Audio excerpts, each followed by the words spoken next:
Alex, and I believe, gentlemen, we are live on the internet on Friday night. Welcome to Battle Streams of Middle Earth. Woo-woo! If I could please ask you wonderful guest hosts out there to ensure you have live chat turned on, and can we get a little bit of a woohoo from Guernsey? Woo! Possibly a little more than that. And can we get a little hello from Scotland? Hello. And maybe if one of you kind souls out there in the world would let us know that you can hear the three woohoos from the 2.5 countries that we've just got represented there.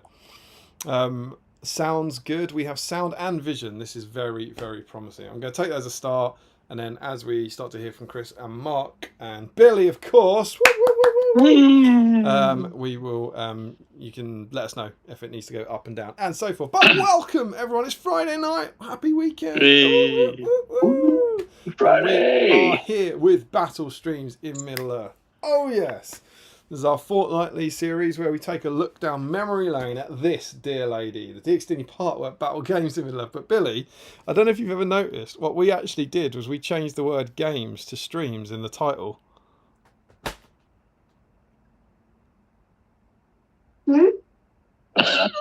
She was distracted by a pot of sweets in front of him. It's funny, isn't it? So yeah, it's a bit of a think piece.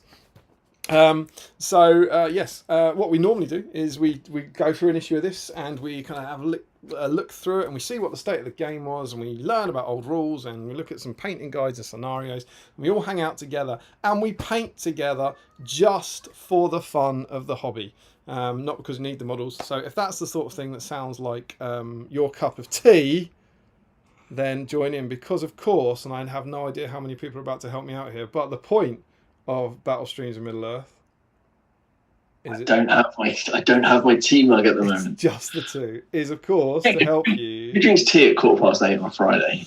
Clear your backlog, and that Mark is why you are down there.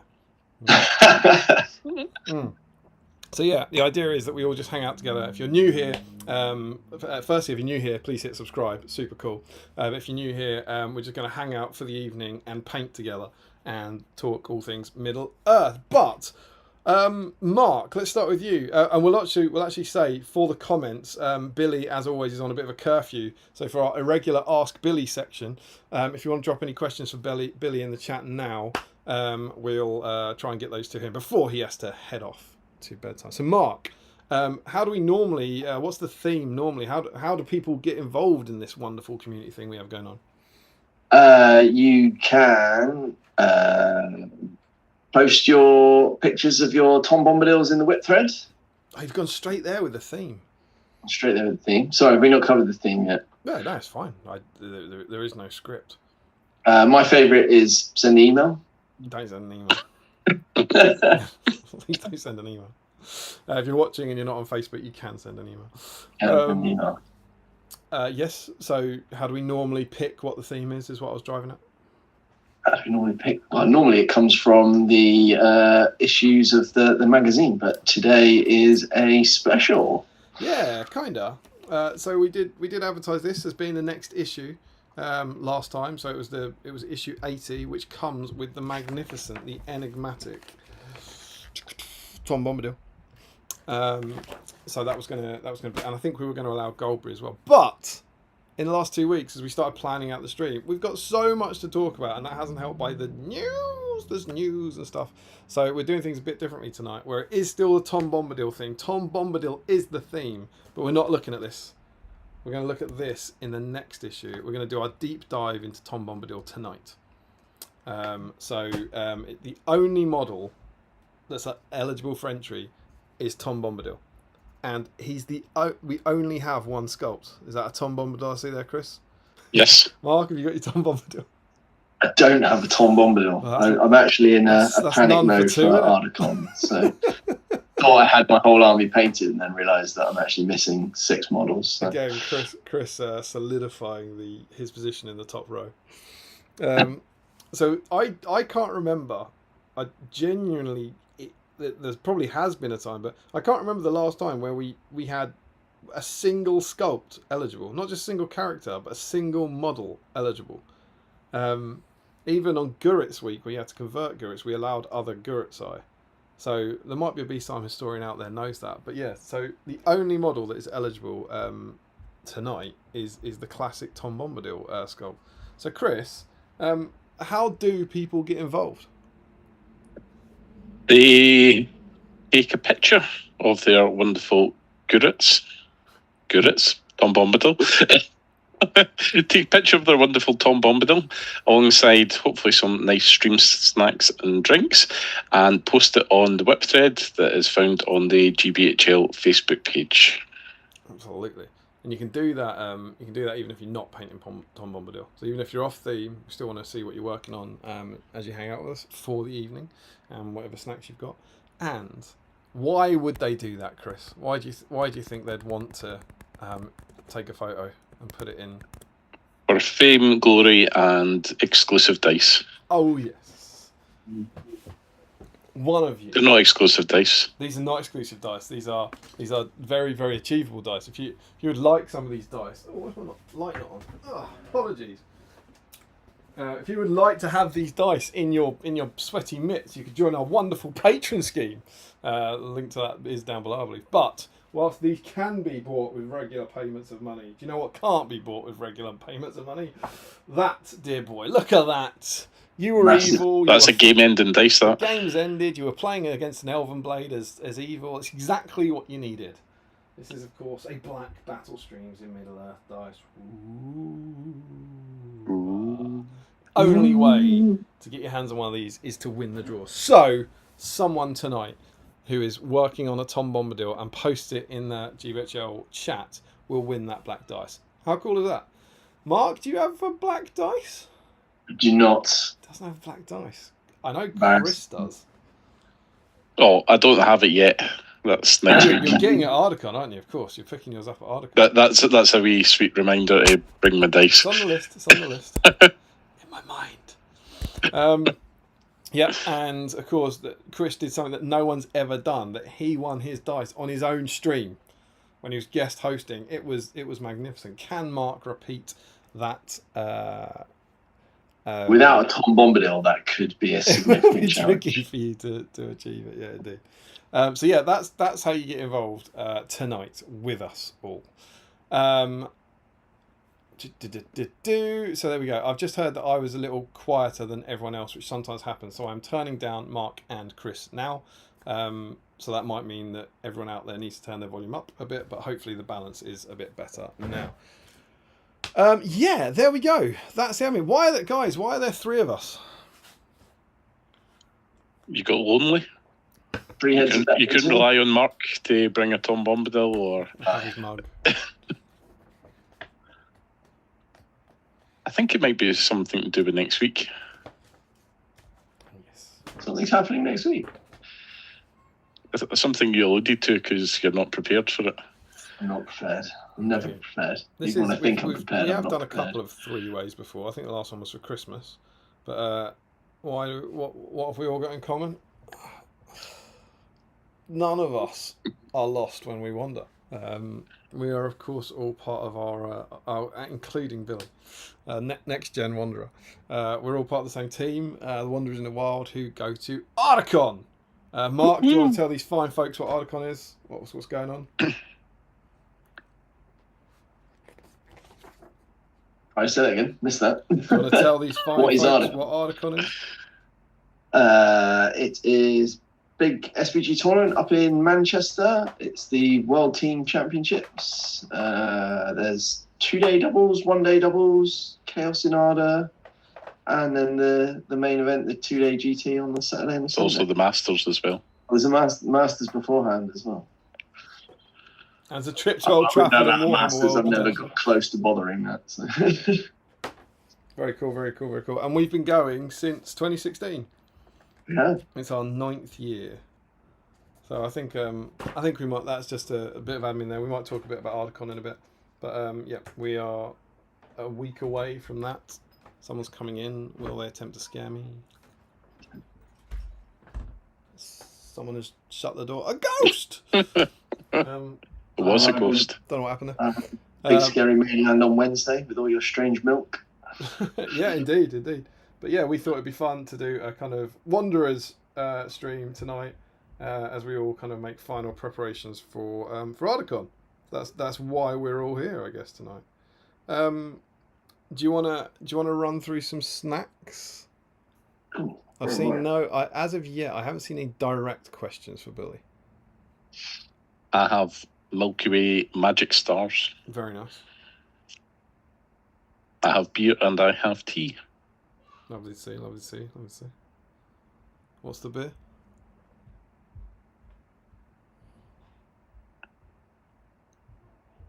Innocent Gun. Huh?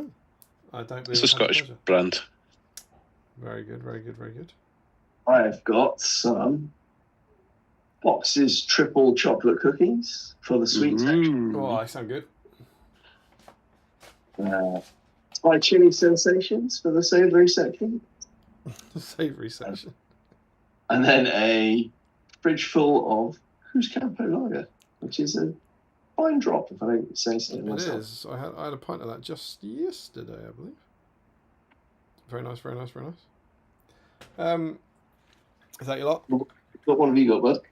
I have some sour pigtails and the little rainbow strips. What are the rainbow strips? I don't know. Oh, well, eat them live on air. Tell us about them. Yeah, let us know. What are they? Is that a little square? Yeah, it's a little rainbow square. They sell. How's it taste? Not very. It's good. Good. Okay. What would you compare it to that would help us understand what it is?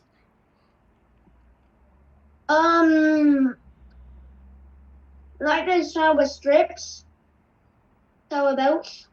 Well, the rolled up things that you bite a bit off. Like an Astro belt. Where's he gone? What's We have some other ones that are much older. Oh, yeah. So, have you seen the long ones? Like the long rainbow strips? I don't think so. Must be a Guernsey thing. They sell them in bags. Maybe they got left there after the Second World War. Left behind by the Germans. That was just horrible aniseedy stuff.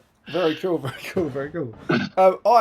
So I've got my standard cup of tea, and I've got a beer for a bit later. But I've got something very exciting.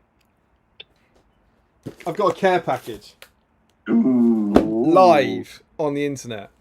I'm unboxing. Live unboxing. This arrived. It's come from America.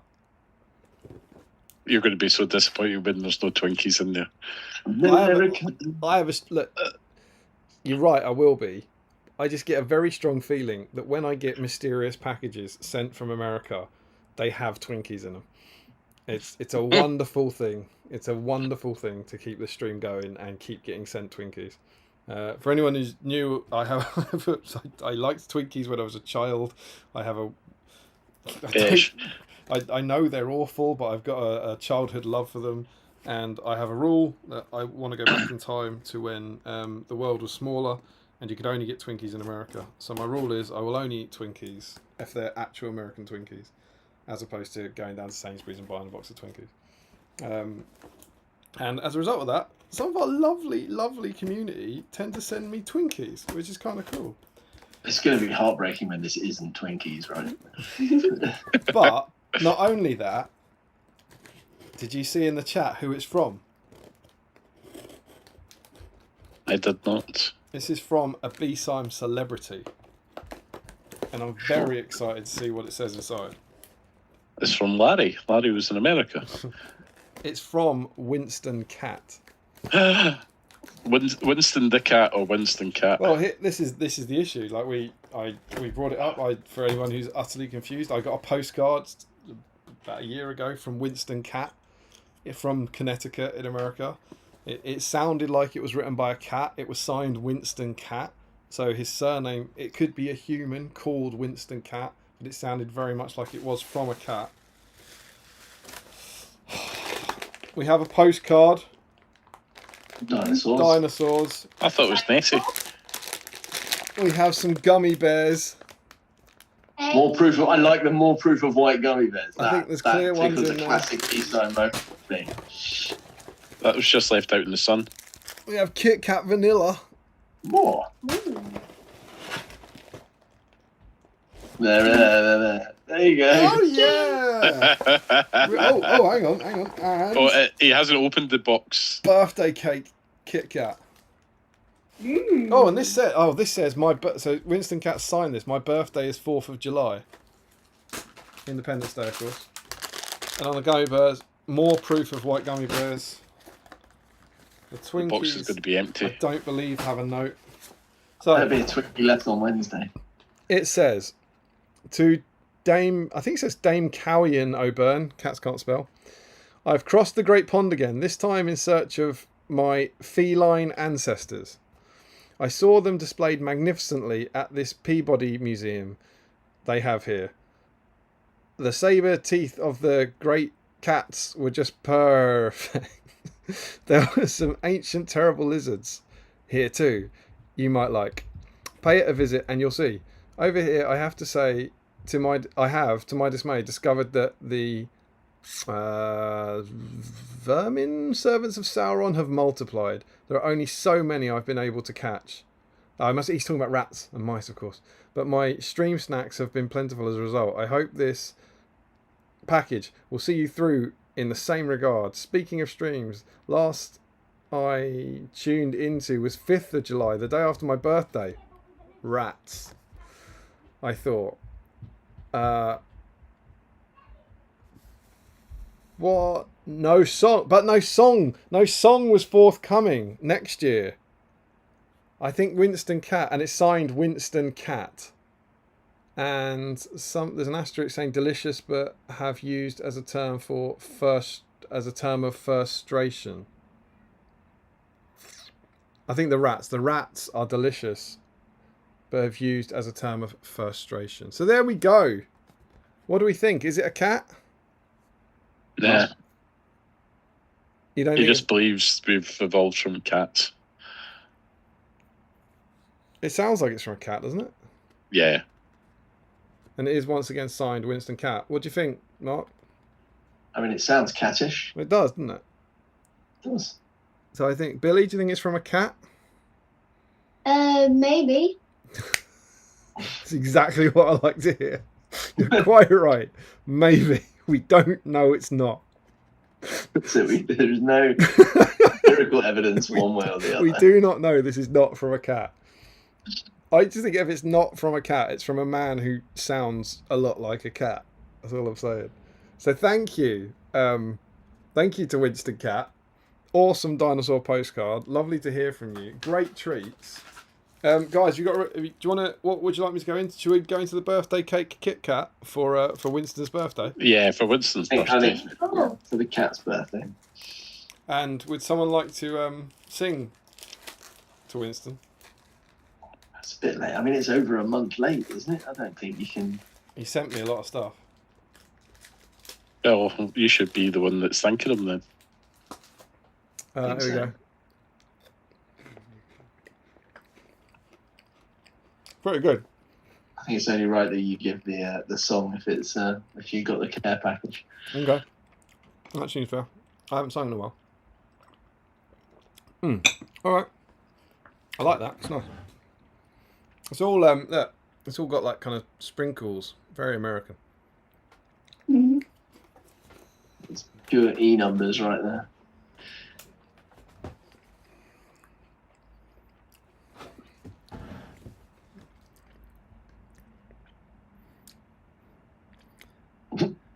Happy birthday to you. Happy birthday to you. Happy birthday, dear Winston Cat. Happy birthday to you.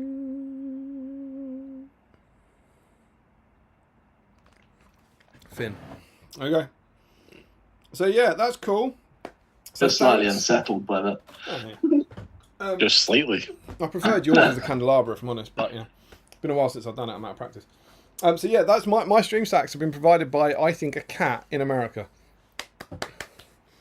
I didn't actually read if this was from a place. It's just talking about the Jurassic period.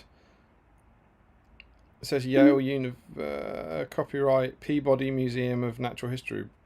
Oh, he mentioned that at this Peabody Museum. So the Peabody Museum of Natural History is at Yale University, I think, in Connecticut, I believe. So I think this has come from Connecticut once again.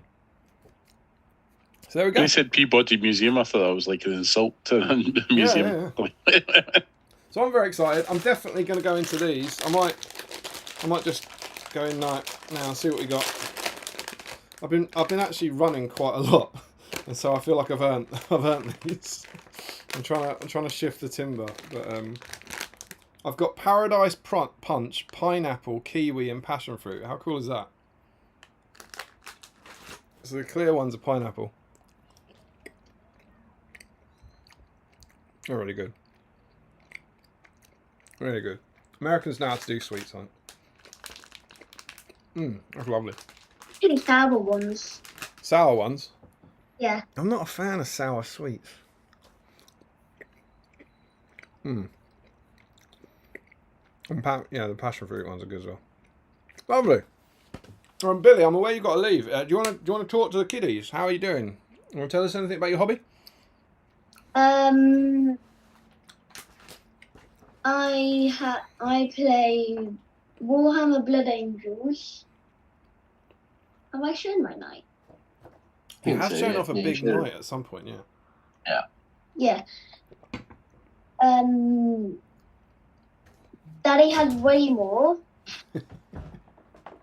That's not wrong. Yep. And I've got a decently big sized army.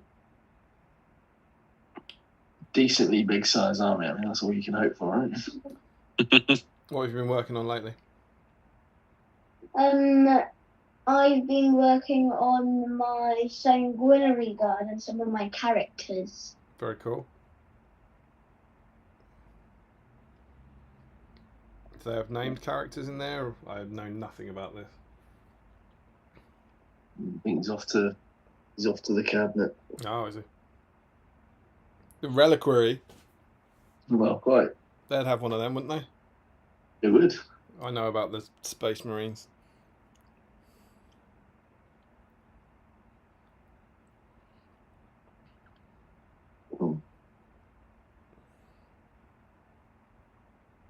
I have two of my favourite ones. This is Mephiston. Oh, he's a vampire, isn't he? Yeah, kind of. I remember him. Chief Librarian of the Blood Angels. That's what he watches. And one of my sanguinary guards. That's very cool. Not finished yet, but close. You've done a lot of work on it, haven't you? Yeah. Looks awesome, man. Very, very cool.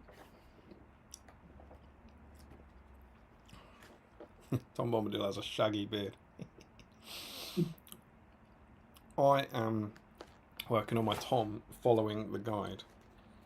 Is Billy getting more, or is he putting those ones back? He's just put those ones back. Yeah. So, do you wanna jump into the chat and see who we got in? Say hi. Yeah. You gonna start a chat, are you ready? Before someone said good t-shirt, Billy. It's good. I do like the polo one. I think that's purple's one of my favourite Wanderers polos. It's a good polo. A strong end to the polo, man. Strong polo.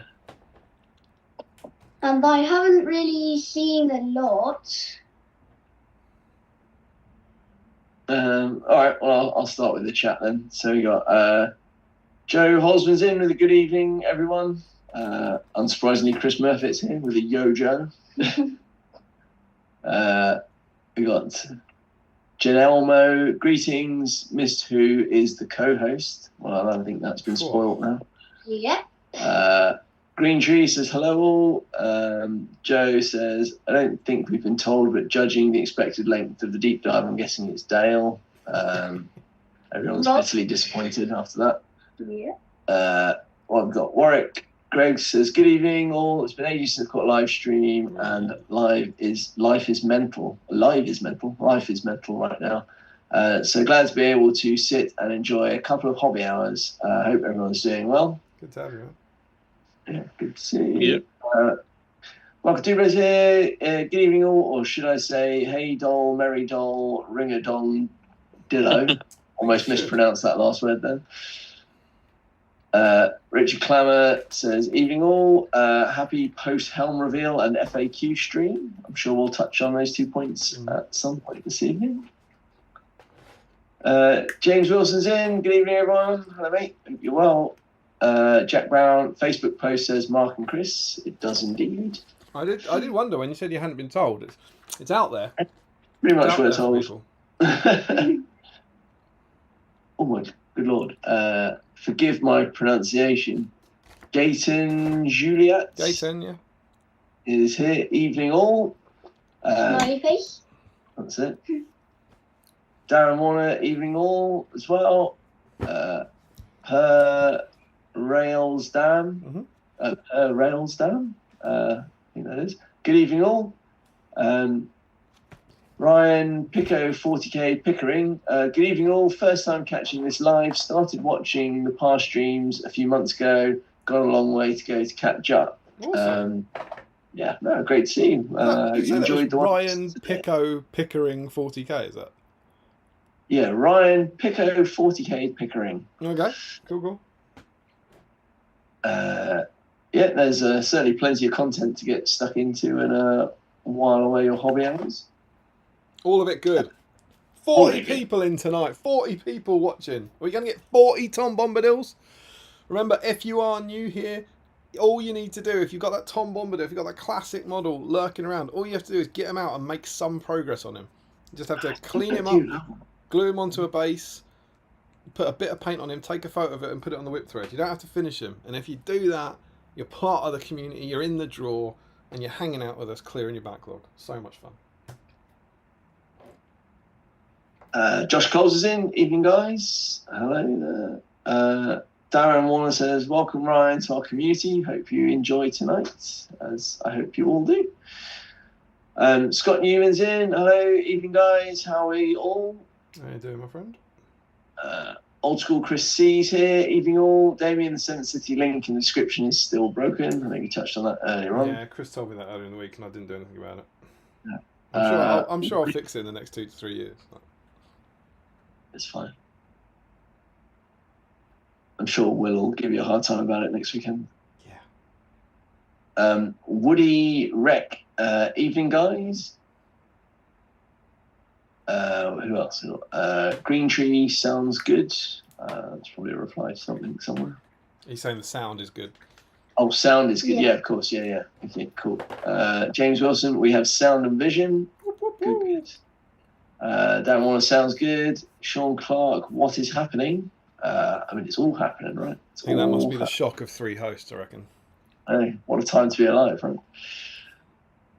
Damien's a lot quieter than the others. Hopefully we fix that. Oh my lord. Diedrich McGoogly says woohoo. Try and say that after I've had 3 more beers. Jack Brown says we are very colour coordinated. I mean, yeah, pure coincidence, right? Yeah, of course. Sean Clark says we've got a triple scooper. I mean, I don't think I've ever been referred to as a scooper before. Not quite sure what that is.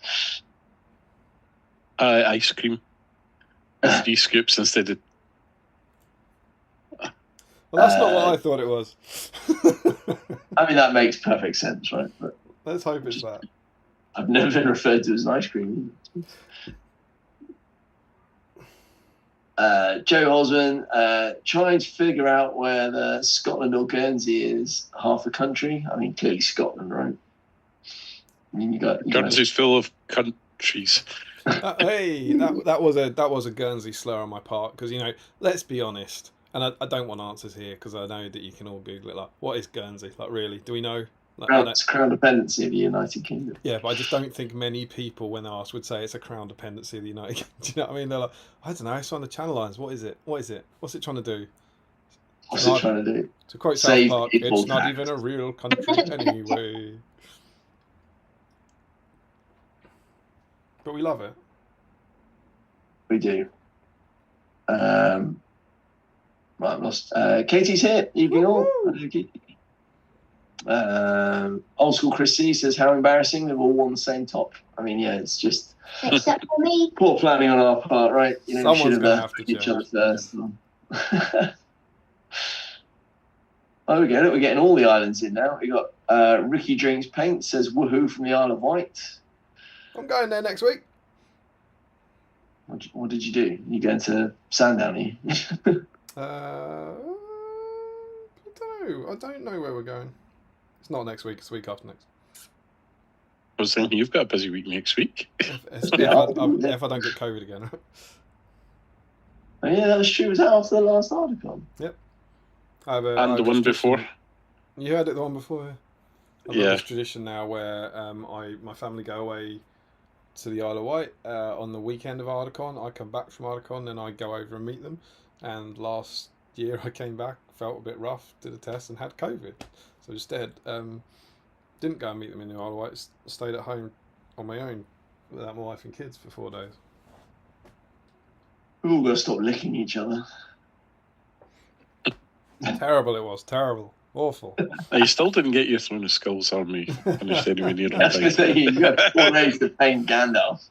I think I did a lot of Hobbit painting as memory serves, wasn't that?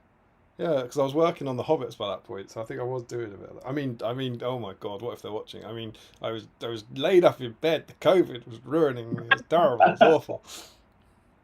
It was awful. So bad. So bad.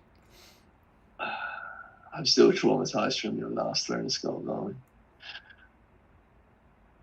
Right, where are we? Woohoo from the Isle of Wight. Darren Warner says, long live Scotland. I mean, that's just unfortunate, right? But... Jack Zalkowski, or Zalokowski, sorry. Evening all. I'm on theme tonight with both Tom and Goldberry. Lovely. Good work. Darren Warner says Billy's wearing the best shirt. I think it's got to be up there. I think purple's in with a the shout. purple's better than the black and red, for sure. Yeah, it's definitely a top tier Wanderers polo. I've still got a soft spot for the green one just because it was the first and the original. And then the black one, because that's the year we won. We've got new green ones now, you know. You did? Do you know where they are? Spoilers. Are they over there, are they? They're about 4 doors that way. Oh, okay, so you've not technically got I don't have them, saw but the bars look sweet. The shirts are right there, and what we do have is these bad boys.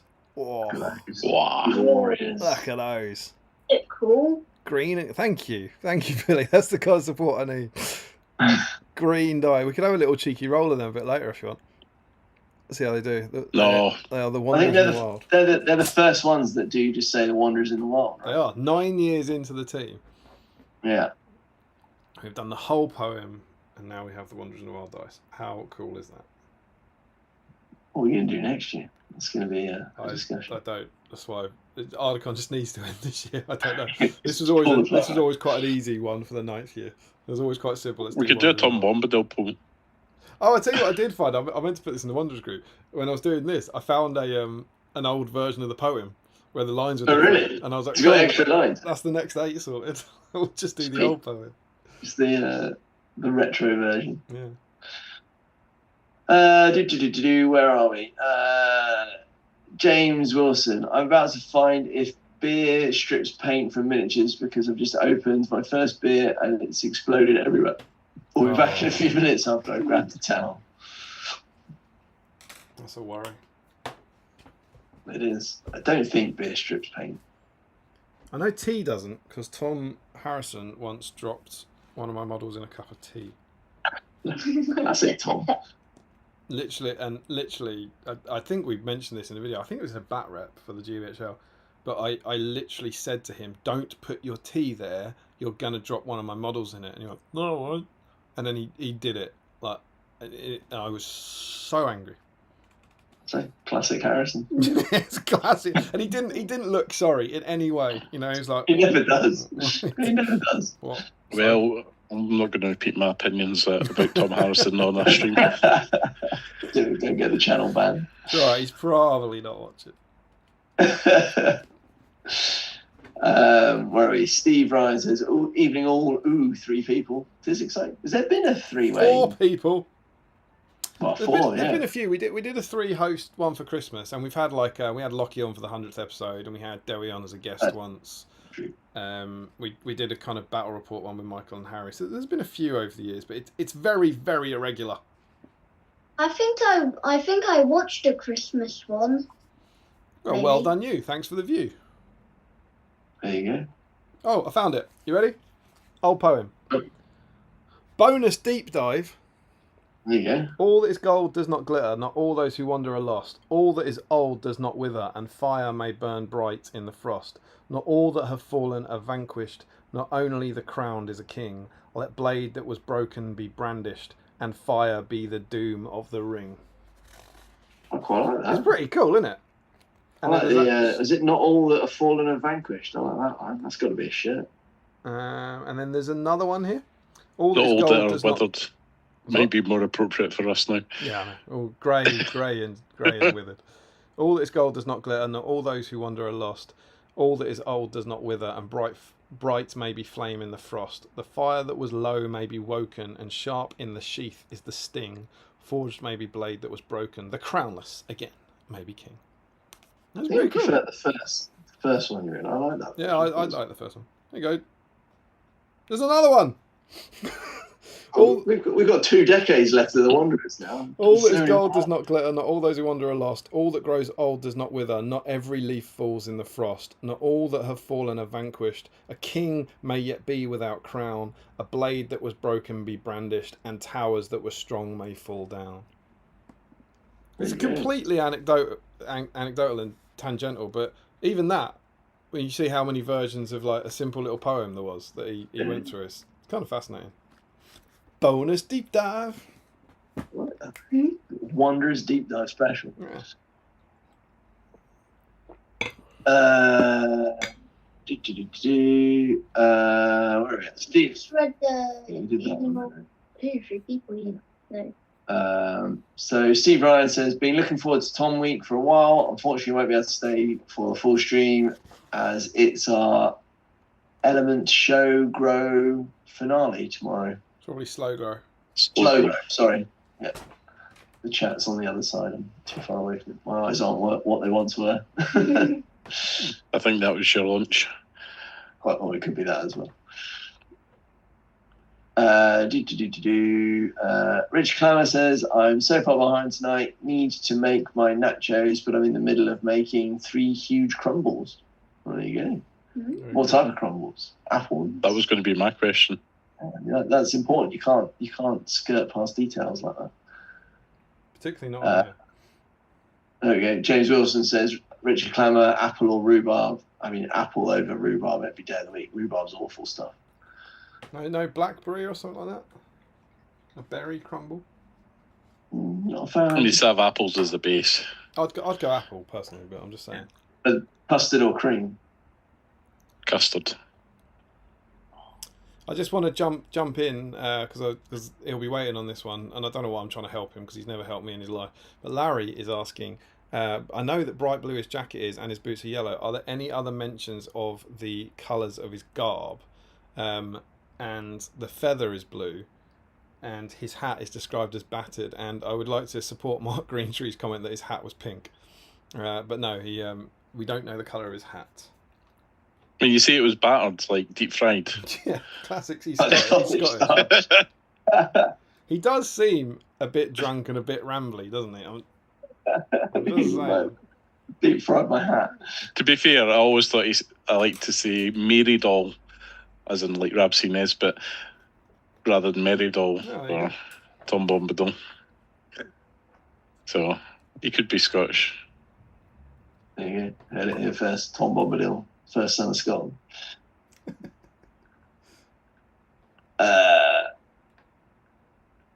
Nick Ulala is here. Hey, Nick. I presume that's, if it's NIC, that's Nick Page, Sam's wife. I'm assuming so, yeah. Otherwise, it's a very saucy boy. Oh, yeah, quite.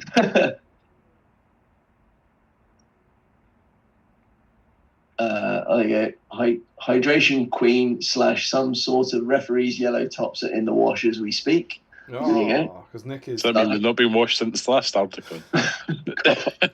What do we say? What's Nick? Head of front of house staff at Articon, would we say? Or is that PMG, or is she? Head of keeping Sam under control. Absolutely. Very important part of the machinery of the event. So, organises the Chinese, collects the numbers, make sure we all get to that. That's one of the most important jobs. Absolutely. There you go. On cue, Sam Page is also here. Evening all. Larry Miller says the alleged cat, which I assume is in reference to your care package, because he follows up with the gummy bears were clearly photoshopped. They're not. I mean, white gummy bears are a legit thing. I don't want to drag up old territory from a. I thought they were in Star Mix, didn't I? That was the thing. I thought they were in Star Mix. I think it's that way around. Okay. Oh, is it the white gummy bears are in Star Mix? Yeah. I mean, no one doubted they were a thing, and I think Steve was proved right about this. God rest his soul. I think they weren't in it, but I don't know. It's a long time ago. That's some really early. Long time ago, I was quite drunk, but I do remember going down to the kitchen in my old house to try and find packets of Star Mix to prove it wrong. What, on that stream? Yeah. Lockdown. What's Star Mix? Lockdown. There you go. That's only one of the little bags. I mean, that's a bit of a lottery as to I'm pretty sure they're not in there. I think it's been proven. No, we've got yellow, green, purple. I think that was one of the 2 times Steve was right on the stream.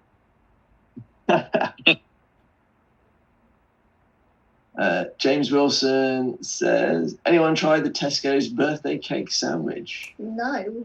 We don't have a Tesco's for a start. It's the new M&S. I think you have just proved you live in a foreign country. You don't have a Tesco's. When you come over on Mark, get yourself dressed up nice. When you come over on Wednesday, I'll take you to a Tesco. Oh, you can barely contain my excitement. You sent me to Tesco on my own, and I got confused by the milk. every single word of that is a true story. There's no explanation needed. I sent Mark to Tesco on his own, and he got confused by the milk. I mean, I was already recoiling from having been on a train, which is an alien concept as well. We don't have trains. But Guernsey is a first world country, really. I mean, when your island is, 25 miles square, there's not a great need for mass transit systems. If I were Prime Minister of Guernsey, I'd put a train line. Monorail. What's it called? Guernsey Rail. Onwards, come on. We've got so much actual Middle Earth stuff to go through. Yeah, we do. Birthday cake Kit Kat sounds nice. Not sure it works as a sandwich. Adds James.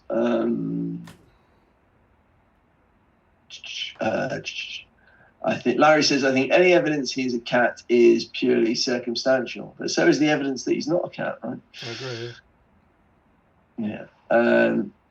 Joe Achilles says, I can't believe that damn cat sent you another package from the States, one-upping me once again. I'm going to have to send you a sheep and a cow and more of the Twinkies. Good afternoon, by the way. If you need help with a cow, I can source them quite easily. I love the idea that Joe's feeling threatened by the cat, and so he's going to send me another care package. I'm all for that. You're right, Joe. He is threatening you. Send me some more stuff.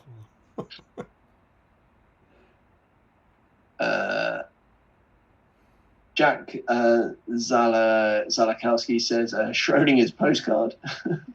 Very good. David Warner says, here we go with creepy singing again. It was fairly creepy. It did rattle me a little bit. Larry says, that reminds me, come sing me a song. It was his birthday yesterday. That was so yesterday, though. He didn't send you Twinkies. Larry's important enough in our little community to get a song. Does anyone want to step up to the table for that one? I feel like Larry I'll do it. choose Oh, who go on, does it. Chris is in. Oh, I'll Chris do it. volunteered. All right, cool. Are you doing it now? So what am I doing? Be a I good time put the to do light it. up. I've just lost my space. You can do it in however chat. you want, Chris. It's your song. It's your Okay. gift to Larry. Happy birthday to you. Happy birthday to you. Happy birthday, dear Larry. Happy birthday to you. That was great. I liked that. Glorious. Good work. I suppose he's been my favourite partner at Seven Stones, so Oh, Wow. that's not true. Sorry, David. And Adam. That is brutal. It's a good job I got a thick skin, right? I can just go a little cry off screen in a minute. Oh, Right, anyway, enough of your abuse. Where are we? So Larry's come sing me a song. David Warner says, educated cat. I think you'll want it pointing out that that's obviously a Denethor reference as well, isn't it? That come, sing me a song. That's a Denethor quote. It's true, yeah. That is very good. Yeah, I didn't pick up on that. Well done, Larry. Joe Hosman says, I think the postcard proves Winston is a dinosaur. Dinosaur. Was that I'm still George, convinced the postcard was of Nessie. Was that George from Peppa Pig who just turned up there? It did sound a Dinosaur. bit like that, wasn't it?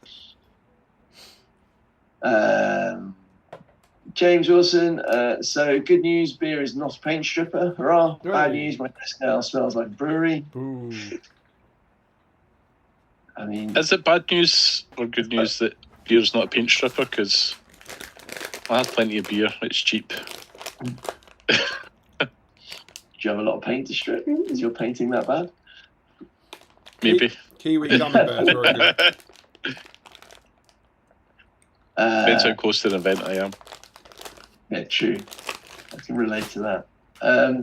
Joe Hosman says, James Wilson, some would call that a win-win. What have we got? Rory Campbell's here. Apologies, gents. I was delayed. Hope all is well. Good to see you. Darren Warner says, very nice, Billy, which I assume is in reference to your miniatures. Yeah. Rory Campbell, Mephisto is a vampire. Spoiler alert, Damien. I know, There you right? go. You ruined it for someone. Dark Angels propaganda. Blood Angel. Yeah, it So would that's be Dark Angels propaganda, wouldn't it? True that. Take that. Oof. Woody says, those models are awesome. I'd play Blood Angels if I paid 40k. Larry says, they are in the top 2 40k factions with blood in the name. Andrew Pennington's here, says, huzzah, happy to catch a live stream once more. Welcome, my friend. Embro Craig says, Mephisto's not a vampire, he just likes high collar and drinks a bit of blood now and again. Yeah, no, he's not a vampire. Yeah. Just checked. I think he's a vampire. If he's a vampire, why doesn't he have fangs? He does have I think he fangs. has fangs. Also, where did you check? On my model, But you checked that he was a vampire on the model. he has no teeth.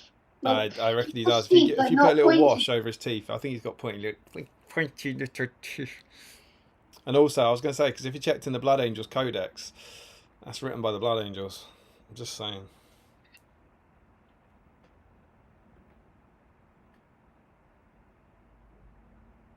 Right. Rory Campbell says he's a connoisseur of fine red base coat paints. There you go.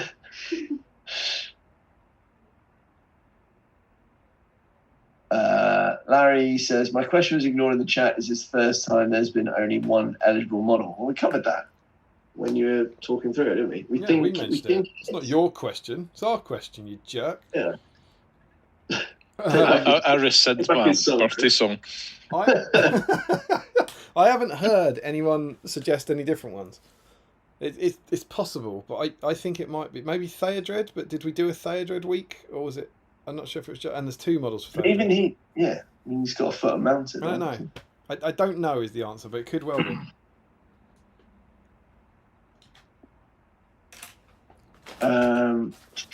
More importantly, is this the first time Larry's question has been ignored? I don't think it was ignored. I think this is a fallacy. I've ignored Larry before. It's not the first time. True. Also, is this the first time we've had 3/4 Scottish hosts? I think this is reference to Larry's appalling geographical knowledge of the British Isles.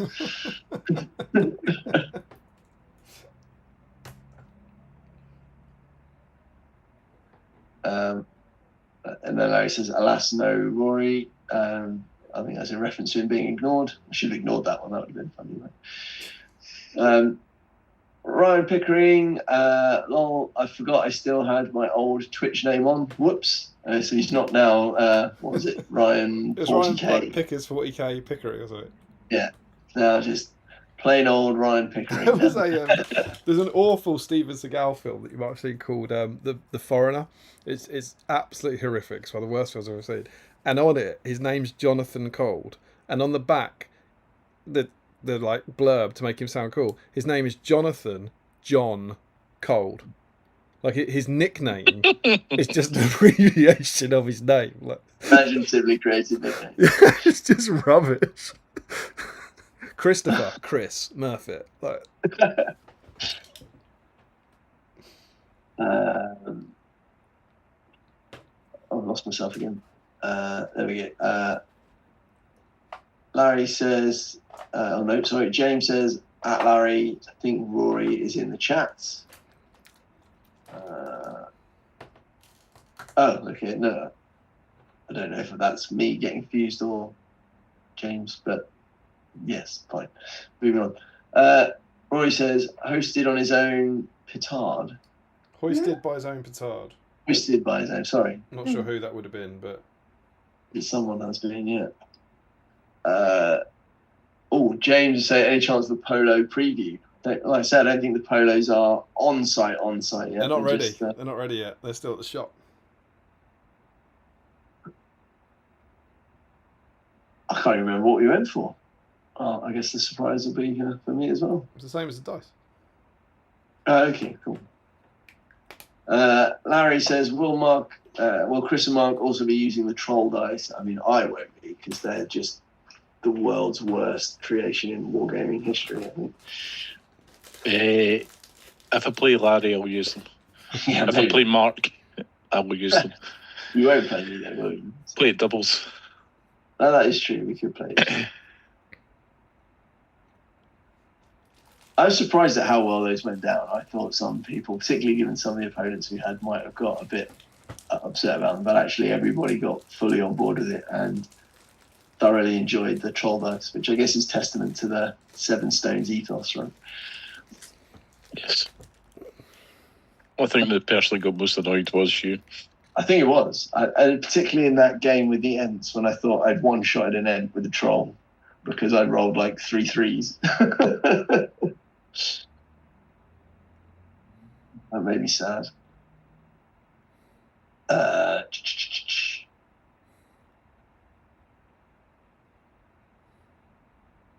Sam Page says, is this year I'll acquire a Wanderer's dice? Oh, Sam, I'd really love to give you one, mate, but the problem is we haven't got very many of them. It's so hot in here. It's just terrible. We're going to have to keep an eye on Sam if he's approaching the tables. If you want one, you got to find a Wanderer willing to trade. These gummy bears are immense. All 4 flavours are amazing. Thanks, Winston Cat. Maybe if I have any refereeing questions, you might get a Wanderer's dice. Depending on the answer, right? Yeah. Harry says, I still think you should just do the whole book. Would keep you going for years, literally the whole Lord of the Rings. Or do we start with The Hobbit or the Silmarillion? Start with the Silmarillion.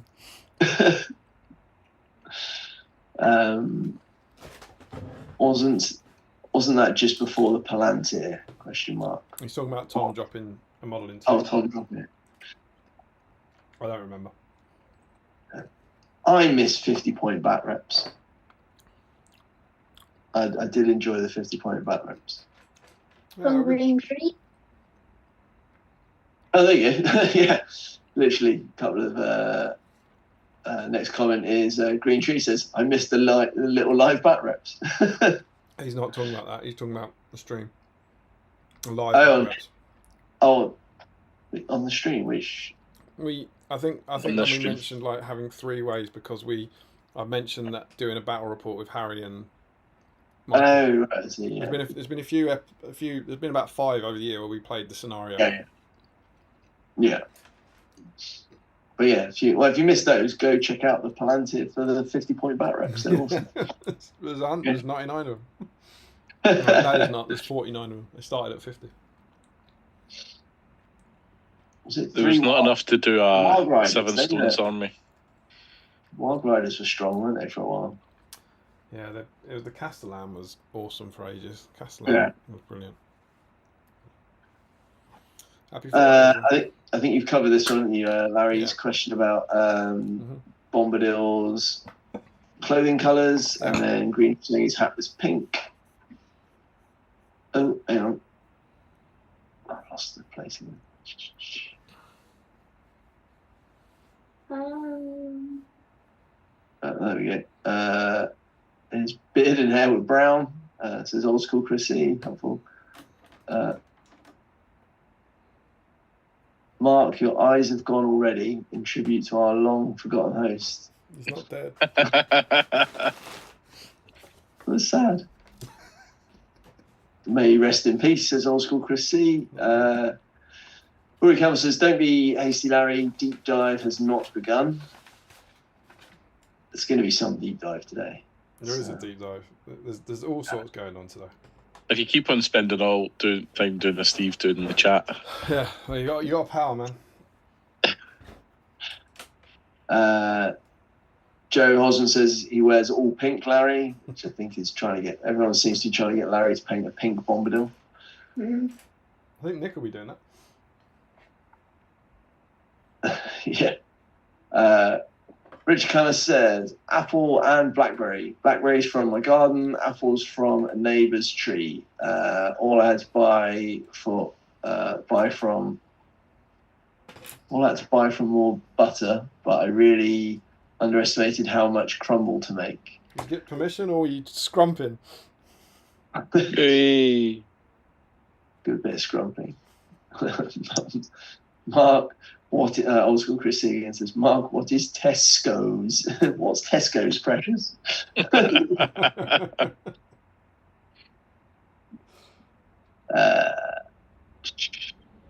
Joan also be one of those slow circular ones they have in places like zoos. Slow circular ones. It'll be a real wheeling. Oh yeah. Yeah, true. Yeah. James Wilson says, Mark, again, what's Tesco's, precious? What's Tesco's, eh? Larry says, beautiful, thanks. James Wilson says, was Larry eating tomatoes during that song? He's probably eating glass. He'll be get. Larry says, tempted, but I can't stand them. And yes, it was an intentional Denethor reference. Does he have a reflection? I assume this is now back to Mephiston rather than Denethor. Or Larry. Yeah. Or Larry. I'm not sure about any of them. This is all Larry chatting. Larry could be asking if he himself has a reflection.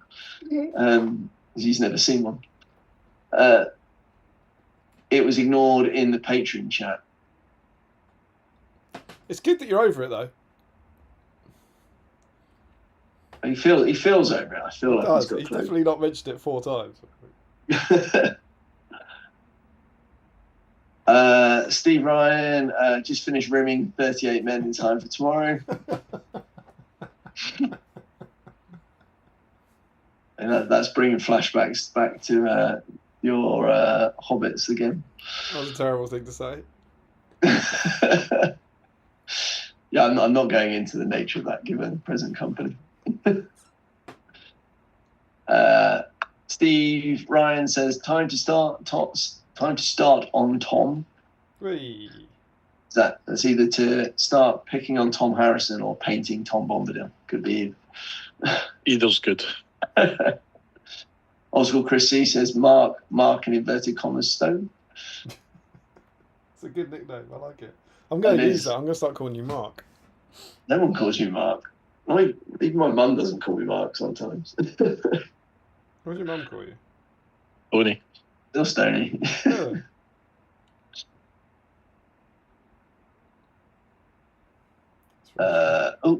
Stupid chat. There we go. Joe Kelly says, always forgot to... Oh, I missed one. Oh, Steve Ryan says, Good job, painting. Towards Tom, isn't it? I've got my chat police sat next to me.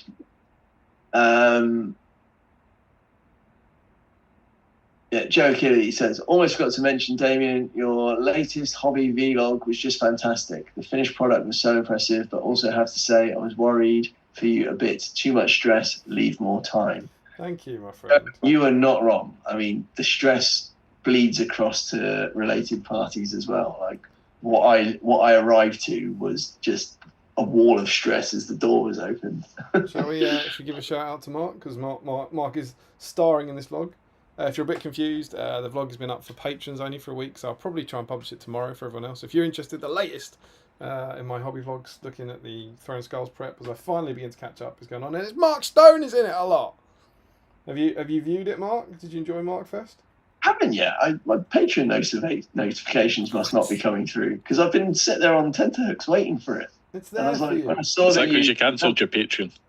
I haven't. He is not. He's not. He's a good So, one.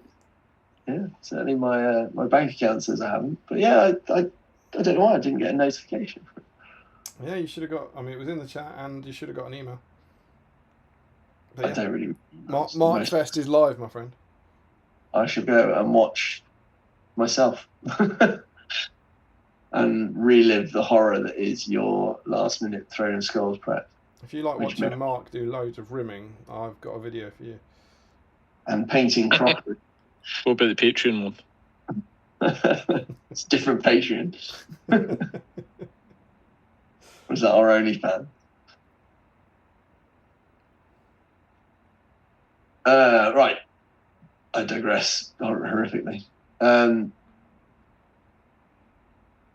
carries on. Reminds me of myself doing schoolwork as a kid, never leaving enough time. Too stressful. Yeah, I 100%. agree. I'm The sorry. most stressful bit for me was when I sat there and watched 2 films as you painted hobbits. I actually described that as one of the more pleasant parts of it. I think I say something like it's a The Steven Seagal lull in the films. storm. Alas, no. Well, maybe we'll watch The Foreigner on Wednesday night, Mark. Yeah, that sounds like a plan. Hopefully not having to still paint flipping Gondor warriors or Faramir.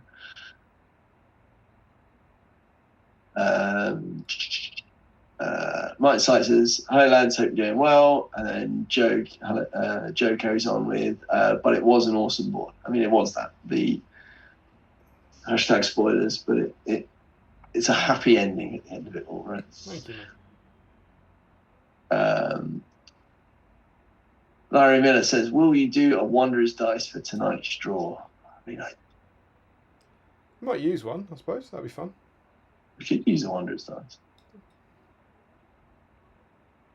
Green Wanderer's Dice have traditionally been pretty hot. I haven't rolled them, so they could get their first roll live on it. I always found our first green ones were pretty hot dice. Yeah. The white ones are the worst ones. Awful. Yeah.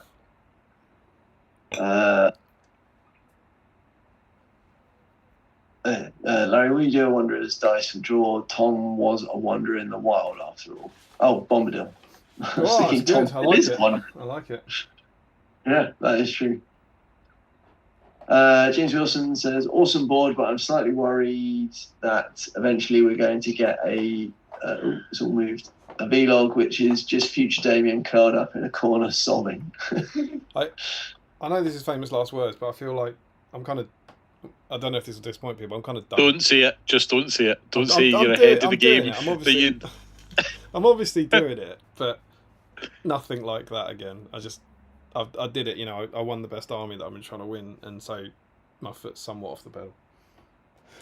I'm just wondering if I'd book like 3, 4, 5 days sort of in advance of throwing skulls to come over just to make sure you've got the legend that he is. Michael's already been in touch. Michael Haskell has messaged me genuinely going, do you want me to book a weekend? And I was like, yeah. Whether I'm ready or not, yes, I want you down for a weekend. It's super cool. 100%.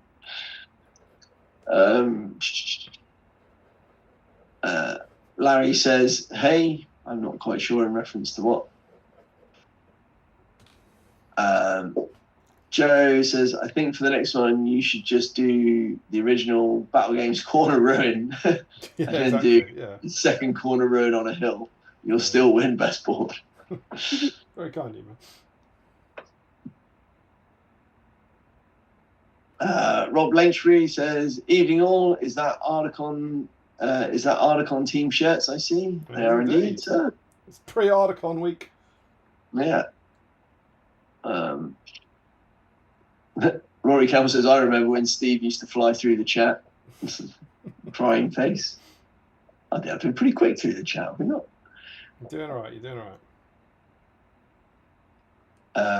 Joe says, fun fact, the reason vampires know reflection mirrors is because mirrors always used to be backed with silver, and silver often gets magical properties in folklore. Well, there you go. Mm-hmm. I did not know that. So technically vampires should have reflections in things such like streams, etc. Sure. Did they have like streams on YouTube in those days?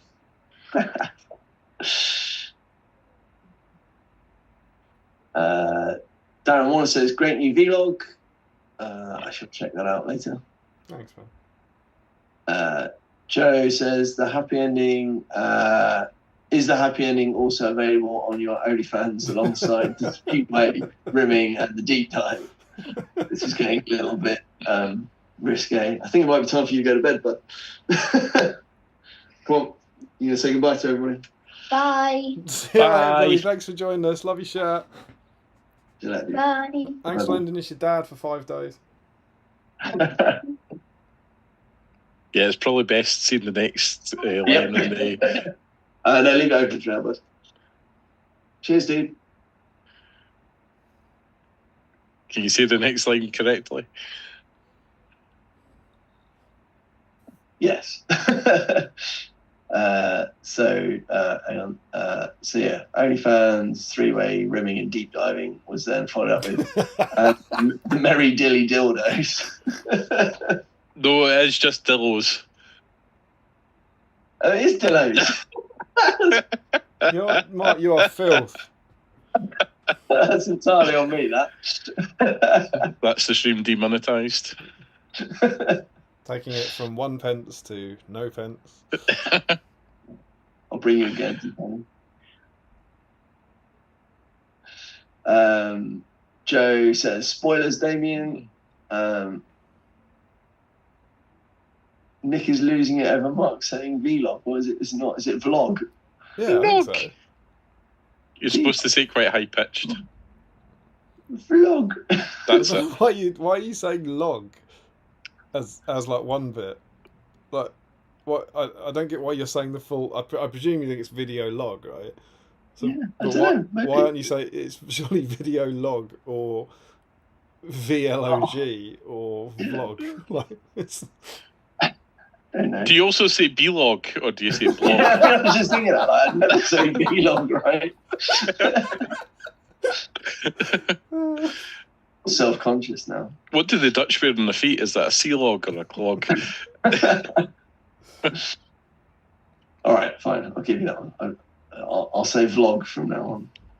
Doesn't sound right. Vlog he's going to run tomorrow. He's running out to the town square, ringing a bell. Everybody, we're saying it wrong. He's going to have to explain to the citizens of Guernsey what the internet is and what a vlog is. News from overseas. We get burned as a witch. Well, I might do, actually. Like the person that put the magic moving picture room.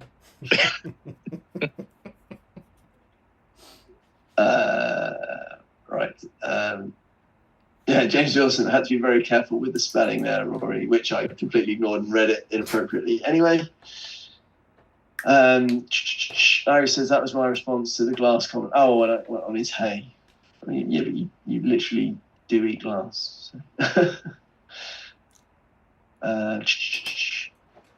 Old school Chrissy, weekend before Throwing Skulls, all BSIME patrons converge on Damien's house to make his TMS army. That sounds fair, right? It's a whole community project.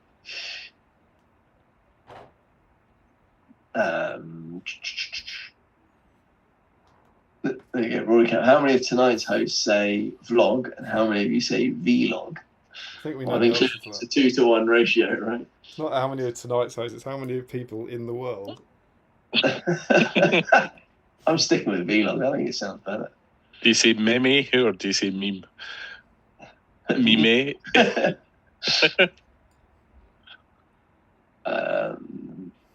Larry Is that how the French say it?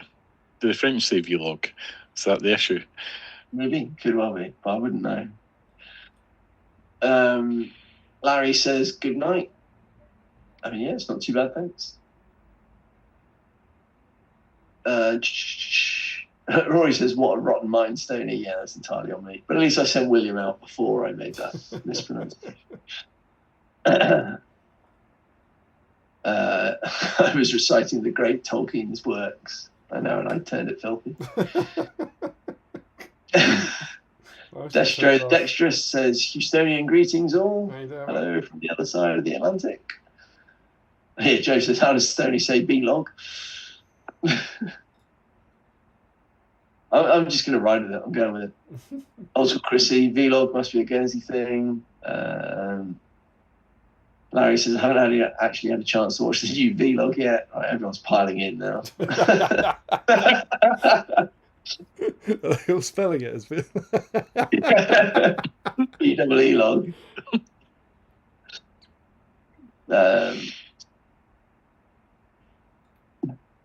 He's now pronouncing Ruary wrong too. That's Rory Campbell. As in, like, it's Ruary rather than Rory.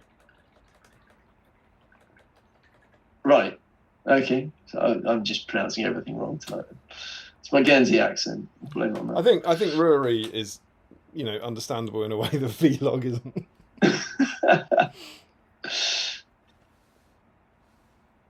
I thought it was like one of those Irish names that you just pronounce it nothing like it's spelled.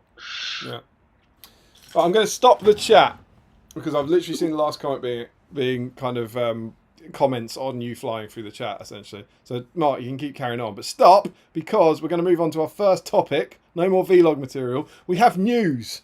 We have a Helm Hammerhand and we have a new supplement. So what we want to hear now, we also had Throne of Skulls tickets go on sale. So let us know what you think of Helm, what you think of the supplement, if you're going to Throne of Skulls, and that'll be our next topic. So Mark, if you just finish that off, and then we'll have a discussion and then catch up. Yeah, so we're almost done. Except I've lost my place. Ruary. Is that right? That's right. Ruary. Yeah, that's it. Excellent point, Chris. There you go. Got it right. Also, Chrissy, do they even have mimis in Guernsey? Joe says Google reckons the French for vlog is blog video. There you go. So it's completely different, right? Or it'd be blog video or something like that. Joe says, is the piling in also available on your OnlyFans? Richard Cameron says, whoa, flying through the chat. Jack Brown says, we should flog this joke. We should flog this joke. Vlog. Isn't it vlog, this joke? Where it will stop being funny. Vlog. There you go. Also, Chrissy, do you mean vlog? And Richard, the Guernseyans, I think is our preferred term, as French versus the rest of the British. I don't know. Most of our words are in French. You can see it on a sunny day, but it's fine. They've got good food, good wine. Rory says, Irish, Scottish, of course. Stoney having a shocker here. Yeah, just getting it all wrong. James says helm's lovely. The way they Right, stop. Enough. Do you want to just stop here? Yeah, we're on. Chris. We're on to helm now. Mark, what do we think? Got some news. Tell us about it, Chris. News. There was the new plastic. Most exciting part. Helm Hammerhand from War of the Rohirrim. Very cool. And there seems to be a helmless helm. Yeah. Whether there's a mounted helm without helmet. What do we think? I like it. It looks like the film. Cool pose. Very cool hammer. Yeah, I will purchase it when it comes out, even though I've got the old one still in its blister. But yeah, I'll probably still get the new one. Yourself? You want to go, Mark? Yeah, I mean, like, as Chris said, I think it looks really cool. I think it's a good sort of recreation of what he looks like in the War of the Rohirrim film. We like that he's out at last. It's nice to get him. I don't think it was ever in doubt, right? But... Yeah. You're glad to see new SBG models, right? Absolutely. Do we have And I suppose the other news is the journal, as they called it. First journal, yeah. What do we think? I'm intrigued. Having seen some of the Warhammer Old World journals, I wonder if it's going to follow the same sort of format. It's the same length, right? 48 pages, and being called a journal. You can't help. It's coming out of the same studio. You can't help see the comparison there.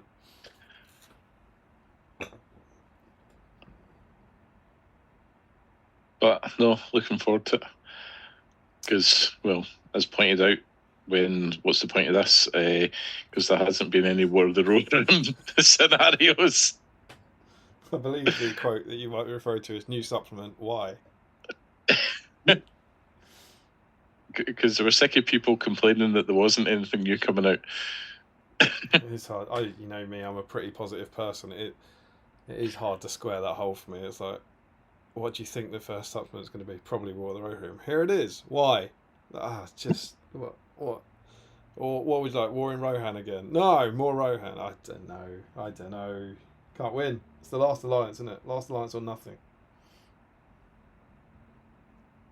People haven't realised every time you say Last Alliance that they reset the clock. Yeah, absolutely. The big sort of bubbling discussion I've heard is it said, I don't have it here, I think it says something like an 11 battle campaign, some stuff, hobby guides for, does it say building a Dunland encampment and Rohan buildings, I think? It says, as well as a veritable host of hobby content explaining how to build ruined Rohan houses and hill tribe encampments, alongside some heavy metal painting guides that cover how to paint warriors of Rohan, hill tribesmen, and a variety of Rohirrim from different regions of Rohan during this period. But what is there no mention of? The Westfold, no. New profiles. No new profiles and no new army lists. Do we think there are going to be them? Like, it's basically, would they have mentioned them, or do we think there's going to be profiles in there? Or I don't think there'll be new profiles because, and I may just be reading too much into it. It's the way it's worded, saying 11 battle campaign following the events of the movie using the full range of new and existing miniatures. yeah, which makes me sound like that already exists. Yeah, I think new miniatures there means. I think they're talking about the ones that are already out. Yeah, I think they Alwyn and yeah. So the outstanding ones that you know about, but I also think they might mean everything from War of the Rohirrim. Everything from the last 9 months, which is a new range, but you'd also be able to use, what would you likely have, like Royal Guard, Riders of Rohan at the moment at least. So that's your existing range. I don't think that means there's a whole bunch of... A Mimic, maybe the other. Yeah, exactly, yeah. I don't think there's a whole bunch of new profiles coming up. But again, we want to hear from you. Do you think there are profiles in there? I just just feel like they would have said it if there was, I think. And so, Chris, you're, I think it's fair to say you're probably the most, I don't know if the word would be competitive, but you're the most engaged with the match play scene out of the three of us. How do you feel about there being a supplement without profiles? Is that good? Is it bad? Is it indifferent? At the moment, I feel the scene still hasn't settled down from the Armies of the Middle-earth book coming out and the new scenarios. So things are still in the state of flux. So a new book coming out without new profiles probably doesn't really change things too much. Might make a big difference if there's no new profiles in however many years or whatever of however long it'll take for going through. That could make it a bit interesting, but I do enjoy scenarios and campaigns, so No, I do. Looking forward to it.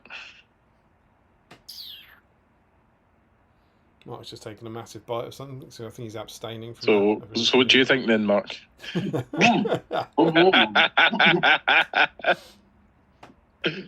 do think, isn't it the...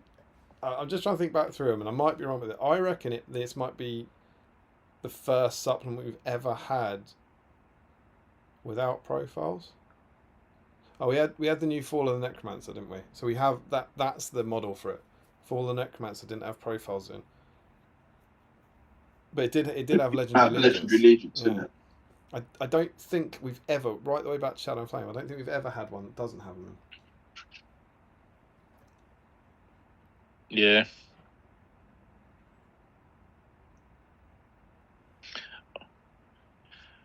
Or maybe before Shadow and Flame, because there was the Journey books they did.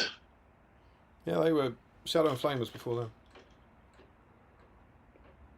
Yeah, but the Journey books didn't have new profiles in it. They did. They had loads. Like Fellowship had like Dinadane and Gildor and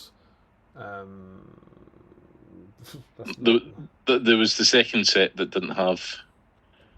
There was a newer set that didn't have the profiles in. What, I know that because I didn't buy them. The three. You mean these ones there?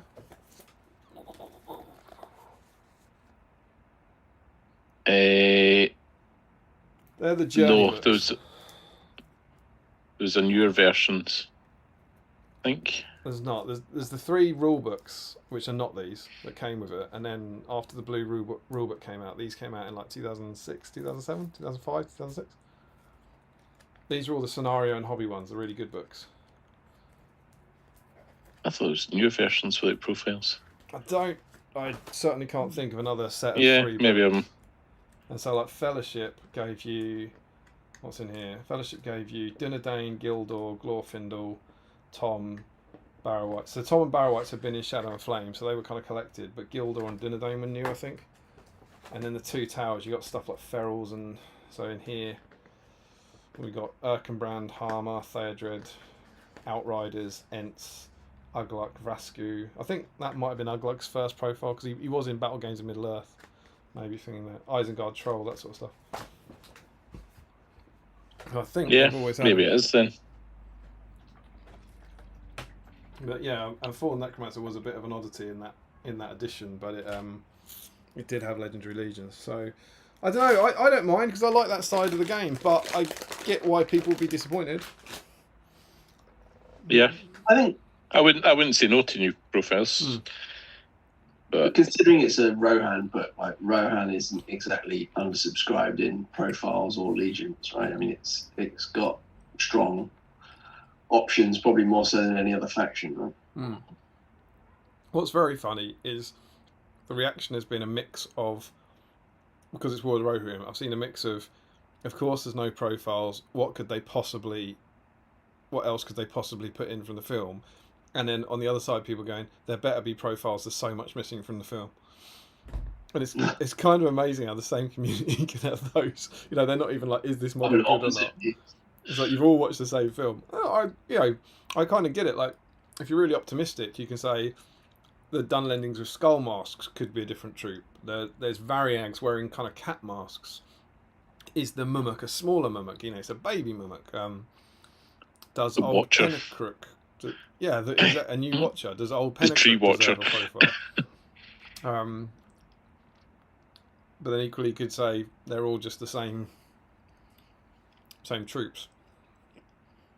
So yeah, I don't know. It's surprising, but be cool. Yeah, I mean, no content or no new content should be sneered. Opinion, right? It's all good stuff. It's all adding something, and I imagine the price point will be relatively low. I mean, what are the journals? 20 quid for Old World, something like that. I don't know. Actually, that's a good point. I do think they should be cheaper. You can check just now. Does it say if it's hardback or softback? I presume it's softback. The journals are softback. Yeah, I mean that's what I was about to say. I mean, I think $16.50 for an Arcane journal. That's pretty good. I mean, Yeah, and they're 48 pages, aren't they? So maybe that is the price point. yeah, but I mean, that's fine. But I think I did like the last edition that all the supplements were, very nice hardbacks, all completely stylized the same. Like the aesthetic of all the books was very good, right? Yeah. And those. Although not having to carry more books is probably better for my back. I just photocopy the pages I needed for tournaments nowadays.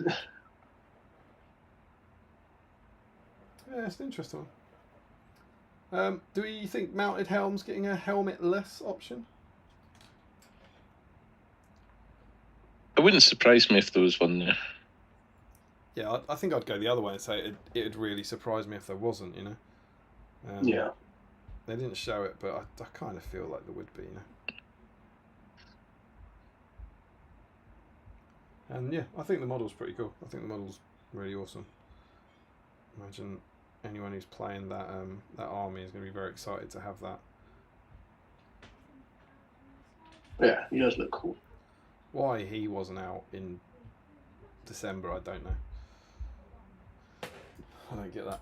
Him and They wanted to sell Santa Hill. yeah, well, him and it's backwards, isn't it? Him and Plastic Hera should have been released in December, and then Bride of Death and Wraith of the Hornburg should have been released now. Like, it's the wrong way around. But I presume it's just a sort of plastic and resin capacity thing or something like that. I guess, but doesn't matter. He's coming, and then are we going to see the other ones? Like I saw Harry's stream with Alex, and they debated this issue of like the idea of on Sunday. It said there'll be treats for Middle Earth fans this week, and they had a big conversation about whether or not 2 was treats. Do you know what I mean? It's like so you've got a supplement and you've got Helm. Is that constitutes treats? Is that enough for treats? And I was going to scream, yeah, of course it is. Like it's because it's 2, it qualifies. We have had the FAQ as well, which we might get to later in the night. So maybe that's another treat, but it's easier for us to say now because we're at the end of the week and obviously we're not getting any more. But I think if they say this, I think we could have got through the week without the FAQ, if that makes sense. I think they said here's some treats and here are 2 things. That's treats. Would be my take. But I presume the other stuff is coming. Yeah. If it's not with the launch of the book, because they've already previewed models, then it'll be very soon.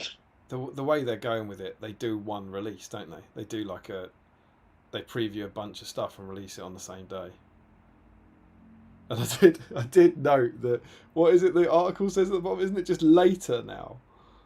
It's like the worst one yet. It's not like in the coming months or it's not soon. Doesn't it say later? It's like you'll be able to order this later, which is that's just the worst. It's horrific. It's like, because to me that means it's the same day or it's in a year, right? That's how you use later, isn't it? You can do it later. That's what you say to your kids. It's the same day. So that means never. Yeah. So you're either going to be able to order this today, or what the hell is later? Is that? Do you think later is that sooner than soon, or is? Later is what you say to hope they don't forget about it, right? And then don't ask you again. 6 months' time. They're asking about that helm model. I can't believe they remembered. Later. But I would guess we will get. Well, I don't know. I reckon maybe. Who haven't we seen? We haven't seen Olwen and Freyalaf. Is that it? Yes. I'm going to take a punt. Yeah, we've seen a leaf. I I'm going to go for a really I want to hear your guys' predictions. I'm going to go for a really optimistic one, and I'll say next week we're going to be shown Olwen. Next week we're going to be shown. The week after that we'll be showing Freyalaf, and the week after that it'll be up for order. I think that's what it's going to do. I think we're going to get a model a week, and then it will all come out together. Am I crazy? I think we'll get the two of them together. Mm. And then nothing. So people can complain.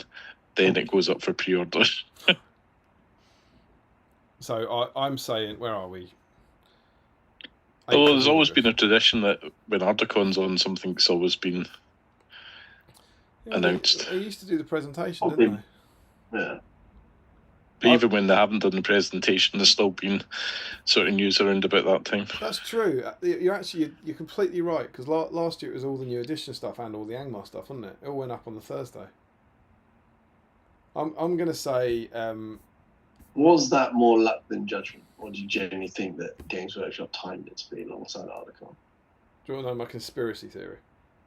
Go on. I reckon there might have been some talk of a presentation. I reckon there might have been an opportunity to, who knows how far ahead these things have happened. I reckon at some point they were like, maybe we'll do a presentation at Articon. It didn't work out, so the release drop meant the news was coming out at the same time. So I'm going to say I do think that was intentional, and I think whoever put that out there knew about Articon and knew there'd be a lot of excited people together. I might be wrong. I mean, it makes sense, right? When you've got a significant chunk of the certainly competitive community in one place. The presentations they used to do, they were highlight of the event. They were amazing. Yeah. I mean, the Iron Hills were on pre-sale at the first article, weren't they? Almost the highlight. I think it's the SBG magazine presentation. Tedious talk. I presume we're doing that again. As ever, I haven't been asked, but I presume that's happening. Fun. Sam, do you know? Yeah, Sam, actually, are we or doing Nick, a presentation on the Friday night? Let me know. So I'm going to be super optimistic and say on Sunday the 31st, it'll be announced that it's going up for pre-order the week after. That's what I think. What do you reckon? Is that too soon? Too late? Well, that puts it in sort of competition with Scourn and Stirlingshire tickets. If it's... Get a big buzz about the game. I know Scourn does. Yeah, that's what I mean. That'll help, Yeah. Help the scouring will help generate sales for GW.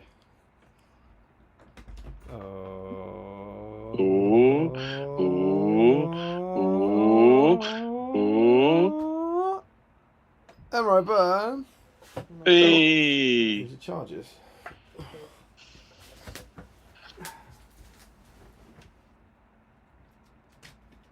Hello, Internet. Hi, Emma. Hello. Say hi to the world. All 39 of us in the world. Hi. Love you. Love you. Night. Didn't bring a beer. I'm going to get you Just waiting for it to fly through the door and hit you in the back of the head. What do you think, Mark? When's it all coming out? Sorry? When's it all coming out? I mean, you're right. Like, it makes sense for it to be in and around Articon. I just think it's all come a bit slower than we thought. So I just wonder if that's being optimistic. So you think later in September or next year? Yeah. I don't think next year, but I think in the next few months, which is later. It'll be out later. So there we go. And I got a Throne of Skulls ticket. Mark got a Throne of Skulls ticket. Chris, you don't normally Throne of Skulls? I don't normally Throne of Skulls. And are you breaking that habit this year? Still not breaking that habit. Not breaking that habit. Is that the same weekend as Scouring? No, they've learned a lesson and changed it. Scouring have, or Throne of Skulls have? Throne of Skulls has. I thought it was... Yeah, alright, cool. But no Throne of Skulls. We're the weekend after Throne of Skulls. All right, I see. But yes, we'll be going. We're very excited. I'll be Yeah. vlogging about it. That's when I get back from Yeah. Articon. That will be all my hobby for the rest of the year. Very exciting. And there we go. So Ooh, Chris, Hopefully not for the rest of the year, because you should have finished it by then. yeah, Pterodactyl just flew in the garage. a pterodactyl just flew into your garage. I mean, if it's not a pterodactyl, it's a flipping big moth. There's a few. Are we going to watch Mark get killed? I really want an actual On pterodactyl live now stream. to just take him out. It is massive. A moth doesn't really look a lot like a pterodactyl. This one does. Oh, this just landed on my my wooden spoon for. It's mocking you. Anyway, sorry. Carry on. Chris, could I interest you in jumping into the chat to see what the nerds think? Yeah, I can do that. I think if I find it and you catch up with me, if that makes sense. We have Sam Page. Oh no, we have James Wilson saying Helm is lovely. The way they're referring to it as a journal suggests it'll be like the old Fellowship 2000 Return of the King journey books. And I've got a Throne of Skulls ticket. It's a cracking answer from James there. Sam says Helm good, supplement good, Throne of Skulls ticket good. Darren Warner thinks the new Helm sculpt could be the best one yet. Is that like best SBG sculpt ever? Our best helm model. Best helm model ever. What can we? Is Old Helm a King of Men now? Do you reckon? Is that a King of Men mounted? That'd be pretty cool for that. That's probably about the closest thing you could use them. He looks a bit too fancy, maybe for A captain. a captain or a. Rob Lynchbury, I'm gutted I've missed out on tickets for Throne of Skulls again. Oh, work got in the way and they were sold out. Sorry, dude. Get on the wait list. I know it's been a while, but the wait list does work. And the wacky thing is, we always say this for Seven Stones, the closer you get to the event, the more like you're going to get one because people will have made plans. Yep. So if you can keep the Same for pretty much any tournament. Yeah. However, I always tell people with Seven Stones, if we've got a long wait list, to stay on it because we always get through the wait list. Because if you keep the weekend free, in 2 months' time, loads of people won't have done, and they'll just jump 10 people down the wait list. So it is worth it. It really is. Was it James that turned up to Throne of Skulls on the day? Yeah, James year? Wilson last year. Yeah, turned up and got a ticket. It's good if you're local or if you want to take a punt on it. Bit of a roll of the dice for me to try that.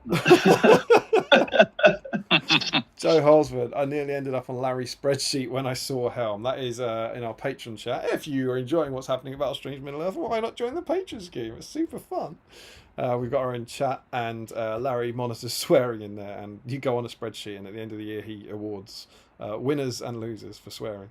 And I think Joe is expressing his strong... I don't think I've sworn yet. You haven't sworn yet? I don't think so. People genuinely save it up for New Year's Eve. It's quite good fun. Have an expletive-filled final hour. You know, you're allowed one a year. Joe Holzman, I think, liked the new Helm. By the sounds of it.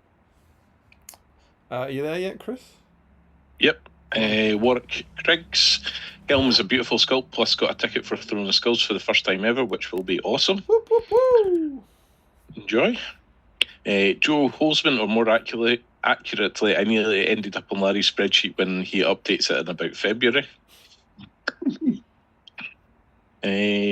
Larry's a busy man. Spoons don't shine themselves. Ryan Pickering. Honestly, I'm more looking forward to the journal than the new Helm. That's fair enough. James Wilson. Chris, keep the old Helm. Use him as a Rohan King of Men. I don't get rid of models. That's fine. Cool. Larry Miller, I do like how you can make a helm. If you don't like helm, though, I for one will be using both helms on my helms. Thank you for that. Richard Clammer, I love the look of the new helm, but if I'm honest, the first time I looked at him, it was on my phone and his beard to helm ratio was crazy. Much preferred the helmless, but it's growing on me. His beard to helm ratio. Old School Chris C, it shows the game's not dead, unlike Steve. Rest in peace. Not dead. Not forgotten. Rory Campbell, tell us what tell us about the format of Old World journals for those who haven't seen them. I've got mine handy. I've got one here. Oh, there you go. Over to you, Chris. There is a contents page. Oh, not page by page. Come on. So I think this one's slightly different because it's a new faction. So there's a bit of background. This one does have rules because it's a new faction. Is that Cathay? Yeah. Ooh, fancy. I like playing them in Warhammer Total War. So when they then put models out, I couldn't resist. So you then get a bit of background, some magics, and then you get, I think normally there's some scenarios and like a little campaign to play, but this one doesn't have it because it's got builds more of the actual rules. And I think there's normally a couple of alternative army lists compared to what you normally have. I think physically they'll look very similar, but the contents will be different because I think the old ones only ever have one scenario in, don't they? Whereas this is obviously loads of scenarios. They usually flesh it out with sort of new profiles and like different like army lists, right? Different ways of composing the army. Yeah. Effectively, like the Empire one has like a knights heavy one, and then it has a sort of I think it's a Nuln sort of gunline type army and stuff like that. It's just different ways of structuring the army. But yeah, we might be moving to a era of more smaller, cheaper books. Yeah. It'll be interesting. The journals are actually filled with quite a lot of artwork, whether we get the same in the Middle-earth ones. Yeah, it's tricky, isn't it? Same as lore, isn't it? Yeah, because Armies of Middle-earth book had quite a bit of new artwork and things in it, so can only hope. Richard Clammer asking what's different about the journals. Ricky drinks paints. Yeah, I really like the new helm. My only complaint is the colour choice. Going to do mine in the classic Weta Rohan colours. Old school Chrissy, BSIME guide to building a ruined Rohan house. 1, build a Rohan house kit. 2, ruin it. 3, maybe put it on a hill. You thought about going into writing for GW? I'll give you a little tasty preview. That, assuming that comes out in September, that ruined Rohan house might be very useful for me. Larry Bill, it'll be sad if the and maybe very useful least maybe useful for Mark and Michael Haskell.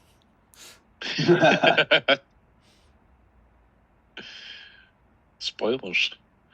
Larry Miller, it'll be sad if at the very least we don't get a Hill Tribes Harad list, which is the one thing the game is currently missing. Yeah, I think that's almost the most requested thing is the ability to in some way run a mimic with usurpers, right? Yeah. But they shouldn't be in usurpers because usurpers have got Frecker. It should be something different. It should be like a third army list, shouldn't it? Yeah. Besiegers of Edoras, Stompers of Edoras. And then Usurpers of the Hornburg. Yeah. Joe Holzman with the profiles in Quest of the Ringbearer. Yes. Yeah, we got It's the Ranger heroes. Did we also get Barleyman Butterbur and Harry Goatleaf? I believe we did, yeah. Larry Miller, the Rangers, Bill and Friends, well, his friends. Yeah, because it came out with the Resident Build a Pony. Mm-hmm. Larry Miller, I'd be happy if it was the just narrative scenarios that I will say I'll play and then never play, but I do worry if the wider community would buy it enough. Do you think he means they'll buy it as in purchase it or, buy into the concept? I suppose they're linked. I think buy it as in purchase it. Yeah. Well, some people won't. That's the thing. Yeah. When they are a supplement with everything, everyone gets them. Whereas there are people... You at least get something out. There's a bit for everybody. And even the narrative people would buy the very heavily match play ones because they might use the new profiles in their narrative games. Whereas the competitive players, I think, and I'm sweeping generalizations here, but there are some competitive players who won't buy narrative scenarios because they don't Yep. play them.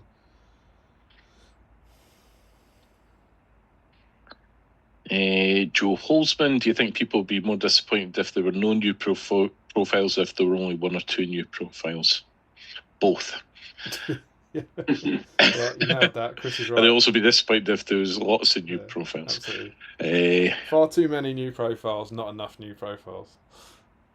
Joe Holzman, and yes, Larry, I will accept Jess as a correct response. Larry Miller, if we don't get old Pennycrook, I'll riot. I look forward to that. Ryan Pickering, there's also the yet unannounced new Theodred they could reveal too. That's true. I think we talked about in the last stream. I find that really weird. Where the hell is Theodred? I find that really odd. Line at the bottom of the Eisen. It's too sad. I find it weird that they previewed Leaf that early, when clearly he's coming out with his book. And I find it incredibly odd that they haven't announced Theodred. They haven't even previewed him. I just think it's weird. Yeah.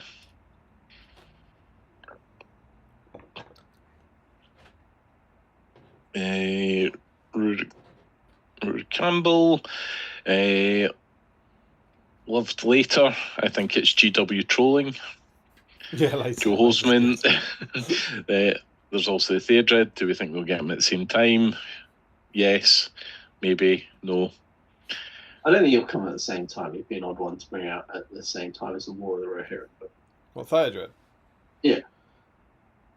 Well, I agree with you, but based on their recent model, I think it will come at the same time. They've done it. Yes. They've done it 3 times so far. They did it for Angmar, they did it for War of the Rohirrim, and they did it for the Armies of Middle Earth stuff. They show you a ton of stuff, and then dump it on the same day. And so I think it's more likely he'll come out. It might even be the same day as the Catapult Troll and the Drakes. Possibly. They seem to have like quarterly Middle Earth release To be days. fair, a new Theodred with the Drakes would make sense as a sort of Armies of Middle Earth follow-up. Yeah, maybe. Could be 2. Yeah. I don't know. Somebody knows. Joe Chile. Happy for a new supplement, but I feel like we've been waiting 10 years for the last Alliance supplement with the new Gilgalad and finally getting an Narian model. That's the clock definitely reset. Reset. The A word. Joe Holzman and the rumoured new Rider sculpts. Yeah, Yep, so they'll that be there. rumour, and I will give this one some credit. We had this big debate about the nature of rumour. There's a fascinating thing in White Dwarf. I don't know if it's this month's, but it might be last month's. But there was an article by a guy. There was a little news article of a guy in Warhammer World just putting out loads of Lord of the Rings model, and it was great. Don't want to take anything away from it. Really odd. Never heard of him. Maybe I've missed it. Do you know? Have you got it? Do you know what I'm talking about? I haven't picked up White Dwarf recently. Okay, so I've never heard of this bloke, but he seemed to have most of the models, but not many of them. It wasn't like a massive collection, but he was just a guy who'd been collecting Lord of the Rings for ages, gone to Warhammer World and displayed them all. And it was just odd to see like a page-long article about SBG with someone that, you know, we don't know of, if that makes sense, or I hadn't heard of. And in it, they said, "What are you doing next?" And he said, "I'm really looking forward to getting to grips with the new Riders of Rohan." And it was something like that. It wasn't, "I'm hoping for new Riders of Rohan." It was very much. They exist. Here's a blurb to say with the release of our new Riders of Rohan. Yeah, you know the Riders of Rohan that have been announced. I'm looking forward to working with it. It read like that, and I just think some kind of publishing sort of maybe mishap where like White Dwarf used to be made like 2-3 months in advance. Yeah, exactly. Maybe they are about to come out, maybe with this journal, and maybe they were meant to come out a month earlier or something. Because it just struck me as the sort of thing that it's so anti-GW to include that sort. You know, they're so bad. They're so very much like no preview stuff like that, no hints, no teasers, and in that way. And I just feel like that they wouldn't have put that in because it's just incendiary. Do you know what I mean? Mm-hmm. Yeah, no, 100%. So It that does feel a bit like a mishap, doesn't it? So I think that's the new rumoured sculpts that he's talking about. Okay, Joe Holzman, did they not mention Articon in the articles last year? Maybe, can't be bothered. Oh, they might have looking done. back at You might be right,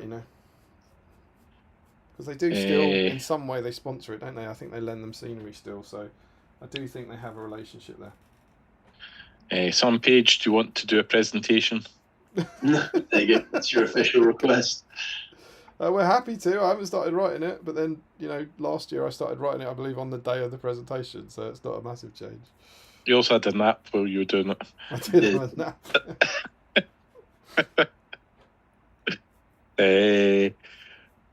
Rory, Emma's here to do a short presentation.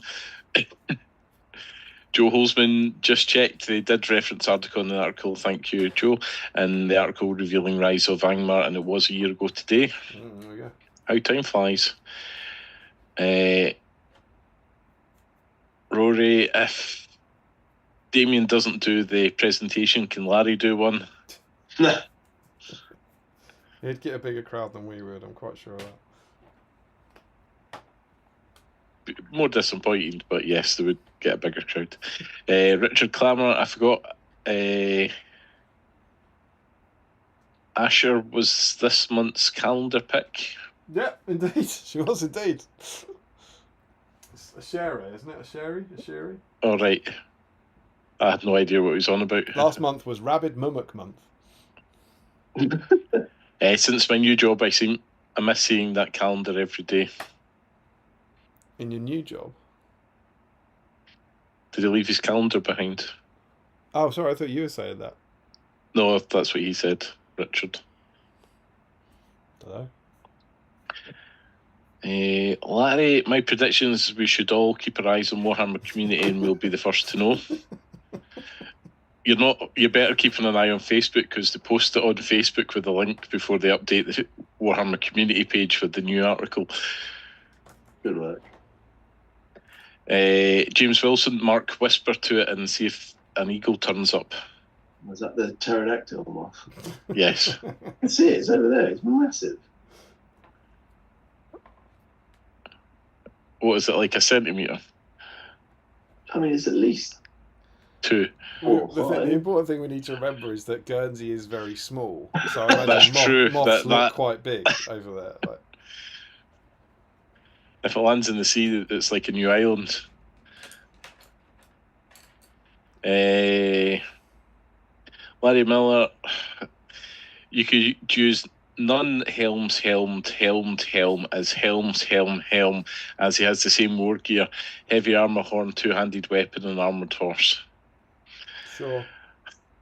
Joe Achille or Achille, apologies, but I have to head off to a family dinner.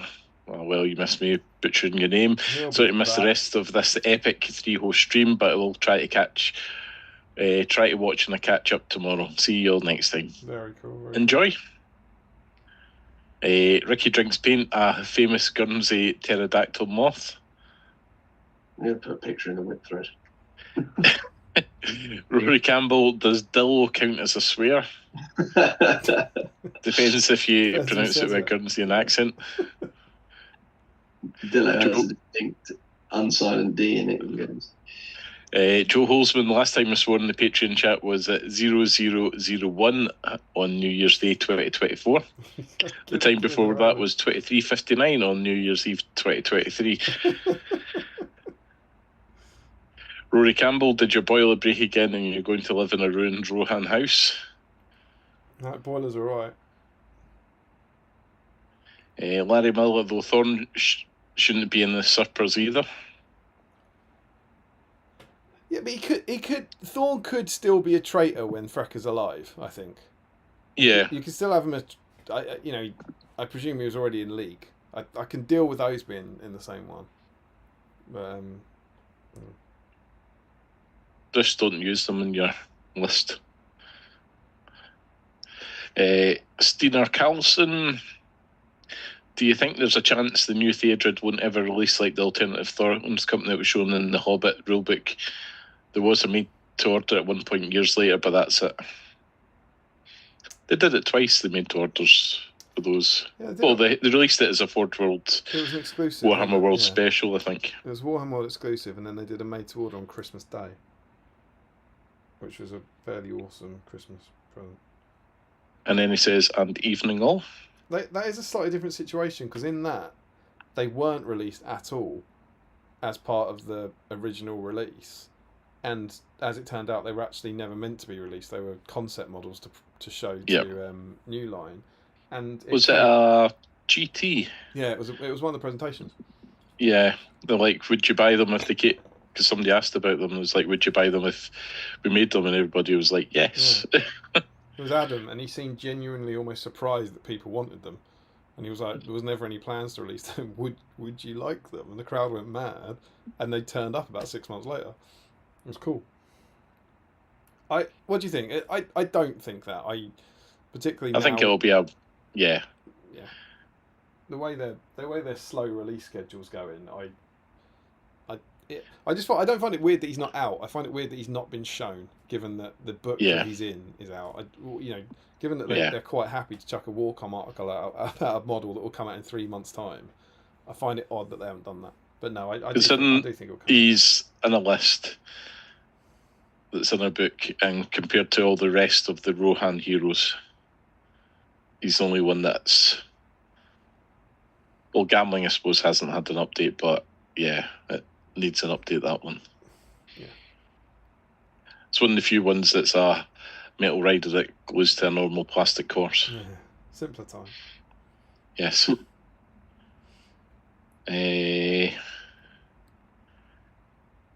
Right. Don't know if I said... Steiner says, evening all as well. Larry Miller, I don't think so. That's good to know. Larry Miller, he kept his shield option like how Bull kept his bow. Suggests that they had the model planned. Rory, hold the phone doing a White Dwarf deep dive. He must be looking for the article. So many deep dives.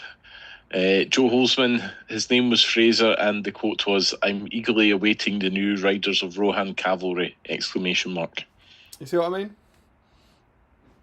And it was a Fraser Pierce. Anyone know? Fraser with the Z. Does anyone know? No. It does feel like odd. Like if they weren't coming, you would think that someone would have edited that out, right? Yeah. Or just changed it to, and I hope we might see some new Riders of Rohan. I'm eagerly awaiting. I'm not even sure they would do that. I don't think they would put in something negative about the Games Workshop. I don't think they'd put wish listing in. Yeah, you might be right. Joe's put a screenshot of that part of the article in the Patreon chat. So give your money to Damien, you can see it. Rory Campbell, you beat me to it, Joe. Page 3 of issue 513. Total.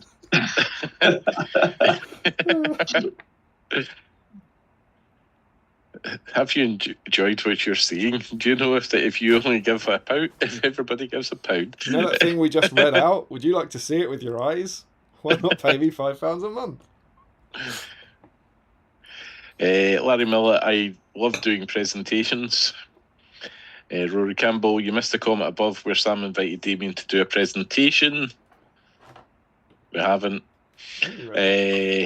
Joe Holzman, if it's a pterodactyl, I think it might be more likely for a Archaeopteryx to turn. Aye, bless you. Larry Miller, I would never use Thorn with Freka. Joe Holzman, the errata this week for Storm Fade and Shield implies the model is definitely coming. Will, just later. Larry Miller, when it was a Forge World exclusive, they were in separate packs. Yep, because I bought a pack to cut up and put on goats. Larry Miller, I remember because I got an extra Thorn one the day they discontinued them. Larry Miller then got another set when they made to order them. Steiner Carlson, that's some good lore about Alternative Thorns Company. I didn't know that. Larry Miller, still only painted Thorin. And Joe Holzman, I was trying to encourage more people in. More people need to experience the insanity of Larry on a daily basis. Thanks, And Joe, that's me appreciate caught that. up. Good lad. So yeah, that's our new releases. As I said, we're not going to do the FAQ. I think there's some stuff to plumb there, and if we have time tonight and there's a market for it, we'll get to it. But it's not really our jam over here, and I'm sure there's going to be a million people out there digesting the FAQ. But what instead we have for you is Tom Bombadil week, and I have a deep dive for you. So Chris, Mark, put your feet up, get your paintbrushes ready. I'm going to read to you. The reason we're not looking at this is because I've started learning how these streams work. It's 10 o'clock. We have a deep dive to go, and getting through a magazine there would be absolutely insane. And as I deeply dove into the history of Tom Bombadil, there's so much juice, so much good stuff. And so this is probably the biggest deep dive I've ever done. So I think people, I always feel slightly nervous at this point. Everyone's going, for God's sake. But I think people like story time with Damien. So I'm going to break this up and basically have little... I've got kind of 4 sections that I'm going to go through. And then we'll pause and do a bit of chat and stuff like that, and catch up and see where things go, basically, and where things take us. So, yeah. Is this how your lectures work? It's pretty much the same preamble I give before every lecture. But then they're not allowed to leave. And so they're kind of well, I hope you better act like you enjoy it, because otherwise I'll do it twice. But so yeah, that's the plan. And so what I want to start with is I'm going to start with the stuff actually from the published book, and we're going to have a look through what we learn about Bombadil in the Lord of the Rings. And so what I want the comments to be about at the moment, this is a discussion point for you and Mark, Chris, or you and Chris, Mark, when I get to the end of this bit, is who is Tom Bombadil? What do you think he is? Who is he? What is he? All that sort of stuff. And we'll go through his kind of powers here as we go. But what I've basically done is highlighted the bits where you kind of learn stuff about him. All right, so get comfy and enjoy a deep dive, the deepest dive I've ever dove into Tom Bombadil. So, in the chapter we get this. Just as they're trapped within the willow tree, there was another burst of song, and then suddenly, hopping and dancing along the path, there appeared above the reeds an old battered hat with a tall crown and a long blue feather stuck in the band. With another hop and a bound, there came into view a man, or so it seemed. At any rate, he was too large and heavy for a hobbit, if not quite tall enough for one of the big people, though he made noise enough for one, stumping along with great yellow boots on his thick legs, and charging through grass and rushes like a cow going down to drink. He had a blue coat and a long brown beard. His eyes were blue and bright, and his face was red as a ripe apple, but creased into 100 wrinkles of laughing. "Whoa, whoa, steady there," cried the old man, holding up one hand, and they stopped short as if they'd been struck stiff. So very early on, you get the idea that he's got some kind of uber magic, that he freezes them in place. He's basically got immobilized. And then we jump on. And then this is him commanding them to release Merry and Pippin. "You let them out again, old man Willow," he said. "What you be a-thinking of? You should not be waking. Eat earth, dig deep, drink water, go to sleep." Bombadil is talking. He then seized Merry's feet and drew him out of the suddenly widening crack. And obviously it's showing his power over nature. But I also highlighted that because I think it's fun, because that's Treebeard's line in the film that he says to the tree that eats Merry and Pippin. So Treebeard gets the line from, there's a little bit of honouring of Tom Bombadil there. And then, and this line kind of comes back a bit later, when they're in the house of Tom Bombadil, Frodo says to Goldberry, "Tell me, if my asking does not seem foolish, who is Tom Bombadil?" And the answer is, he is. It's a capital H, which, as I will show you later, is important. You could also argue it's a capital H because it's the start of a sentence, but the answer is he is. And then she's like, Frodo's all like, "That's not an answer." And so she goes, "He is the master of wood, water and hill." And Frodo says, "Then all this strange land belongs to him?" And Goldberry says, "No, indeed," she answered, and her smile faded. "That would indeed be a burden," she added in a low voice, as if to herself. "The trees and the grasses and all things growing or living in the land belong each to themselves. Tom Bombadil is the master. No one has ever caught old Tom walking in the forest, wading in the water, leaping on the hilltops under light and shadow. He has no fear. Tom Bombadil is master." He also then gives him a drink, kind of like the elvish liquor and kind of like the Ent draft. The drink in their drinking bowls seemed to be clear, cold water, yet it went to their hearts like wine and set free their voices. He gives them something that makes them feel very relaxed, and they start singing. I'm sure this is all innocent, but you can... But I'm down on the Scottish, and it's Scottish tap water that he gave them. That's it, must be. And they say, "Why did you come?" He says, "It was no plan of mine, though I was waiting for you. We heard news of you and learned that you were wandering." And I think the news comes to him from Gildor. So he is in contact potentially with the elves. A completely separate bit is that in this chapter they then have dreams. It's really interesting. So Frodo lay in a dream without light, and within it was he saw a circle of hills, and within it was a plain, and in the midst of the plain stood a pinnacle of stone, like a vast tower, but not made by hands. On its top stood the figure of a man. The figure lifted his arms, and a light flashed from the staff that he wielded. A mighty eagle swept down and bore him away. So this is a vision of Gandalf being saved from Orthanc. So to the best of my knowledge, Frodo doesn't have visions, but within the House of Tom Bombadil, he gets a vision of Gandalf. And then they all dream. So Pippin, at his side, Pippin lay dreaming pleasantly. He wondered if there were willow trees close to the house, and suddenly he had a dreadful feeling that he was not in an ordinary house at all, but inside the willow, and listening to that horrible dry creaking voice laughing at him again. It was the sound of water that Merry heard falling into his quiet sleep, water streaming down gently and then spreading irresistibly all round the house into a dark, shoreless pool. It gurgled under the walls and was rising slowly but surely. "I shall be drowned," he thought. So Pippin and Merry have kind of normal dreams, right? They've just been trapped in a tree. They kind of have nightmares, but Frodo gets a vision, and then almost like Tolkien just hates Sam. He goes, "As far as he could remember, Sam slept through the night in deep content, if logs are contented." And I just find it odd. There's like, give Frodo a vision, give Merry and Pippin nightmare, Sam was fine. But yeah, so in there, Frodo gets a vision. Is that to do with Tom Bombadil? I don't know. And then he starts chatting to them. He told them of bees. This is some of Tolkien's best language, I think. He told them of bees and flowers, the ways of trees and the strange creatures of the forest, about the evil things and good things, things friendly and things unfriendly, cruel things and kind things, and secrets hidden under brambles.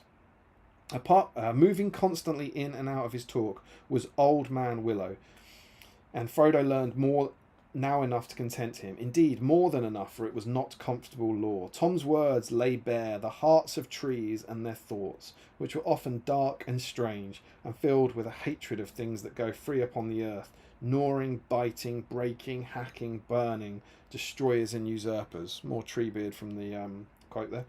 It was not called the Old Forest without reason, for it was indeed ancient, a survivor of vast forgotten woods, and in it there lived yet, aging no quicker than the hills, the fathers of trees, remembering times when they were lords. The countless years had filled them with pride and rooted wisdom and with malice, but none were more dangerous than the great willow. His heart was rotten, but his strength was green, and he was cunning, and a master of winds, and his song and thought ran through the woods on both sides of the river. His grey, thirsty spirit drew power out of the earth and spread like fine root threads in the ground and invisible twig fingers in the air, till it had under its dominion nearly all the trees of the forest, from the hedge to the downs. Suddenly Tom's talk left the woods and went leaping up the young stream, over bubbling waterfalls, over pebbles and worn rocks, and among small flowers in close grass and wet crannies, wandering at last up unto the downs. They heard of the great barrows, and the green mounds, and the stone rings upon the hills, and in the hollows among the hills. Sheep were bleating in flocks. Green walls and white walls rose. There were fortresses on the heights. Kings of little kingdoms fought together, and the young sun shone like fire on the red metal of their new and greedy swords. There was victory and defeat, and towers fell, fortresses were burned, and flames went up into the sky. Gold was piled on the biers of dead kings and queens, and mounds covered them, and the stone doors were shut, and the grass grew all over. Sheep walked for a while, biting the grass, but soon the hills were empty again. A shadow came out of dark places far away, and the bones were stirred in the mounds. Barrow-wights walked in the hollow places with a clink of rings on cold fingers, and gold chains in the wind. Stone rings gringed out of the ground like broken teeth in the moonlight. I honestly think that's so good. That whole paragraph is just so evocative. And I know it sounds mad. It reads to me like time lapse. It's almost like, you know, he's talking you through centuries, and you can almost see it like passing. It's just, I think it's wonderful, wonderful language. He had now wandered into strange regions beyond their memory and beyond their waking thought, into times when the world was wider and the seas flowed straight to the western shore. Whether the morning and the evening of one day or of many days had passed, Frodo could not tell. And then Frodo says, "Who are you, master?" he asked. "But you are young and I am old. Eldest, that's what I am. Mark my words, my friends. Tom was here before the river and the trees. Tom remembers the first raindrop and the first acorn. He made paths before the big people and saw the little people arriving. He was here before the kings and the graves and the Barrow-wights. When the elves passed westward, Tom was here already. Before the seas were bent, he knew the dark under the stars when it was fearless, before the Dark Lord came from outside." He appeared already to know much about them and all their families, and indeed to know much of all the history and doings of the Shire, down from days hardly remembered among the hobbits themselves. It no longer surprised them, but he made no secret that he owed his recent knowledge largely to Farmer Maggot, whom he seemed to regard as a person of more importance than they had imagined. There's earth under his old feet and clay on his fingers, wisdom in his bones, and both his eyes are open. I want to mention that because we'll come back to Maggot later. And then you get the ring magic. "Show me the precious ring," he said suddenly in the midst of the story. And Frodo, to his own astonishment, drew out the chain from his pocket and, unfastening the ring, handed it at once to Tom. So if you already think about the cautiousness that Frodo's, as soon as he gets the ring, he says he doesn't want to give it to Gandalf. He kind of pulls it back, and Bilbo obviously doesn't want to give it to him, but he's fine to give it straight to Tom without kind of any hesitation. It seemed to grow larger as it lay for a moment on his big brown-skinned hand. Then suddenly he put it to his eye and he laughed. For a second the hobbits had a vision, both comical and alarming, of his bright blue eye gleaming through a circle of gold. Then Tom put the ring around the end of his little finger and held it up to the candlelight. For a moment the hobbits noticed nothing strange about this. Then they gasped. There was no sign of Tom disappearing. Tom laughed again, and then he spun the ring in the air, and it vanished with a flash. Frodo gave a cry, and Tom leaned forward and handed it back with a smile. He was perhaps a trifle annoyed with Tom for seeming to make so light of what even Gandalf thought so perilously important. He waited for an opportunity when the talk was going again, and Tom was telling an absurd story about badgers and their queer ways. Then he slipped the ring on. "Hey there," cried Tom, glancing towards him with the most seeing look in his shining eyes. "Hey, come Frodo there. Where you be a-going? Old Tom Bombadil's not as blind as you yet. Take off your golden ring. Your hand's more fair without it." So people give him the ring without hesitation. The ring doesn't make him invisible, and he can see people wearing the ring. Magic. So then they wander off, and Tom says to him, "Don't go near the Barrow-wights." So they go straight to the Barrow-wights, and they get trapped. And then he pops up, saves them. And he does this fun rhyme. "Get out, you old wight, vanish in the sunlight, shrivel like the cold mist, like the winds go wailing, out into the Barrowlands far beyond the mountains, come never here again, leave your barrow empty, lost and forgotten be, darker than the darkness, where gates stand forever shut till the world is mended." Then there was a long trailing shriek, fading away into an unguessable distance. And then I love this, that they leave.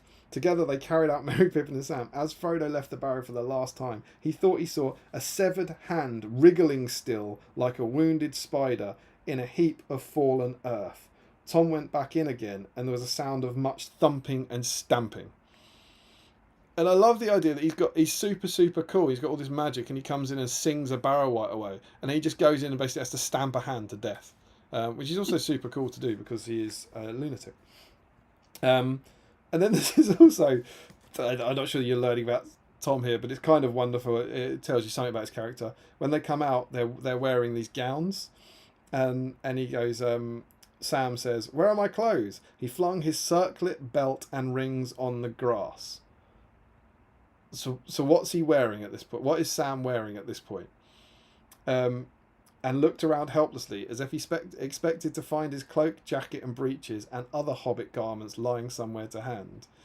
And then Tom says, "Clothes are but little loss if you escape from drowning. Be glad, my merry friends. Let the warm sunlight heat now heart and limb. Cast off those cold rags. Run naked on the grass while Tom goes a hunting." I want to see that scene. Like, where's that? Where's the scene with the four naked? It's in the hobbits? extended edition. Why can't It's we like the dwarfs in the fountain, the Rivendell, and the Hobbit. I think. Can you imagine? Like, I've left out a lot of his scenes. Can you imagine what it's like knowing this guy? They're like, what? And they're like, just chuck off your robes and run around naked. Ah, Tom, can we? Yeah, mate. Can we not? Please buy me a drink. By the time Tom returned, they were feeling strong and hungry. He reappeared, hat first, over the brow of the hill, and behind him came an obedient line of 6 ponies. And what's interesting about that is these are Merry's ponies originally. Tom gives them new names, and they answered to the names that Tom had given them for the rest of their lives. So, like, Merry gave them the wrong names, Tom gives them new names, and it's kind of fun. And then Did Tom give them new names, or did he just ask them their actual names? Well, maybe. Yeah, this is it. Yeah, maybe. And then also, while they were eating, Tom went up to the mound and looked through the treasures. Most of these he made into a pile that glistened and sparkled on the grass. He bade them lie there, free to all finders, birds, beasts, elves or men, and all kindly creatures. For so the spell of the mound should be broken and scattered, and no wight ever came back to it. He chose for himself from the pile a brooch set with blue stones, many shaded like flax flowers or the wings of blue butterflies. He looked at it, as if stirred by some memory, shaking his head, and saying at last, "Here is a pretty toy for Tom and for his lady. Fair was she who long ago wore this on her shoulder. Gulbury shall wear it now, and we will not forget her." Raise this. I ran out of time to look up that. Do we know who that is? Is that a mystery? I feel like is that a queen of Arnor or something? I feel like maybe that's gone into it. I don't know. And then he gives them the swords. Then he told them these blades were forged many long years ago by men of Westerness. They were foes of the Dark Lord, but they were overcome by the evil king of Carn Dûm in the land of Angmar. Few now remember them, Tom murmured. Yet some still go wandering. Wrap the badge, boys. Sons of forgotten kings, walking in loneliness, guarding from evil things, folk that are heedless. Of course, he's talking about Aragorn. And then he sends them off to Bree, and so it's him that directs them to Bree and to look for Butterbur, and he leaves them with the line, "Tom's country ends here, he will not pass the border. Tom has his house to mind, and Gulbury is waiting." And then he really plays no more part in the narrative, but he's mentioned at Rivendell. When Elrond says, "I had forgotten Bombadil. If indeed this is still the same that walked the woods and hills long ago, and even then was older than the old, that was not then his name. Eowyn Ben Adar we called him, oldest and fatherless. But many another name has he had since then, given by any folk, Fawn by the dwarves, Orald by northern men, and other names beside. He is a strange creature. It seems that he has a power even over the ring. No, I should not put it so, says Gandalf. Say rather that the ring has no power over him. He is his own master, but he cannot alter the ring itself, nor break its power over others. And if he were given the ring, he would soon forget it, or most likely throw it away. Such things have no hold on his mind. He would be a most unsafe guardian. Soon or late, the Lord of the Rings would learn of its hiding place and would bend all his power towards it. Could that power be defied by Bombadil alone? I think not. I think that in the end, if all else is conquered, Bombadil will fall, last as he was first, and then night will come. And then the very last mention is very near the end, in just before the scouring, when Gandalf, as he is so wont to do, leaves the hobbits just before having Gandalf with them would be really useful. And he actually gives them a bit of sass, where what does he say to him? Something about gates. I should press on for home, or you will not come to the Brandywine Bridge before the gates are locked. But there aren't any gates, said Merry. Not on the road. You know that quite well. There's the Buckland Gate, of course, but they'll let me through that any time. There weren't any gates, you mean, says Gandalf. I think you will find some now. He knows what they're He knows full well what they're going to. He knows absolutely full well what's happened in there. He's like, nah, you go and deal with it. Because he's got important business, because he is going to have a long talk with Bombadil. Such a talk as I have not had in all my time. He is a moss gatherer. I have been a stone, doomed to rolling. But my rolling days are ending, and now we shall have much to say to one another. And it's not said in Lord of the Rings, but Tolkien expands on it later. He talks to him for 2 years. Gandalf goes and chats to Tom Bombadil for 2 years. Imagine 2 years of Hey Do Merry-Doll. It's like a deal battle stream. So, that's from the book, the first book. So my question, Mark, Chris, who's Tom Bombadil? What is he? I've always wondered, is he like as high up as like Eru or somebody like that? I've done what I need to do. I'm now just going to chill in my little town with my wee wife that I met. I've done my job. Iluvatar? Is he God, you're saying? Yeah, it's like, who is he? He. Yeah, exactly. That's very like Christian Catholicism. And, well, Tolkien was quite big on that, yeah. But, like, he's not the creator, is he? He's almost more of a... Eru is. Eru's the creator. Yeah. So, but he's more of almost a guardian or a watcher, I guess. Oh, what Tom is? Yeah. So you're saying he's not Eru? No. Or maybe an aspect of, but I don't think he's... It's certainly a theory. I won't go into kind of what I think yet. I think because it comes up later, but that's certainly a certain theory. Any other thoughts on Tom? Take some good drugs.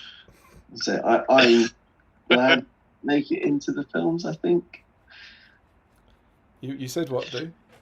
And I think I'm glad he didn't make it into the films. Glad he didn't make it into the films. Why? Because I think I always found it almost a little bit jarring to the rest of the story. It's kind of, let's say, it's things like almost making light of the ring and stuff. I find it sort of counter to the whole, hey, this is the worst thing in the world, right? This is the potential apocalyptic level stuff. And it's just a really strong juxtaposition. I think it can get away with it. Would you like to know some things about some badgers? Yeah. It would up the flow of the film like horribly. And you can, as Jackson said, you can pull the whole thing out. You could tell someone to read The Lord of the Rings and skip the Old Forest, In the House of Tom Bombadil, and Fog on the Barrow Downs, right? Yeah, I think the only thing you lose from it is Merry and Pippin's swords, right, which they kind of changed by just making them gifts from Galadriel. Chris, do you like him? I have to admit that now I probably still read that section. In my younger days, when I used to read it more as a teenager, I used to skip through the pages and I was like, nope, there's a Mary doll. Keep on going. Right, okay. Because, it was a bit not epic adventure. Do you know what I found quite interesting? But nowadays, I'm probably a bit more appreciative of him. Mainly because I suppose he's not in the film, so if I want some Tom Bombadil action, you have to read that section. Yeah. I used to hate the start of Fellowship, basically. The bit that's effectively not in the film, it just used to bore me. It takes so long to get going. And right now I'm reading Fellowship to Charlotte for the first time, and we've just about got to Flight to the Ford, and we've gone through it. And a few years ago, I can't remember when it was, maybe when we were doing the start of the Fellowship campaign for the SBG, I really fell in love with the old forest bit. It's like everything, all the hiding from the wraiths in the bushes, and all through the old forest and the Old Man Willow bit. I suddenly was like, I think that might now be one of my favourite parts of the book. But then I still didn't really like the Tom Bombadil bit. And then, kind of as part of this stream, like I've really fallen in love with it. Because I've gone back and read it in a way that I think I was like you. I think I skipped over it a lot, and kind of I don't feel like I've ever read that properly. You know, the language about the whole. He's talking about the whole like fall of Arnor and Angmar, and like you're watching it almost like in this beautiful time lapse thing. And I just don't think I've ever really taken it in. And because I was reading it for this, I was reading it and listening to the Andy Serkis audiobook at the same time, which I've never done before. I don't think I've ever listened to an audiobook and read the book. And what it meant was I couldn't rush through it. You know, do you see what I mean? You couldn't speed read it. And so I felt like I was reading language that I hadn't read before. And I do think I got like a new appreciation for it. I completely agree with Mark that I think it's incredibly jarring. I think it is odd, and lots of it's jarring. And like even if you don't have an answer, it's still like, what the hell is he? Just on a very basic level, like what is it? I don't even think I'm not sure if in that book he even confirms that Goldberry's his wife. There might be one mention. So I was like, what is Goldberry? Like what are they doing in the forest? I also think he's a terrible husband. Like he literally just goes, I've been roaming over hills, singing under the wet clouds. Goldberry is doing the washing and laying all the table. Is there enough here? Butter and the lilies. Like, imagine a life with that every day. I'm now imagining more like Jeremy Clarkson playing Tom Bombadil. I think I was channeling there kind of Andy Serkis's one, which is somewhere between a kind of Brian Blessed character and Bane from Batman, I think. But just imagine a life. You know, you'd have to be like Tom. Today, it's got to come down. It's got to come down. I'm going to jump in the chat and see what people are saying, because that might steer some of the discussions. What have the nerds been saying?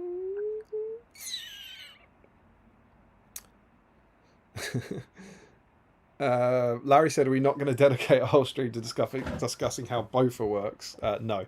He says, wait, we're allowed to leave? You're not allowed to leave. All cool, Chris C, we're allowed to leave, but equally they've paid to be there. Larry said he thinks Tom Bombadil is a merry fellow. His coat is bright blue and his boots are yellow. Richard Clammer says, if this deep dive doesn't mention Rings of Power, is it really that deep? It's a good point. I didn't really have much to say in Rings of Power, but I really liked Tom in Rings of Power. Do we have thoughts on that? I'm not too sure where you two stand on it. He was less Tom Bombadil in Rings of Power. Yeah, he was a muted Tom Bombadil. Probably better, to be fair, for... Yeah, no, I'm better for it, I think. I thought they did a very good job of interpreting that character faithfully and making him not incredibly annoying. Yeah, I'd agree with that. Is that fair? Yeah, 100%. And I'm sure I would have I'm now thinking as like taller than a hobbit, not as tall as the big folk. Is Larry Miller actually Tom Bombadil? Nobody has a clue what he's on about, but it's very enigmatic. Yeah, quite annoying. Yeah. Possibly. Larry Miller is the Tom Bombadil of Beastime for sure. But I said this at some point when we did, I think me and Steve did a season 2 stream or something, but for everything, the reasons that Mark said, you're never going to get Tom Bombadil in a film. He's never going to be in a Lord of the Rings film. He's not in the animated one, and he's not in this one. Like, he's always going to be cut. Maybe I'd love to see a series like what they're doing with Harry Potter. Imagine a 3-season Lord of the Rings on HBO. You know, like 10 episodes per book or something. That'd be awesome. And you'd get him there. But you'll never get him in a film. And I love that Rings of Power, like, we've got the rights to Tom Bombadil. We can put him on screen. And he sure as hell was around then. So I loved that he was in that. And I thought he was very good. And I loved the song. The Rufus Wainwright song is beautiful. I think it did the same thing that Peter Jackson's Misty Mountains did, where it took this kind of song that's often sounds ridiculous and turned it into something really beautiful. But yeah, so Rings of Power gets a big tick from me in that. Old Ski says, Larry, Blue Feather. And he says, are Merry and Pippin's dreams premonitions of Treebeard? Drowning in the tree. I think they're meant to be nightmares about when they were trapped in Old Man Willow, but possibly. Larry Miller says, I want some of Tom's drink. Maybe it's Bakari Sweat. No. Rory says, normal dreams, like sleeping inside a tree. What are your non-normal dreams, Damien? My dreams are quite vivid. Joe says, this sounds an awful lot like what they do when they do for their laundry, David. Yeah, well, this is what I mean. They're going to wash those clothes that they never, ever change. They're going to have Naked Tuesdays. This is a discussion in the chat today that's always bugs me. It's not just The Lord of the Rings. It's almost any fantasy film when the characters never, ever change clothes, right? They're always in the same outfit for these year-long journeys. And they are not carrying multiple copies of that outfit. The clothes have to stink.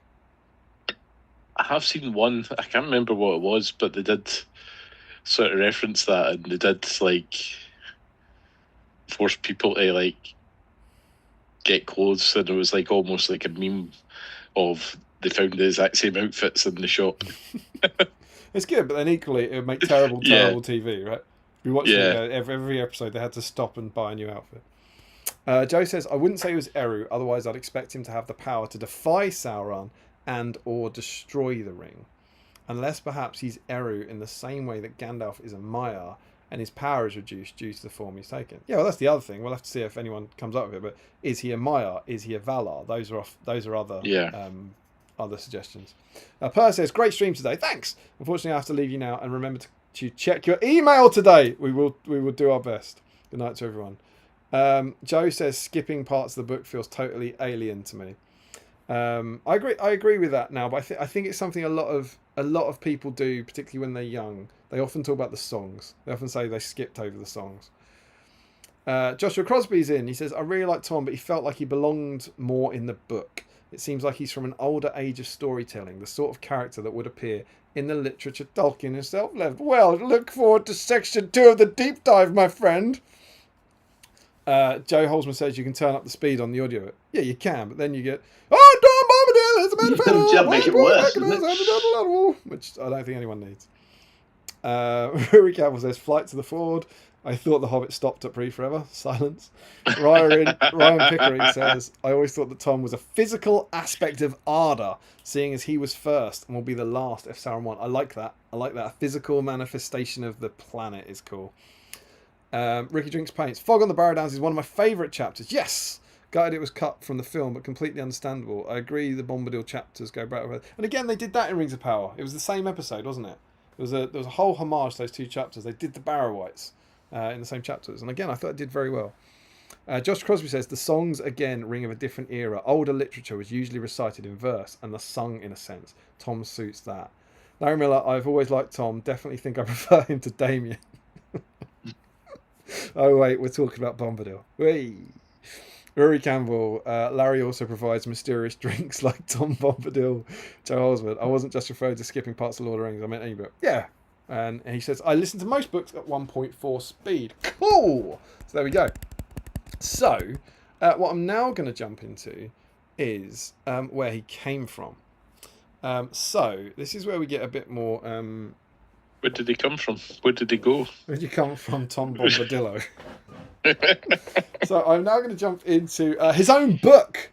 So this is where I start to think, like everyone's probably heard that, but we hopefully start to get into areas that some people won't have read before. So this is The Adventures of Tom Bombadil. What is The Adventures of Tom Bombadil? It's a very complicated collection with a very complicated history, and I'm going to tell you about it. So, first things first. The name Bombadil existed in fiction before the Lord of the Rings conceived. His name was given first to a Dutch doll, a toy made of jointed wooden pegs, owned by one or more of Tolkien's children, and dressed exactly as Tom is described in Lord of the Rings. He nicked it. So Tom Bombadil is a doll. And yeah, Did you say like this, Mark? Yeah. Yeah. So and it's full circle. He's come back to being a doll. So he was originally a toy that one of his kids had, which I think is super cool. And the first reference we have to Tom Bombadil is a fragment of a prose tale entitled, so prose, not a song, entitled Tom Bombadil, probably written in the 1920s. Unfortunately, Tolkien ceased to write, or the surviving manuscript fails after all 3 paragraphs. It's short, so I'm going to read this to you. It happened in the... So this is the 1920s. This is 15 years before The Hobbit was published, at the time when he's still coming up with the earliest version of the Silmarillion that you know as the Book of Lost Tales. It happened in the days of King Bonhedig, before the wild men came hither out of Ond, or the dark men out of Euskadi, or the fair-haired warriors with long iron swords across the narrow water. In fact, before anyone ever mentioned in fantastic history or sober legend had yet arrived in Britain, as it was called in those days. A long time ago, and before the most far-reaching prophecies, of which there was a multitude, had even glimpsed Arthur in the distant and incredible future. Nonetheless, things already happened here, and the island was full enough of peoples and other inhabitants, and had already suffered many invasions and changed as since. Everything but its name several times over. King Bonhedig sat upon the throne of the kingdom of Bon, which stretched for many miles on either side of the Thames, as they called the chief river of the south. That's Thames without the H. There we will leave him, for he concerns us only as a convenient method of dating. He reigned for 50 years only, so you will not be far out in whatever part of his reign you place in those events. Tom Bombadil, and it's one word, was the name of one of the oldest inhabitants of the kingdom, but he was a hale and hearty fellow. 4 foot high in his boots he was, and 3 foot broad. His... That's an odd size. That's a strange size, isn't it? I could deal with 4 foot, because 4 foot high is bigger than a hobbit, smaller than one of the big folk, right? 3 foot wide. 3 foot wide, he struggles to get clothes. he's not able to go to Next. His beard went below his knees, his eyes were keen and bright, and his voice deep and melodious. He wore a tall hat with a blue feather. His jacket was blue and his boots were yellow. That, my friends, is Tom Bombadil in the 1920s. A little bit of commentary here. Ond, which this guy was the king of, is an ancient word for stone and is the same root that is in Gondor, which means stone land. The narrow water is presumably the English Channel. And he thinks he's talking about Berkshire, the name of a county which borders on the River Thames. So you have very, very, very early on Tolkien writing about, his prehistory of Britain, but with far more links to Britain. And Tom Bombadil is right there. So we have that early version, right? Then, around 1931, so this is still before The Hobbit, Tolkien also put Tom into a poem. In that he created Tom Bombadil, Goldberry, Old Man Willow and the Barrow-wights. The poem was published as The Adventures of Tom Bombadil in the Oxford Magazine for 15th of February 1934. So, I'm not going to... I think it'll take about 10 minutes to read the whole thing, so I'm not going to read the whole thing, but I'm going to read a couple of stanzas for it. So this is the original poem as it was published. And I think some of it will be familiar to you, both in the words and in how it sounds. Old Tom Bombadil was a merry fellow, bright blue his jacket was, and his boots were yellow. He lived down Underhill, and a peacock's feather nodded in his old hat, tossing in the weather. There his beard dangled long down into the water. Up came Goldberry, the river woman's daughter. Pulled Tom's hanging hair, in he went a-wallowing, under the water lilies, bubbling and swallowing. Up woke Willow Man, began upon his singing, sang Tom fast asleep, under branches swinging. In a crack caught him tight, quiet it closed together, trapped Tom Bombadil, coat and hat and feather. Ha, Tom Bombadil, what you be a-thinking, peeping inside my tree, watching me a-drinking, keep in my wooden house, tickling me with feather, dripping wet down my face like a rainy weather. You let me out again, Old Man Willow. I am stiff lying here, there no sort of pillow. Your hard crooked roots drink your river water, go back to sleep again like the river daughter. Out came Badger Brock with his snowy forehead and his dark blinking eyes. In the hill he quarried, with his wife and many sons. By the coat they caught him, pulled him inside the hole, down their tunnels brought him. Inside their secret house there they sat a-mumbling. Ho, Tom Bombadil, where have you come tumbling? Bursting in the front door, badger folk have caught you. You'll never find out the way that we have brought you. He escapes. Dark came under hill, Tom he lit a candle. Upstairs creaking went, turn the door handle. Who, Tom Bombadil, I am waiting for you. Just here behind the door, I came up before you. You've forgotten Barrow White, dwelling in the old mound. Up there atop the hill, with the rings of stone round. He's got loose tonight, under the earth he'll take you. Poor Tom Bombadil, pale and cold he'll make you. Lamps gleamed within his house, and white was the bedding. In the bright honeymoon, badger folk came treading. Danced down under hill an old man willow. Tapped at window pane as they slept on the pillow. On the bank in the reeds, river woman sighing. Heard old Barrow White in his mound crying.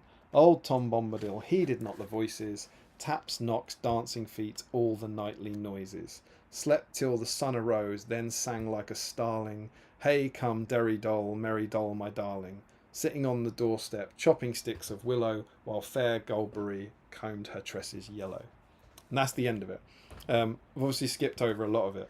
But that's the section from Lord of the Rings, right? That's it. It's all there in this poem. You have, and I deliberately picked those stanzas because they mention the things. You have familiar words, the Merry Donkdillo, the description of him. You have Goldberry, you have Barrow Whites, you have Old Man Willow. The whole story's there, but it's Tom that gets trapped in the tree and Tom that escapes. And he also gets abducted by badgers, which is just fantastic. That line we've already read in Lord of the Rings where there's he tells them a tale of badgers. Yeah. He's referring to that. He's referring to the time he got abducted by badgers, which is kind of wonderful. Some of the commentary in here says, so we got the characters of Tom Bombadil, Goldberry, Old Man Willow and the Barrow White were therefore in hand in the 1934 poem. That's 3 years before The Hobbit. This is over 20 years before The Lord of the Rings is published. To reuse when he came to write Long Bombadils. So some of the things they mention is he wears an old battered hat, he has great yellow boots, he has a blue coat, and he sings in rhyming couplets. They're also, again, following description in the poem. Goldberry is green with a belt shaped like a chain of flag lilies set within the pale blue eyes of forget-me-not. It's really quite kind of terrifyingly close to the to kind of what would come, as it were. So we have that as the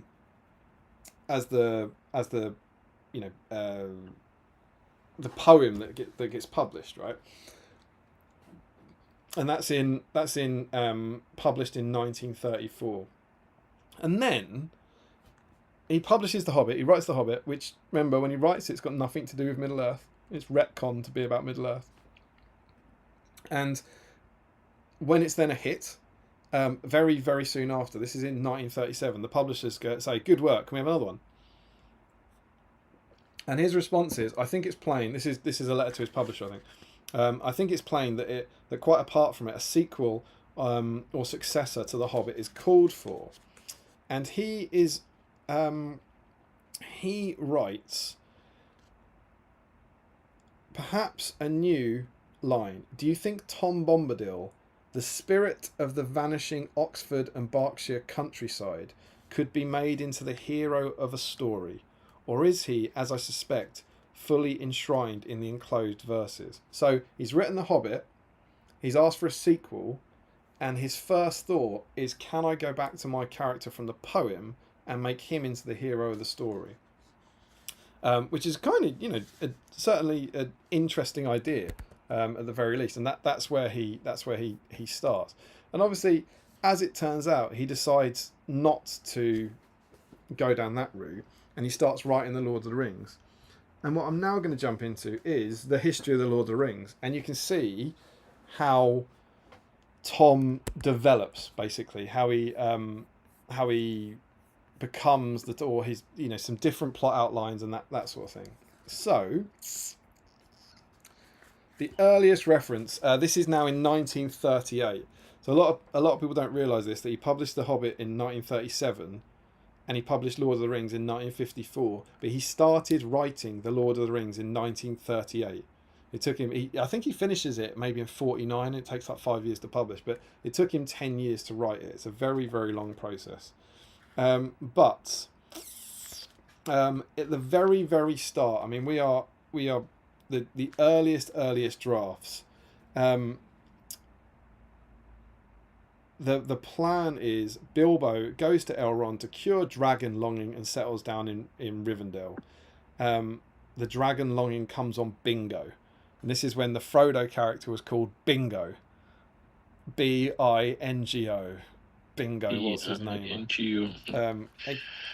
I think that's a good change, but it's like anything else. If we'd known him as Bingo for 70 years, I'm sure we'd think it was just as good as Frodo. And he says very early on, make dubious regions. The old forest on the way to Rivendell, south of the river. They turn aside to call up Frodo Brandybuck. They get lost and caught by Willowman and by Barrow-wights. Tom Bombadil comes in. So from the earliest point when he's writing the story, he has Tom Bombadil being an event. Get lost in Old Forest, adventure with Willowman and Barrow-wights, and Tom Bombadil. A bit later on, here we go. At last, Marmaduke and Bingo sing a song, an answering song outside. Tom Bombadil opens the stone door and lets them out. They go to his house for the night. 2 Barrow-wights come galloping after them. Galloping, but stop every time Tom Bombadil turns and looks at them. So think already we have hobbits trying to escape the Shire with something galloping after them, and here we have the Barrow-wights doing it. And he says, Chris Tolkien says, at this stage, their first encounter with Tom Bombadil was to be very brief, and they would not be his guests until after their escape from the Barrow up on the Downs. So they don't go to see Tom Bombadil first in this version. They get trapped by some version of Barrow-wights. And then this is the first draft of the actual Tom Bombadil chapter. Tom Bombadil rescues them from Willowman. He says it was lucky he came back the way. He'd gone to the lily pool for some white water lilies for Goldberry. He turns out to know Farmer Maggot. And here, Tolkien says, make Maggot not a hobbit, but some other kind of creature. Not a dwarf, but akin to Tom Bombadil. That's kind of fun. And then Tolkien says, in 1939, Tom Bombadil is an Aborigine. So, let's be clear. Tolkien's using language now that we probably wouldn't use. But at that time, he's obviously using that to mean, I think the definition would be someone who's been in the country or the region since the beginning, from the earliest times, is what he'd mean there. We'd obviously use indigenous now, but you know, it is what it is. So he says Tom Bombadil is indigenous to Middle Earth. He knew the land before men, before hobbits, before Barrow-wights, yes, before the necromancer, before the elves came into this quarter of the world. And then he asks himself, what's the start of this? It's just little notes. These are plot outlines from Tolkien. Barrow-wights related to Black Riders. Are Black Riders actually horsed Barrow-wights? It's kind of fun. We know in the published text they're not, but it certainly gives us a different take on that. This is then, you know, we've already had the line where they say that Bombadil seemed to think Maggot was a person of more importance than they thought. We are kinsfolk, he and I, in a way of speaking, distantly and far back, but near enough for friendship. The notes given on page 117 concerning the possibility that Farmer Maggot was not a hobbit at all, but a being of wholly different kind and akin to Bombadil. So yeah, again, he's developing this idea that they're actually going to be related. There's then a bit where they are being pursued. They soon find the road and the way seems short. They turn along the road. Galloping comes after them. Tom turns and holds up his hand. They fly back. So this is again the ring race, the Barrow-wights chasing after him. He holds up his hand again, like he does in the forest that stops the hobbits. and they fly back. Bombadil's got the power to kind of cast them back. We don't see him do that to Ringwraith in the book, but we kind of see him banish a Barrow-wight, I guess. And then at the ford, you've got Bingo on his horso, who flings a stone and imitates Tom Bombadil. Go back and ride away. The riders halt as if astonished, and looking up the hobbits on the bank, the hobbits can see no faces in their hoods. Go back, says Bingo, but he is not Tom Bombadil, and the riders ride into the ford. I love this, that like he's doing that classic kind of almost 60s Batman thing. I'm going, stop! And they go, oh God! And then they go, oh no, it's just a hobbit, it's fine. And they sort of charge over him. But he's trying to, imitate Bombadil in that version. And then they get to Bree. I was afraid it, Barnabas Butterbur says, the house is nearly full and so are the stables. I was afraid it might be, said Bingo. I hear it is an excellent house. We were specially recommended to stop here by our friend Tom Bombadil. In that case, anything can be managed, says Mr. Butterbur, slapping his thighs and beaming. Come right inside, and how is the old fellow? Mad and merry, but merrier than mad, I'll be bound. Why didn't he come along too? And then we should have had some fun. So, in this, Tom Bombadil loves a drink. Tom Bombadil pops off to the Prancing Pony. They know him in Bree. He's like, oh, Bombadil, obviously, get him in. He's such a laugh. I think he normally does that, but Goldberry told him that you need to be back for dinner, so that's why he was like, I can't go any further. That's where he's going when he's out walking over hill and under hill with his boots walking. I've been in the pub drinking up the beers. Lovely is the mead here, and Goldberry is clueless. Maybe. And then the ponies come back. This is on the way to Weathertop. For Tom Bombadil saw them, the ponies, and was afraid that disaster had befallen the hobbits. So he went off to Bree to find out what he could, and there he learned all that Barnabas could tell him and a bit more. And he bought the ponies off Barnabas. So in the original version, he kind of comes after them. He goes to Bree and visits and sees them, which is cool. It's obviously before Tolkien's decided that he's going to stay within the bounds of his country or whatever it is. And then we have this bit where we're in the flights of the Ford section, and so at this stage my father envisages the hobbits crossing the ford together, and the rising of the river does not destroy the riders. They, and this is a quote, draw back just in time in dismay. And the words in the present text, and these are what's in Fellowship of the Ring. Bingo has not the power of Tom Bombadil. So they draw back in dismay, and it becomes Frodo, obviously. Frodo has not the power of Tom Bombadil. So that's now referring to in Lord of the Rings, it's referring to Bombadil's route of the Barrow-wight, yeah? So when that's a line that's in the published Lord of the Rings. Frodo had not the power of Tom Bombadil. But you've never seen Tom Bombadil stop Ringwraiths or whatever. So it's clearly a reference to him doing the Barrow-wight. But what Chris Tolkien says, behind them surely lies this unused idea of his power to arrest the onset of evil beings by raising his hand in authority. As in those sections I've already read, where two Barrow-wights come galloping after him but stop every time he turns and looks at them. So you have this kind of cool idea where he can make evil beings fly back and stop, that is kind of gradually reduced almost in the finished text, to the point where he just, if just is the right word, stops a Barrow-wight. And then there's the first draft of the Rivendell chapter has a slightly different description of Gandalf, what he said to him, where they said, "What? This is Gandalf. Why did I not think of Bombadil before? If only he was not so far away. I would go straight back now and consult him. We have never had much to do with one another up until now. I don't think he quite approves of me somehow. He belongs to a much older generation, and my ways are not his. He keeps himself to himself and does not believe in travel. But I fancy somehow we shall all need his help in the end, and that he may have to take an interest in things outside his own country." That's kind of interesting. The first take on that is Gandalf going, "God, I didn't think of Tom, but he probably won't help," as opposed to, "Don't give it to Tom. he'll just chuck it in the mud. Yeah.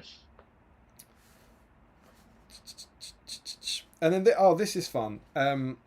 There's then a section during that story, at some point during that those chapters in the published book of Bombadil and Fog on the Buried House, you hear, you know, the attack on Crick Hollow, where Fatty Bulge is there and the ring wraith bangs on the door, and run and fear fire foes.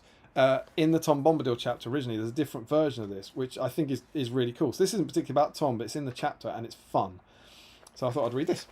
As they slept there in the house of Tom Bombadil, darkness lay on Buckland, mist strayed into hollow places. The house at Crick Hollow stood silent and lonely, deserted so soon after being made ready for a new master. The gate in the hedge opened, and up the path, quietly but in haste, a grey man came, wrapped in a great cloak. He halted, looking at the dark house. He knocked softly on the door, and then waited, and then passed from window to window, and finally disappeared round the corner of the house end. There was silence again. After a long time, a sound of hoofs was heard in the lane, approaching swiftly. Horses were coming. Outside the gate they stopped, and then swiftly up the path there came 3 more figures, hooded, swathed in black, and stooping low towards the ground. One went to the door, one to the corners of the house end at either side, and there they stood silent as the shadows of black yew trees, while time went slowly on. And the house and the trees about it seemed to be waiting breathlessly. Suddenly there was a movement. It was dark, and hardly a star was shining, but the blade that was drawn gleamed suddenly, as if it brought with it a chill light, keen and menacing. There was a blow, soft but heavy, and the door shuddered. "Open to the servants of the Lord," said a voice, thin, cold, and clear. At a second blow, the door yielded and fell back, its lock broken. At that moment, there rang out behind the house a horn. It rent the night like a fire on a hilltop. Loud and brazen it shouted, echoing over field and hill. "Awake! Awake! Fear, fire, foe, awake!" Round the corner of the house came the grey man. His cloak and hat were cast aside. His beard streamed wide. In one hand was a horn, in the other a wand. A splendour of light flashed out before him. There was a wail and cry as of fell hunting beasts that are smitten suddenly, and turn to fly in wrath and anguish. In the lane the sound of hoofs broke out, and gathering rapidly to a gallop raced madly into the darkness. Far away answering horns were heard. Distant sounds of waking and alarm rose up. Along the road folks were riding and running northward, but before them all there galloped a white horse. On it sat an old man with long silver hair and flowing beard. His horn sounded over hill and dale. In his hand the wand flared and flickered like a sheaf of lightning. Gandalf was riding to the north gate with the speed of thunder. How cool's that? I much prefer Fatty Bulger. Fatty Bulger running around going, "Help! Help!" as opposed to Gandalf coming out and being an absolute badass. And like just smashing them all up. And I love in that he's got a wand as well, which I picture as it could be a staff, right? But I just picture as a little kid's As soon as I see wand, it's like a little thing, not a staff. Tiny little thing with silver on it. So that's the end of the first History of Middle Earth book. And as you get to the second one, Chris Tolkien tried to separate these in some way by period of writing as opposed to by chapter. And this first one ends in 1940, so it covers kind of 2 years of writing. This one does, and he actually gets up whilst he takes a hell of a long time to get going, and he revisits it and revisits it, revisits it. At the end of this point, he gets to Balin's tomb. Basically, he gets to the mines of Moria. And some of you may remember that in the this is in Lord of the Rings, in the foreword, he says, "The Lord of the Rings went on at intervals during the years 1936 to 1949. Yeah, it was 49. A period in which I had many duties I did not neglect, and many other interests as a learner and a teacher that often absorbed me. The delay, of course, was also increased by the outbreak of war in 1939, by the end of which the tale had not yet reached the end of Book 1. In spite of the darkness of the next 5 years, I found the story could not now be wholly abandoned, and I plodded on, mostly by night, till I stood by Balin's tomb in Moria. There I halted for a long while." That halt and that pause is the end of this book. So that's where he's got to at that point. And then this book, The Treason of Isengard, picks up in late 1939. And what he does is, despite the fact he's got to Moria, he goes back. He goes back and starts revising it. And what I find absolutely fascinating about the history of Middle Earth is that the early bit, the first half of Fellowship of the Ring in particular, he revises so many times he goes over it, and then he basically speeds up as he goes on. Like the revisions become smaller and smaller. So these History of Middle Earth books kind of become less interesting the further you get. Yeah. Like the first two are really, really good and completely different, and then the last two are kind of quite similar to the finished book. It's kind of fun, but obviously because he's going back, he revisits the Tom Bombadil stuff, and so we have there's a note here. Gandalf says, so he's starting to kind of square some of these holes that he's got. And one of his notes is, Gandalf says Tom Bombadil never leaves his own ground. How then can it be known to Butterbur? Tom's boundaries are from Bree to the High Hay? And then he writes, no. He's starting to see the changes.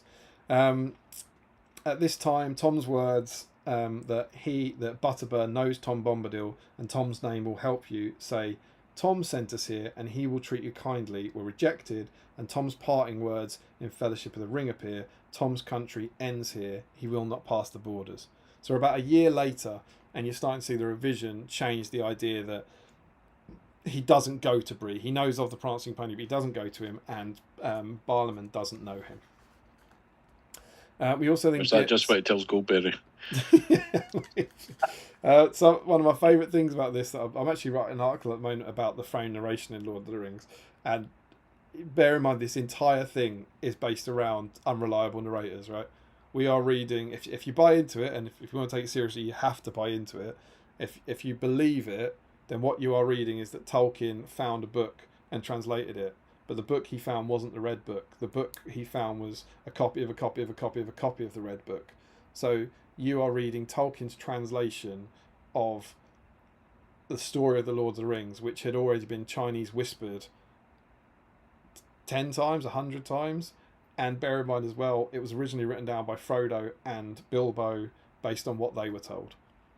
So my favourite example of this, everything that happened on the Paths of the Dead, that's what Aragorn, if you believe the story, that's what Aragorn, Legolas and Gimli told Frodo. So what did you guys do while I was off in Mordor? Oh yeah, I found this cool ghost army, and I got the whole ghost army to like work for me. So cool. Did you bring them to the battle? No, we didn't bring them to the battle. But what'd you do with them? Oh, we just used them to kill all the Corsairs of Umbar. I've never seen them. No, they're really bad though. Why didn't you bring them to the battle? Didn't need to. Let them go. So then what happened? Oh, just me and my mates sailed up in the ships.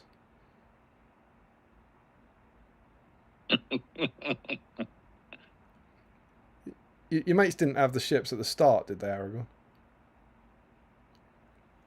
I'm not saying he's a liar. I'm just saying we've only got their word for it.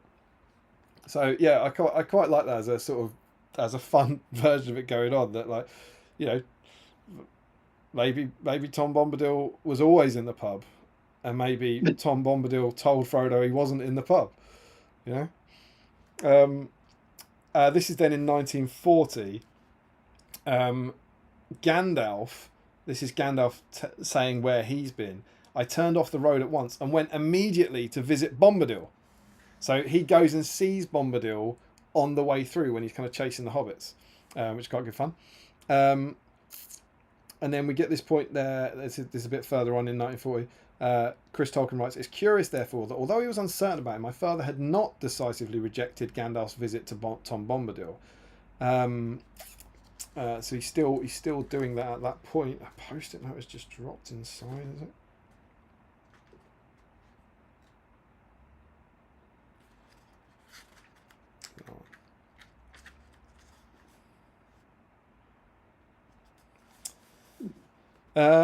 And here we go. So this is this is a version of the Council of Elrond from Gandalf talking about Bombadil. Yes, and I went to see him at once, naturally, as soon as I found the hobbits had gone into the old forest. I dare say he would have kept them longer in his house if he had known that I was so near, but I'm not sure.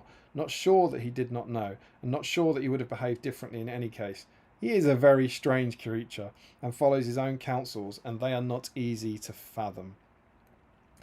He talks of Bombadil. I know of him. This is at Rivendell, remember. I know of him, though we seldom meet. I am a rolling stone, and he is a gatherer of moss. Both have a work to do, but they do not help one another often. It might have been wiser to have sought his aid, but I do not think I should have gained much. He is a strange creature. I love that almost every time he revisits Tom Bombadil, he writes, he is a strange creature. And then Tolkien says, Chris Tolkien says, it must have been at this point my father finally decided that there had been no visit by Gandalf to Tom Bombadil. What I found interesting about that is that's the line from right at the end of Lord of the Rings. You know, right at the end when Gandalf leaves the hobbits before the Scaran Shire, and he says, I'm a rolling stone, he's a gatherer of moss. Here, 15 years before its publication, 9 years before it's completed, the same sentence is in there, a completely different part of the book, which I think is super fun. And then there's the bit where, you know, Elrond reads out all Bombadil's names. He says, pencil scribbles beneath this, difficult to interpret, give other names for Bombadil. Faun for the dwarfs. Faun comes from the Old Norse and it means ancient. Yare for the elves, and Ayar. I don't know what's Ayar, so it just says an Ayar. It doesn't say that's for. Erion for the gnomes. The gnomes, that's when in the very earliest version of Tolkien's writings, the gnomes were the name for the Noldor. Again, it seems like a sensible change to me. Eldest for men, and eldest, that's what I am. A version, again, that counts with Elrond of what the ring does to him. That's not quite the way of it, says Gandalf. The ring has no power over him or for him. It cannot either cheat or serve him. He is his own master, but he has no power over it, and he cannot alter the ring itself, nor break its power over others. And I think that the mastery of Bombadil is seen only on his own ground, from which he has never stepped within my memory. Again, slightly different version of it with some different words, but I think it's quite cool. Another version, this is Gandalf talking of Bombadil. We have never had much to do with one another up until now. I don't think he quite approves of me somehow. He belongs to a much older generation, and my ways are not his. He belongs to a much older generation. That's Gandalf saying that this time. My ways are not his. Which is strange as a Mayor saying that. Well, exactly. He keeps himself to himself and does not believe in travel. But I fancy somehow that we should all need his help in the end, and that he may have to take an interest in things outside of his own country. And then what's really fun is the last references to him in the history of Middle-earth is in the Treebeard chapter. And I did go ahead and check, and to the best of my knowledge, this is all completely expunged from the text, but this is Treebeard carrying Merry and Pippin. What about Tom Bombadil, though? Asked Pippin. He lives on the downs close by. He seems to understand trees. What about whom? Said Treebeard. Tom Bombadil. Tom Bombadil. So that is what you call him. Oh, he has got a very long name. He understands trees right enough, but he is not an Ent. He is no herdsman. He laughs and does not interfere. He never made anything go wrong, but he never cured anything either. Such a backhanded compliment for Treebeard.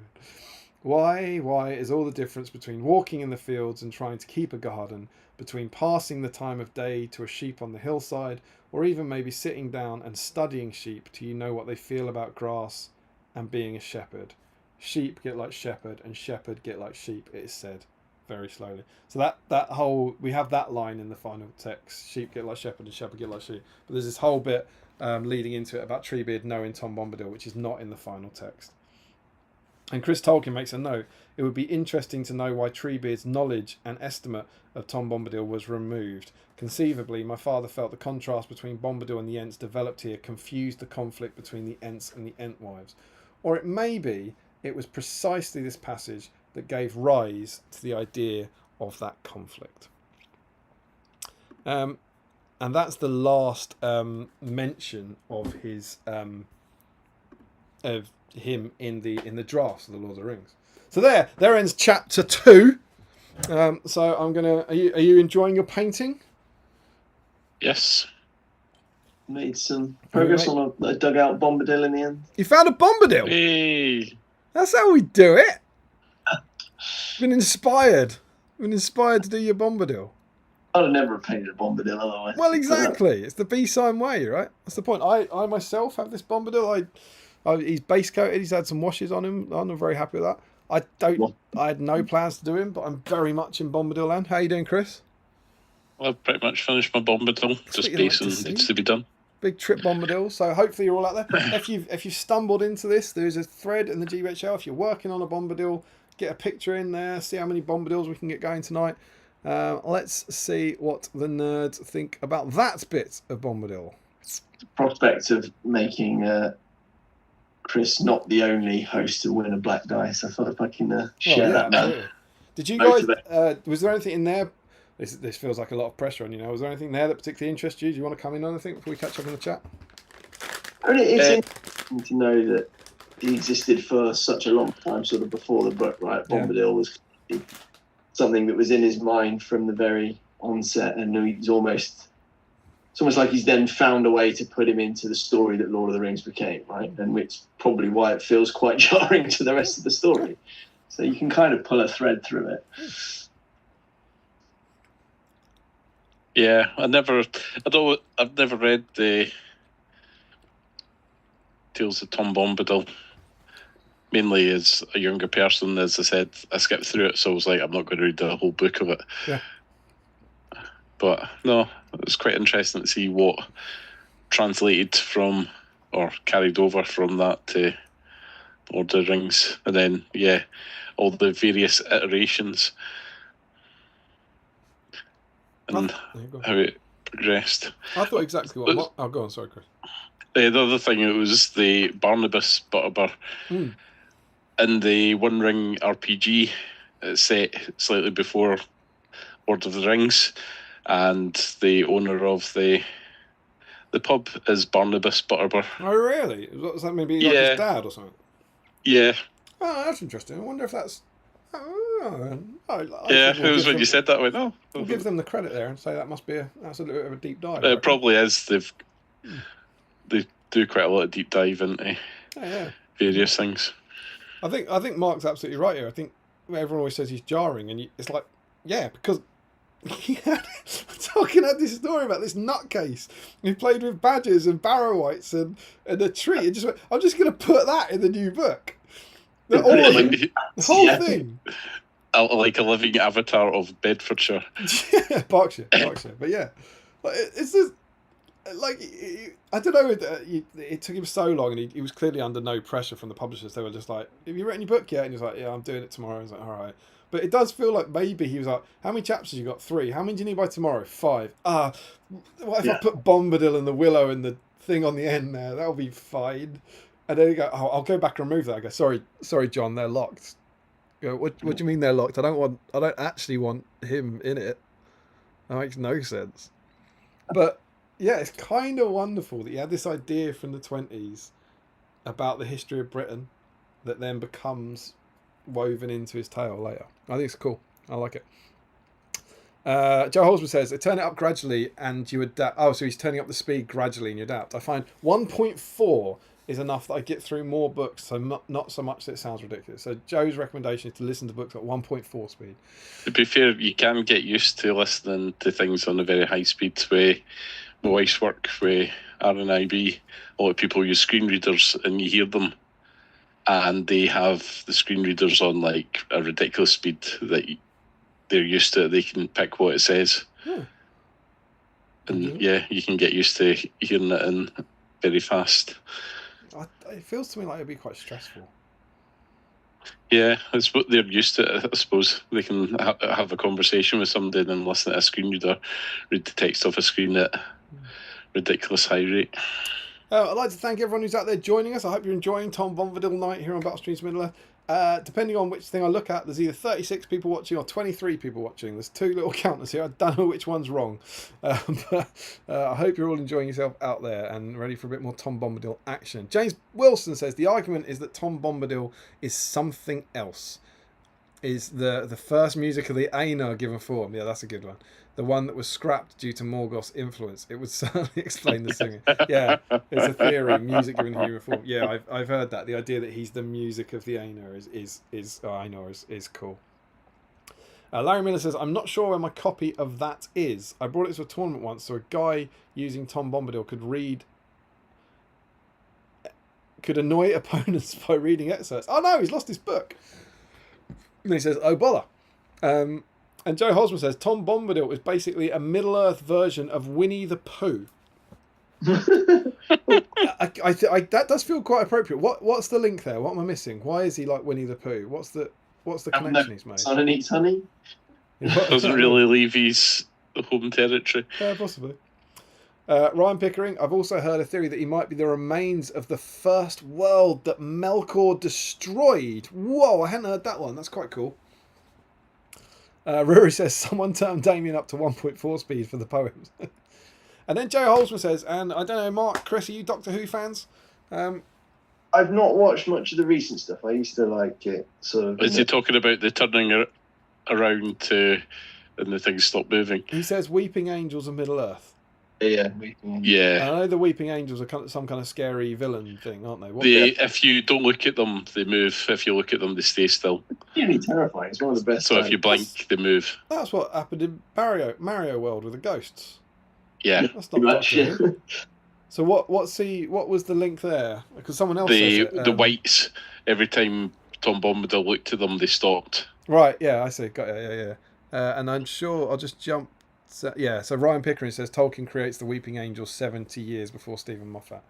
But yeah, I mean, what about the middle one? Mario World for sure. Maybe other Mario games, I presume, over the years. But I definitely remember in Mario World, if he looks at the ghost, they stop. Josh Crosby, it occurs to me... I think the Weeping Angels were before Mario. Not Mario World. Well, I don't know. Oh, Weeping Angels, old school. Yeah. Oh, are they in the older? I thought they were. Yeah. I thought they were new. Sort of Chris Ecclestone. Am I saying that right? Is that right? Christopher. David Tennant first, wasn't Yeah, that's what I mean. I thought they were new for that era, like one of the. No, I think they were before then. Oh, were they? Are they? Fair enough. I'm not entirely sure, but I think they are.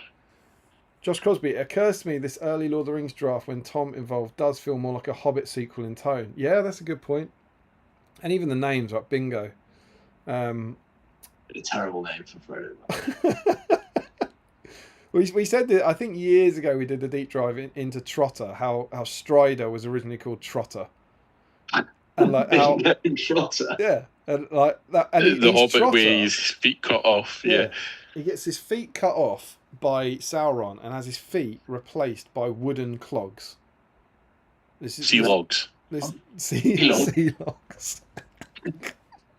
That was the original version. He was going to be a hobbit, and in one version he was Bilbo as well. So he was going to be like this rogue mercenary hobbit with no feet, and he was called Trotter. And then he changes him to a man. So about, I think, it's been a while since I went into Trotter lore, but I think he's a hobbit until about halfway through this book, and then he becomes Aragorn, right? But he's still called Trotter. And of all these things, imagine there's then another 2 books like this that deal with Lord of the Rings. He gets to the end of Return of the King and he's called Trotter. And I have never ever found the bit where he goes, nah, Strider. There's no bit, to the best of my knowledge, and I looked for it years ago, there's no bit where Chris Tolkien goes, when it changed. And I think he gets to like 1949. I think Lord of the Rings is complete and he's Trotter. And at some point in the 5 years before publication, Tolkien went, Strider. Maybe Tolkien didn't. Maybe that's the thing. Maybe the publisher went, Trotter, nah. Maybe Tolkien wasn't a big fan of Only Fools and Horses. I don't know. But I think I've got this wacky idea that Trotter would sound fine now if we'd had it for 70 years. It's like Bingo. Do you know what I mean? I don't know. I don't think so. Do you not think it'd have the gravitas? No, it doesn't. Yeah, it doesn't, but it might. That's the whole point. It doesn't for sure. But if you've been reading about him as Aragorn's pseudonym for 70 years, maybe it would. Yeah, I don't know. Rob, I think I skipped yeah, we got that. I don't think I finished Josh's comment, possibly. More like a Hobbit sequel in tone. Lots of short episodes of adventures, Odyssey-like, with the forest setting. Yeah, indeed. Rob Lanchbury says, good night, guys. Looking forward to seeing your Articon. And you will all be there. James Wilson, always love hearing how the story evolved. Hooray! As Tolkien wrote it. Interesting to see how often the early draft was nowhere near the finished bit. Yeah. If you're interested, get those 2. Return of the Shadow and Treason of Isengard. So good. And he says, also, The Adventures of Tom Bombadil is a lovely little story. Joe Holzman says, and Sam! I don't know why. Larry Miller says that should be the next film. I think that's about the fake narrator of Tom, possibly. Then we can get a new plastic Tom in the new adventures of Tom Bombadil, started with new plastic badges. Yeah. Someone did it. Oh, who was it? Someone brought Tom and badges to Seven Stones. Do you guys remember that? Yeah, it was last year before last. I think last 2 year? years ago. So I think they were they wargs? I think they were using the warg profile, and he converted them all to be badgers. It was amazing. Joe Holzman says they didn't even kill the Corsair. They didn't even kill the Corsairs, did they? Wasn't their only power fear, and they just scared everyone? I think they do scare them off. Yeah. But my point is, maybe they didn't do anything at all. James Wilson, there's a comment from Gimli that Mordor relies on fear to control its forces, and yet is undone by fear of the army of the dead. By its own weapons is it worsted. Joe Holzman says this recycling of lines is reminiscent of the way they reuse lines for different purposes in Jackson's films. Yeah, absolutely. And I've hopefully found a few from Bombadil that Treebeard does. Old school Chris C. To be fair, if I wrote lines like that, I'd make sure they found it into the book somewhere. Yeah, it's good stuff. James Wilson, interesting. They gave a lot of Bombadil's dialogue to Treebeard. Yeah, and they got the whole Old Man Willow sequence in Fangorn, haven't they? I'm guessing because Bombadil is Master of Wood and Treebeard is Master of Fangorn. Yeah, I do think it's something that the films were very good at, of getting the spirit of stuff that they cut out into it. I think they're good. It's not a particularly hot take to say the Lord of the Rings films are good, is it? But I think they did honour the books. This week's Controversial opinion. The Rings film did. Get the clicks up for that. Sean Clark, I love the deep dives, Damien. This is one of the best. Don't know why you get nervous. Story time is best time. Oh, sure. Thanks, man. That does mean a lot. Josh Crosby, I can't believe a doll is Tolkien's only source material for the character. Will you discuss any other inspirations for him, Tolkien had? There is a bit more on what Tolkien actually said about him, but I think it's more that he takes the description and he takes the appearance and the name of the doll, and then goes on a journey with him, I think. Larry Miller, when I had a bunch of old GVHL videos to catch up, I watched some of those at double speed. Here's Joe Holzman. Winnie the Pooh was inspired by one of A.M. Mills' child toys. There we go. That's the link. Good one, Joe. And Larry says it was because he was a toy. Also, oh, bother was a reference to that, but you read it before the other comment. Ah, very clever, Larry. And yeah, so Joe confirms that their appearance was the Tennant era. So it goes Tolkien, Mario World, Weeping Angels. So it's a multiple rip-off thing. Ryan Pickering, they first appeared in 2007. Larry Miller, I haven't played it, but there is a VR. There is a VR, a game I have heard of, with enemies that spawn and move when you blink. And yeah, old school Chris C is going, yeah, Blink was the first appearance. Yeah, 10 episode was first. 2007 episode Blink. Larry Miller, probably the most well-loved thing introduced by New Who. Old school Chris C. We didn't have any fools and horses back then. I know that was a joke. I didn't think Tolkien was watching any fools and horses. And he says, can you imagine David Jason as Del Boy instead of Aragorn? Oh. Is that the wrong way? Is that the wrong way around? Do you think he means as David Jason as Aragorn instead of Del Boy? Yeah, David Jason as, because he plays Rincewind, right, in some of the Terry Pratchett films, I think. Yes. It was cool, but yeah, I'd like David Jason. There's an episode where he defends Rodney by beating up the guy who's threatening him, doesn't he? He had a hard man. One of the undercurrents is that Del is a really, really dangerous hard man. Like, that you'd never see that side of him, that he's really quite feared in where is it? I want to say Putney. It's not Putney, is it? There's only Fools and Horses set. Peckham. There you go. It was a P. Thank you. And Joe's comment about Sam said Sam also wrote part of the Red Book. Yeah. Imagine as well as he changed it. We just went like, oh, he's pissed off to the Undying Lands. Right, I'm going to have some fun with this. Oh, yeah, it's a ghost army and everything. It's great.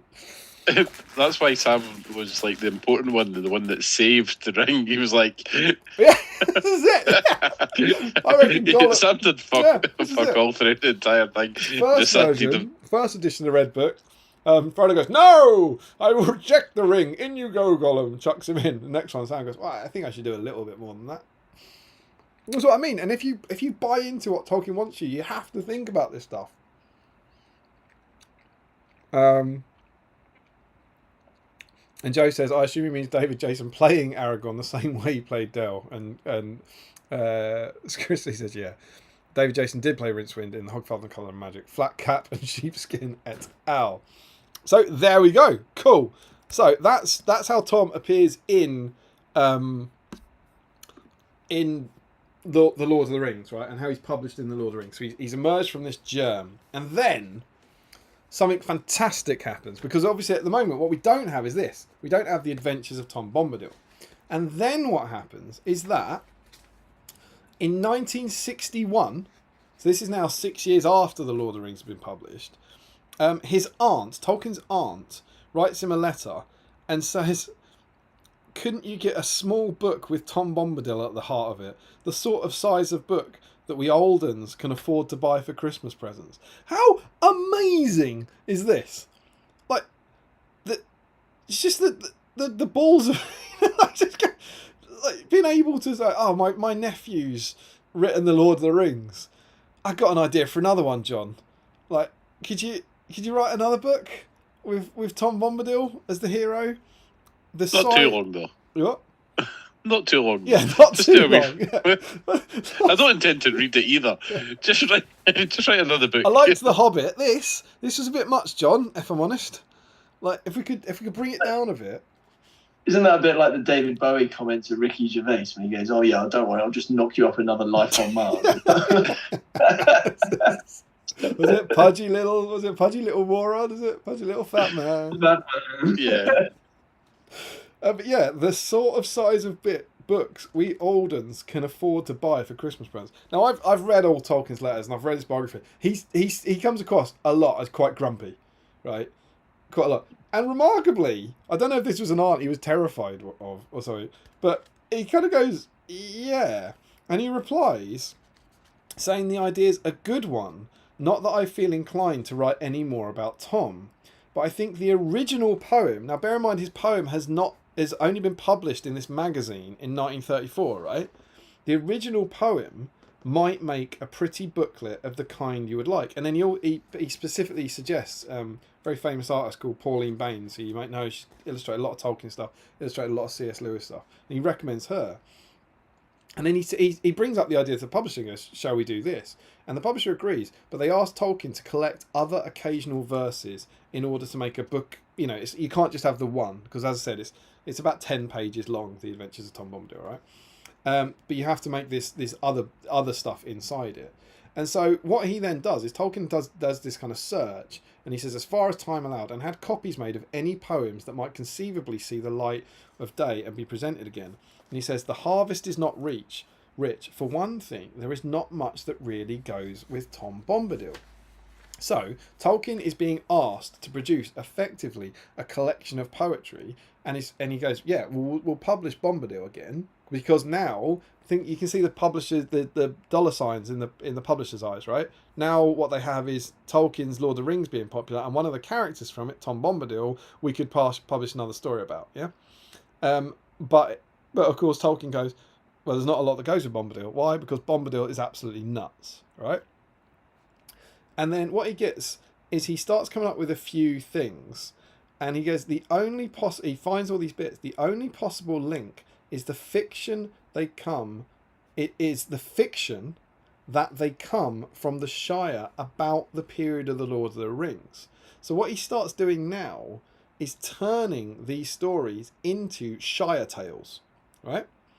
And so what I love about this so much is the stuff I was talking about earlier that I really enjoy, the frame narration. He starts turning his Bombadil poem into part of that. He also says, I've written a new Bombadil poem called Bombadil Goes Boating, which I hope is adequate to go with the other one, though for its understanding it requires some knowledge of the Lord of the Rings. At any rate, it performs the service of further integrating Tom with the world of the Lord of the Rings into which he was inserted. And so he's then written this kind of the sequel the adventures of Tom Bombadil, which is called Bombadil Goes Boating. So we have Bombadil 2. This time it's boaty. You know, like Under Siege was on a boat, and then the second one was on a train. This is like that. He's put him on a boat, which I think is fantastic. And so I'm going to do the same I did before, where I've got just a few stanzas of the sequel, Bombadil Goes Boating, for you. And this is, wouldn't you believe it, it's an adventure of Tom Bombadil on a boat. It's like Speed 2 Cruise Control. Is it as bad as that? we can dream. So I'll do the first stanza and then pick out the other ones. The old year was turning brown, the west wind was calling. Tom caught a beacon leaf in the forest falling. I've caught a happy day, blown me by the breezes. Why wait till morrow year? I'll take it when me pleases. This day I'll mend my boat and journey as it chances, west down the Withy stream, following my fancies. Also, bear in mind, this one is written after Lord of the Rings. Okay, this is written like in the 60s. No names, you telltale, or I'll. This is a bird. I think, is it a kingfisher? Or I think the kingfisher might be later. This is a bird. No names, you telltale, or I'll skin and eat you, babbling in every ear things that don't concern you. If you tell Willow Man where I've gone, I'll burn you, roast you on a willow spit. That'll end your prying. This is like, was it right? Is it Rise of Skywalker? What's the second one? What's the one? The Last Jedi. You know, with Luke, where Luke has changed. Oh, in the intervening years. Then an otter comes up to him. I'll give you. Yeah, obviously. And the otter goes, Tom, Bombadil, I'll go and tell my mother. Call all our kin to come, father, sister, brother. Tom's gone mad as a coot. With wooden legs he's paddling. Down Withy Windle Stream, an old tub a-straddling. I'll give your otter fell to Barrow Whites, they'll tore you. An otter fell is a fur. He's saying to the otter, I'm going to skin you and give you to the Barrow Whites. Then smother you in gold rings. Your mother, if she saw you, she'd never know her son, unless 'twas by a whisker. Nay, don't tease old Tom until you'll be far brisker. He's going to skin the otter, cover her in gold rings. Bit like Cal thingy. In Game of Thrones. Yeah. What's his name? Cal Drogo. Drogo, thank you. Then a swan comes past him. I think we're learning of new Tom's attitude towards animals, right? Old Swan of Evet's Isle sailed past him proudly, gave Tom a black look, snorted at him loudly. Tom laughed, you old cob, do you miss your feather? Give me a new one then, the old was worn by weather. Does he threaten the swan? You better not threaten the swan, the queen would have him. Well, he mentions it. Okay. Could you speak a fair word? I would love you dearer. He's mocking the swan's speech. Long neck and dumb throat, but still a haughty sneerer. If one day the king returns, in upping he may take you. Brand your yellow bill, and less lordly make you. And then he comes and finds some hobbits, right?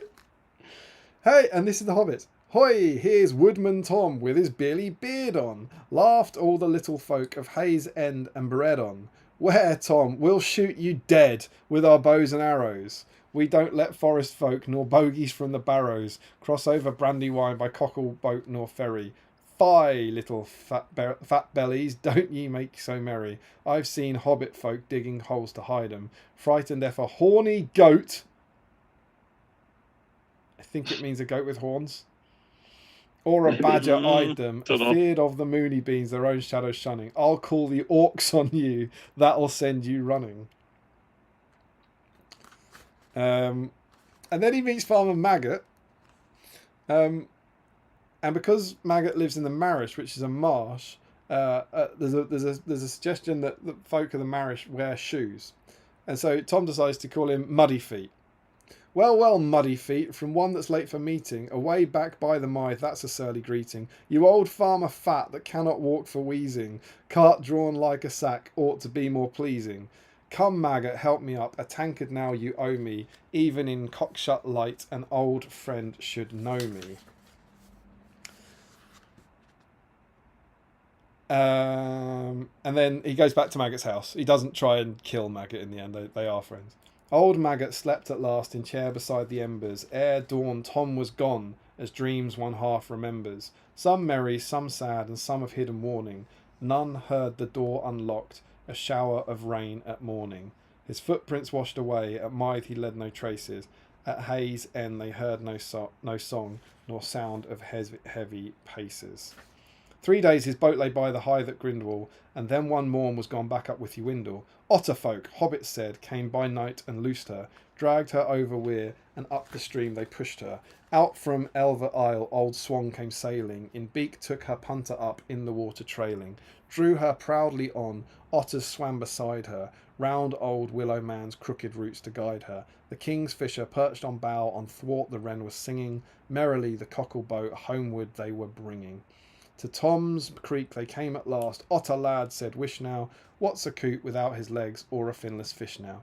Oh, silly sallow willow stream, the oars they'd left behind them. Long they lay at Grindwall Hythe for Tom to come and find them. That's the end of it. So that's the sequel. Thoughts on new Tom Bombadil? Like him. You like it? He has some issues, right? Doesn't need to take any crap, does he? This I'll burn you, I'll skin you, I'll put orcs on you. So that's his sequel, where he said, I've written a new poem which I hope is adequate to go to the old one. Though for some understanding it requires some knowledge of Lord of the Rings. It mentions things like the Withywindle in there and orcs. At any rate, it performs the service of further integrating Tom with the world of Lord of the Rings, into which he was inserted. So we have this now being like him trying to kind of retcon it, right? So he's got the original poem and he puts him into the Lord of the Rings, and now what he's doing is writing a new poem that explains why Tom was in the Lord of the Rings in a way. And then with Tolkien's pleased with this the selection of stuff he comes, and with Tolkien's editorial fiction, he then writes that the works in this book came from the same source as The Hobbit and The Lord of the Rings, the Red Book of Westmarch. So The Adventures of Tom Bombadil is a series of things written in the same frame narrator style. It's Tolkien saying, I've translated these stories. And the selection of them is really interesting. We have, unsurprisingly, is there 15, I believe? There's 15 and 16 in the collection. And the first two are The Adventures of Tom Bombadil and Bombadil Goes Boating. We then have one called Errantry, which is a different style, different story of the story of Arendelle, going up into the sky. We also get The Man in the Moon Stayed Up Too Late. Let me get the page number for that. See if you recognise the starting of this. There is an inn, a merry old inn beneath an old grey hill, and there they brew a beer so brown, the man in the moon himself came down one night to drink his fill. It's the song that Frodo sings in The Prancing Pony. We then get the sequel to that, The Man in the Moon Came Down Too Soon. We also get The Stone Troll. Troll sat alone on his seat of stone and munched and mumbled a bare old bone. For many a year he had gnawed it near, for meat was hard to come by, done by, gum by. In a cave in the hills he dwelt alone, and meat was hard to come by. That's the troll poem that Sam reads in the story. Everything is frozen on my end. Can you hear me, guys? Yep. Yes. Wonderful. Right, it's just I can still see the stream is still ticking along. It's just the usual thing where the picture is frozen, but I'm sure it'll come back. But yeah, so you get the that stone troll poem that Sam rings goes in here. We then get something called Perry the Winkle, which is another one about a troll. We get one called the Mulips, which again I don't think is in there. We get one called Oliphant, grey as a mouse, big as a house, nose like a snake, I make the earth shake. That's Sam's poem about the elephant. And then one that I'm surprised. I think it's pertinent. I think this is a short one. I think I should read it tonight of all nights, given that Tolkien famously doesn't like them. Number 12 is called Cat. So Winston, if you're out there, this is for you. The fat cat on the mat may seem to dream of nice mice that suffice for him or cream, but he free maybe walks in thought, unbowed, proud, where loud roared and fought. His kin lean and slim, or deep in den, in the east feasted on beasts and tender men. The giant lion with iron claw in paw, and huge ruthless tooth in gory jaw. The pard dark starred, fleet upon feet, that oft soft from aloft leaps on his meat. Where woods loom in gloom, far now they be, fierce and free and tamed is he. But fat cat on the mat, kept as a pet, he does not forget. Cat there. I'm not convinced about his titles. Then one called Shadow Lord of the Rings Bride, could do with some work, I feel. one called The Horde, one called The Seabound, the final one, bizarrely called The Last Ship. So you have these 16 things, and as I said, he writes this editorial fiction. The works came from the same source as The Hobbit and The Lord of the Rings, the Red Book of Westmarch. So he writes these poems that he, some of them are brand new, some of them date back to the 20s, and some of them were from The Lord of the Rings. And he now collects them into a collection that he basically uses to say, these aren't my poems.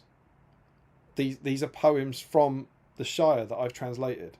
So Tom Bombadil is now no longer a story I wrote before Lord of the Rings. It's actually a translation of a Hobbit story, which really, if you think about it, explains why it was in my Lord of the Rings story.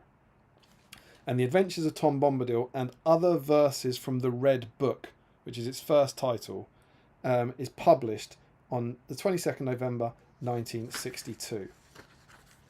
And he writes, this is the preface to it, the present selection is taken from the older pieces, mainly concerned with legends and jests of the Shire at the end of the Third Age, that appear to have been made by hobbits, especially by Bilbo and his friends, or their immediate descendants. Their authorship is, however, seldom indicated. Those outside the narratives are in various hands and were probably written down from oral tradition. And this is the sort of stuff that genuinely gives me goosebumps when I read it, because I'm like, oh, this is so cool that he's taking these stories and they're not just things he's written, they're not just things Tolkien's written as a bit of poetry, they are translations and translations and translations of classic tales from the Shire.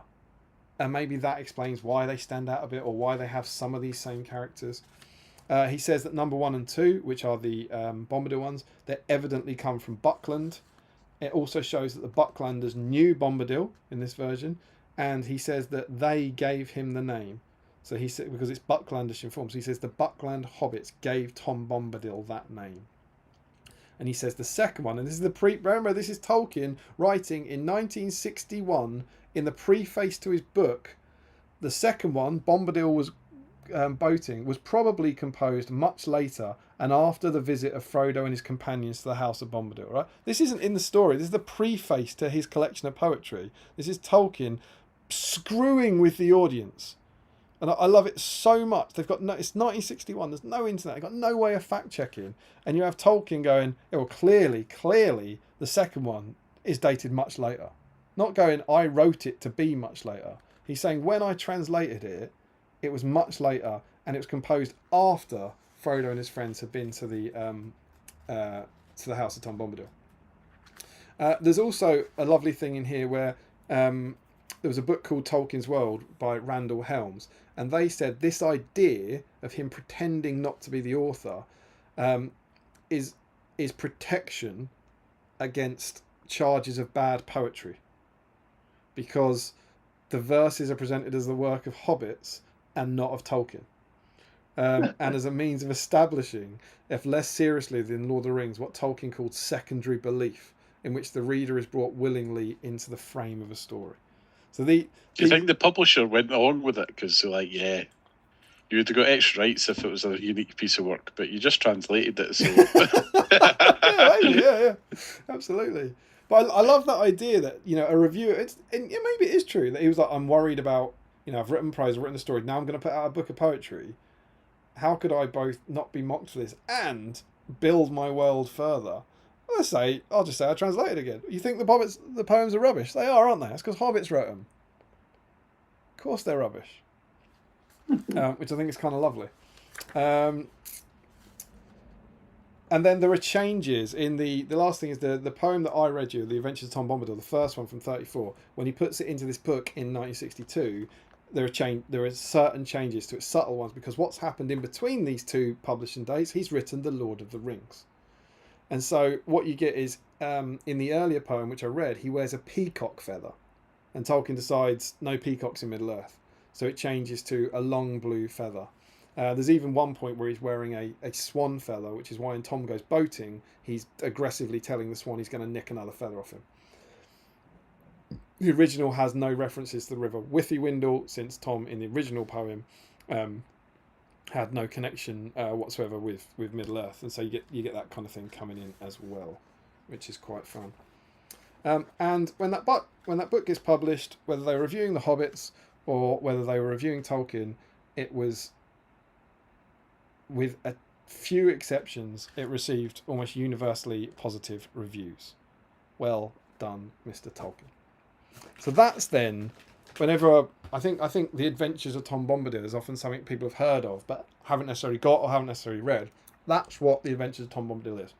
It's a collection of poems written by Tolkien, gathered together in 1962 and published effectively as a companion piece to The Lord of the Rings, as a book of verse from the Shire. Kind of like, I suppose, Fantastic Beasts and Where to Find Them. I think when that was published, it was kind of like, you know, a book from within the world, wasn't it? Yeah. So that's cool. That's hella cool. And the last bit I'm going to read is from the letters. So the last thing that I'm going to get to is what Tolkien himself then, the only person we haven't really heard from on Bombadil is Tolkien. So the first thing I'm going to do is look at a couple of notes about adaptation. Tolkien, as we've looked at in the past, famously not a fan of adaptation. And there was this was a radio play, and Tom Bombadil was played by an actor called Norman Shelley. And he says, "I have not enjoyed the broadcasts, though they have improved. I thought Tom Bombadil dreadful. But worse still was the announcer's preliminary remarks that Goldberry was his daughter." And you dread to think if that was just one mistake or if they then changed the whole story, but who knows. But yeah, so you have him. I don't think we have a recording of this version, so it's hard to say what that Tom Bombadil was, but I don't know, man. What's he picturing? Is he picturing the kind of Rings of Power calm version, or is he picturing the Andy Serkis, Brian Blessed Bane version? And you can imagine if it's the Rings of Power one, he doesn't like the Andy Serkis one, you know. He also said there was a point. This is in the famous letter, his longest letter he ever wrote about the Zimmerman production. The first paragraph misrepresents Tom Bombadil. He is not the owner of the woods, and he would never make such threat. We are not in fairyland, but in real riverlands in autumn.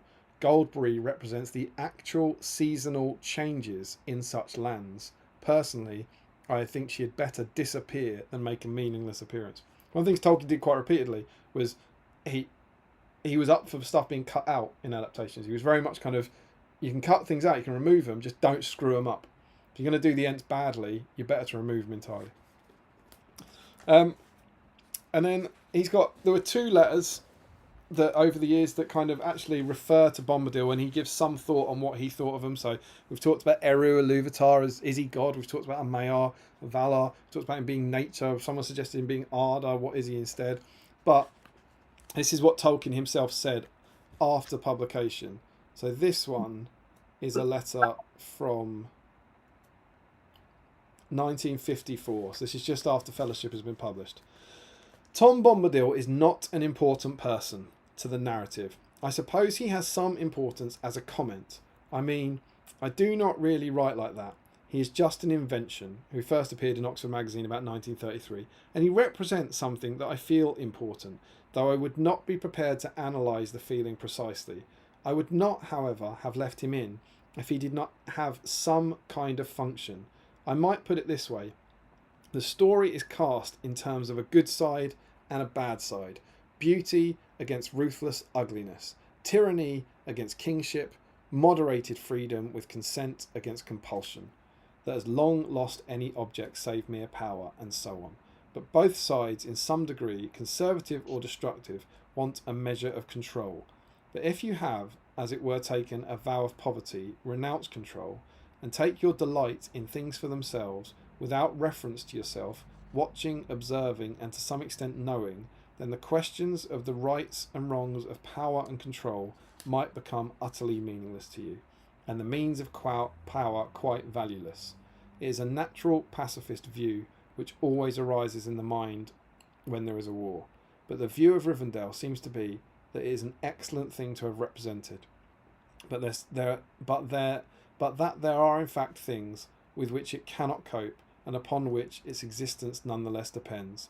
Ultimately, only the victory of the West will allow Bombadil to continue, or even to survive. Nothing would be left for him in the world of Sauron. He has no and this is specifically, he mentions the Entwives now because the question said something about, is he linked to the Entwives? He has no connection in my mind with the Entwives. What had happened to them is not resolved in this book. He is in a way the answer to them, in the sense that he is almost the opposite, being, say, botany and zoology as sciences and poetry, as opposed to cattle breeding and agriculture and practicality. I'm not convinced I fully understand that. God, I'm not the only one. What had happened to their... He is in a way... So this is the answer to them. Tom Bombadil is in a way the answer to the Entwives, in the sense that he is almost the opposite, being, say, botany and zoology and poetry, as opposed to cattle breeding and agriculture and practicality. Any thoughts? Sounds like he's saying he's sort of nature rather than, human endeavour. Yeah. Nature rather than culture, yeah.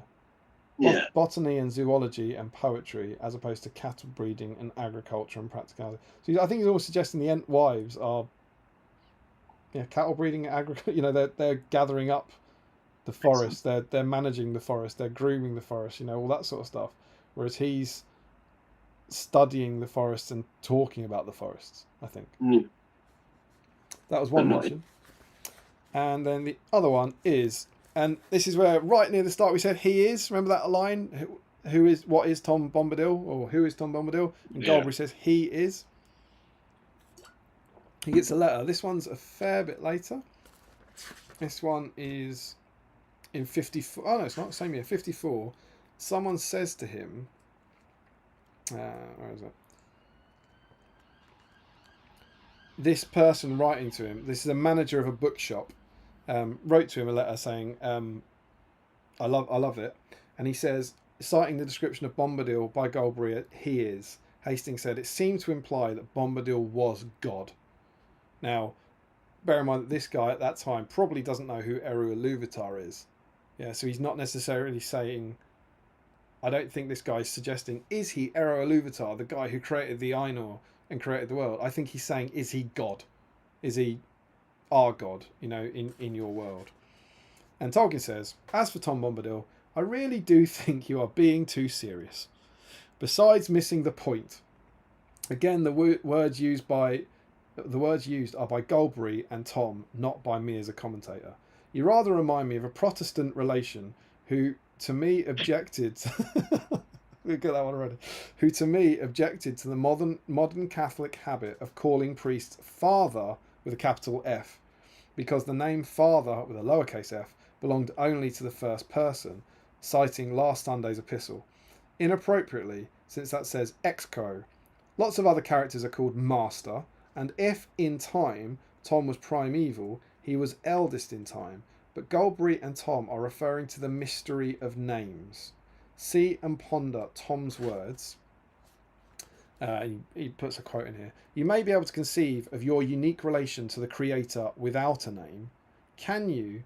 For in such a relation, pronouns become proper nouns. But as soon as you're in a world of other finites with a similar, if each unique and different, relation to the prime being, who are you? Frodo has not asked what is Tom Bombadil, but who is he? We and he no doubt often laxly confuse the questions. Galbraith gives what I think is the correct answer. We need not go into the sublimities of I am that am, which is quite different from he is. And he says, only the first person can be unique. If you say he is, there must be more than one, and created sub-existence is implied. I can see he is of Winston Churchill as well as Tom Bombadil, surely. I think he's saying that saying he is it doesn't make him God, it just means he is the only one of that person. She adds as a concession a statement of part of the what. He is master in a peculiar way. He has no fear and no desire of possession or domination at all. He merely knows and understands about such things as concern him in the natural little realm. He hardly even judges, and as far as can be seen, makes no effort to reform or remove even the willow. That's interesting, isn't it? He hardly even judges, as far as can be seen, makes no effort to reform or remove the willow. He's fine with the willow swallowing people. You know, he's just like, yeah, do it again. I'll get him out. It's fine. It's what he does. It's what he does. I don't think Tom needs philosophizing about. It's 4 hours down the drain, isn't it? And is not improved by it. This is why we save this to the end, right? But many have found him an odd, or indeed discordant ingredient, Mr. Mark Stone. In historical fact, I put him in because I had already invented him independently and wanted an adventure on the way. But I kept him in, and as he was, because he represents certain things otherwise left out. I do not mean him to be an allegory, or I should have given him so particular, individual and ridiculous a name. Or I should not have given him so particular, individual and ridiculous a name. But allegory is the only mode of exhibiting certain functions. He is then an allegory or an exemplar, a particular embodying of pure, real, natural science, the spirit that desires knowledge of other things, their history and nature, because they are other, and wholly dependent of the inquiring mind, a spirit coequal with the rational mind and entirely unconcerned with doing anything with the knowledge. Zoology, and he says the same thing here, look, zoology and botany, not cattle breeding or agriculture. A spirit coeval with the rational mind, entirely unconcerned with doing anything with the knowledge. Zoology and botany, not cattle breeding or agriculture. So it's knowledge, it's knowledge of nature, not trying to transform nature. See, the way he says knowledge, is it with a capital K or a lower K? Lower. Oh, okay, so he's not a London taxi driver. he's not a cabbie. 4 hours in, he was always intended to be a cabbie. Even the elves hardly show this. They are primarily artists. Also, Tom Bombadil exhibits another point in his attitude to the ring and its failure to affect him. You must concentrate on some part, probably relatively small, of the world, whether to tell a tale, however long, or to learn anything, however fundamental, and therefore much will, from that point of view, be left out. This is interesting. You've got to concentrate on part of a world to tell a tale, and something will be left out. So, distorting the circumference or seem a discordant oddity. So what he's saying is that you're seeing the Lord of the Rings through the lens of a hobbit, which makes Tom Bombadil seem strange. Or if you saw it through the through the lens of a drunken mad liar, as I think we figured out Tom Bombadil is, he might fit right in. The power of the ring over all concerned, even the wizards or emissaries, is not a delusion, but it is not the whole picture, even of the then state and content of that part of the universe. So you're reading the story of the ring, but that's not the whole picture of the world. There's a bit in there at the start where he's talking about theology, where he kind of loses me, but it's crazy how, I don't know, knowledgeable and serious he is about it. Is that fair?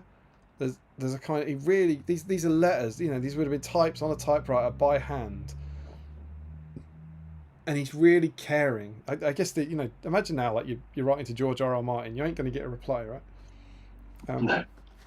Oh, mainly it says finish the last book. Yeah, I'm just not going to open that. Anything from those two jumps out?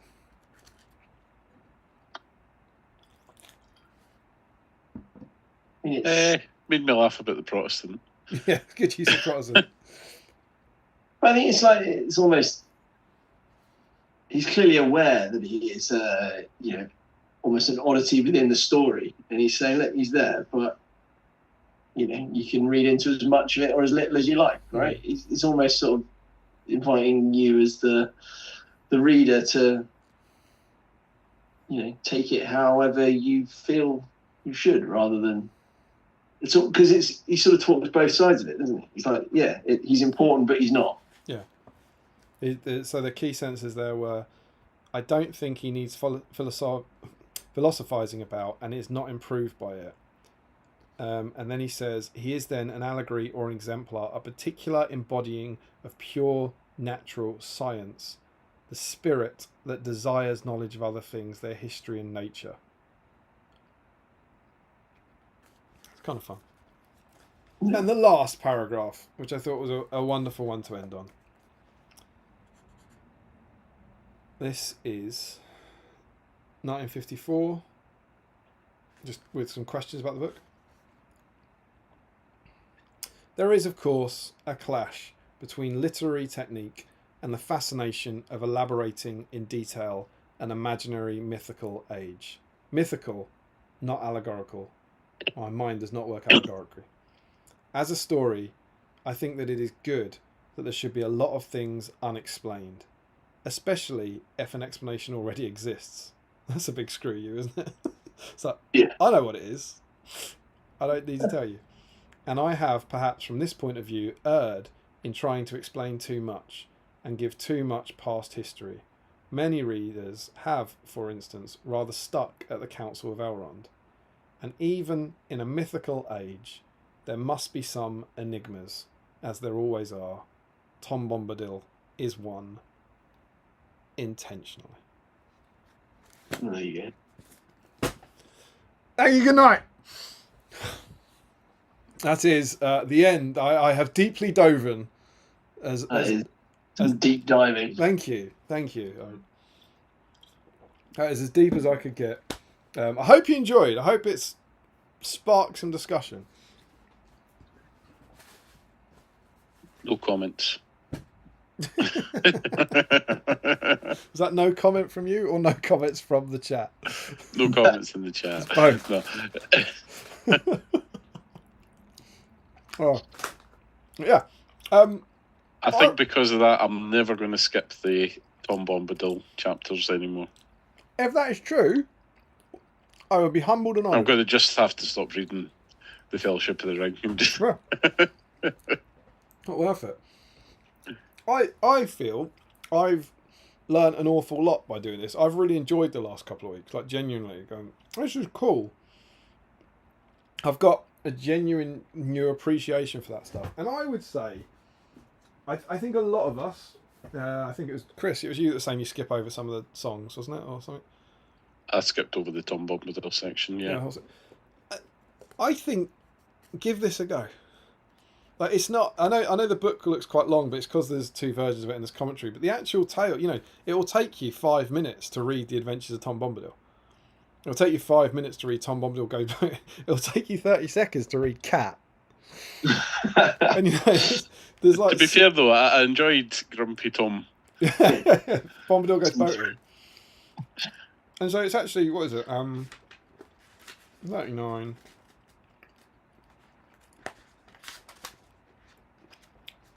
About 90 pages. That's the kind of collection of poetry. And it's it's really nicely illustrated. Look at that cat.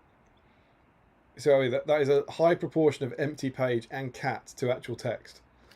And yeah, I think I have far more love for this, having read around it and known that it's meant to be from the Shire. Like this, exactly the same words become far more enjoyable to me knowing that they are from the world than being a standalone collection of poetry. I think that's just me. Well, it's because I'm a huge proper. It's like my favourite part of the whole thing. That frame narration thing. I love it. So, let's see. What the nerd said. So he's suggesting, that old school Chris here is suggesting that he David Jason should be playing Aragorn with a flat cap and sheepskin. He was a better Alfred than Rincewind. Alfred? When was David Jason Alfred? Further down James Wilson goes, you meant to be Albert. Oh, okay. I thought that might be a reference to Danger Mouse, and if he was, who was is it Penny? Who was Danger Mouse? Penfold. Penfold. Was he play like? I don't know if he was making like a Batman and Alfred sort of thing there. Okay, it wasn't really great for that part. I think you mean Albert, Larry. Yes, he was a better Albert than Rince. What does that even mean? He was a better Albert. Who? I'm very confused about that. Why is he saying that he was Uncle Albert? He was a better Albert than Rincewind. It's not Uncle Albert. Albert, pretty sure is one in the Pratchett. Oh, okay. So he played Al. Oh, I see. Right, got you. It's Albert Deaths. So Right, yeah. He played a different Discworld character. Got you. Sorry, I couldn't get past the Fools and Horses. Joe Holzman, sounds as if Tom Bombadil entered the public domain and they made a horror movie. That's good news. The rights for Tom Bombadil come up, and he's going boating with a gun and a bad attitude. Tom Bombadil goes boating. Oh, we would watch. Larry Miller, I had a feeling I had the name slightly wrong. Ryan Pickering, man, Bombadil really lost it after the divorce. Joe Holzman, you are of course right, Larry. He never really suited Rincewind at that age. I don't think it's part of the condition of playing Albert was that he got to be Rincewind, as Rincewind was the one character he still wanted to portray, having mentioned in interviews year before. Oh, that's cool. Larry says, wasn't just the age, I pictured Rincewind more tall and skinny. Joe says, yeah, I always pictured him as young and skinny. I pictured him as young and skinny. I'm not sure if he's described with a beard, but he never had a beard to me. He was young and skinny, like a lost teenager, a failed student. he should have a beard. I He is a thought wizard. he was quite young. Oh yeah, that's what I've got in my head. I'm not a big Not Discworld expert. not a big beard, but something he should do. There's one thing is effectively outrunning death. Larry says, not sure if that's just because of cover artwork. Steve,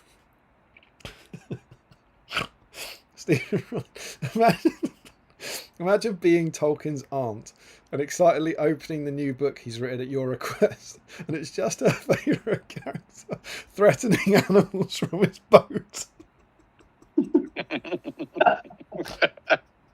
And hobbits. Larry says maybe they could do Bombadil stories as movies. Probably make it a trilogy just to fully flesh out the story. He confirms they can still hear us. Joe Holzman, Bombadil 3, Bombadil with a Vengeance. To be fair, when they talk about a trilogy, I think Cat could be. Cat could be a trilogy, right?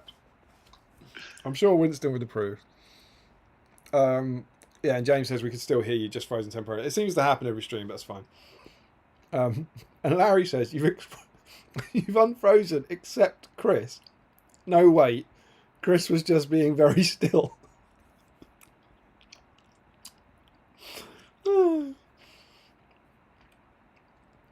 Josh Crosby. Oh, Josh Crosby he seems to have some interesting feelings about cats. Not sure that cat poem is all that negative towards felines. Seems quite complimentary to me. I don't know why Josh Crosby's specifically mentioning cats there. Hope you're right, Josh. You doing anything on holiday anywhere or anything? Or hope you're enjoying the stream wherever you are. Larry Miller. Maybe Damien could try saying that SBG was written by hobbits and him and Tom just translated. Yeah, get the reviews up. It's written by Tom Harrison, isn't it? It's what? It's written by Tom Harrison, and then not much of it. Him. He reads it a lot. Writes battle reports. Battle reports by Tom Harrison these days. Old School Christine. Maybe the GW previews are written by hobbits. That's why the coming soons are so vague. Later. When will you be home, Tom Bombadil? Later, Goldberry. I'll be on Warhammer Community, dropping subtle hintings. Joe Holzman, the Ents and therefore the Entwise are the shepherds of the trees, where Tom just lets them be. Yeah, I think that's where we were getting to. Josh Crosby says, I love how articulate. There's irony, Finn.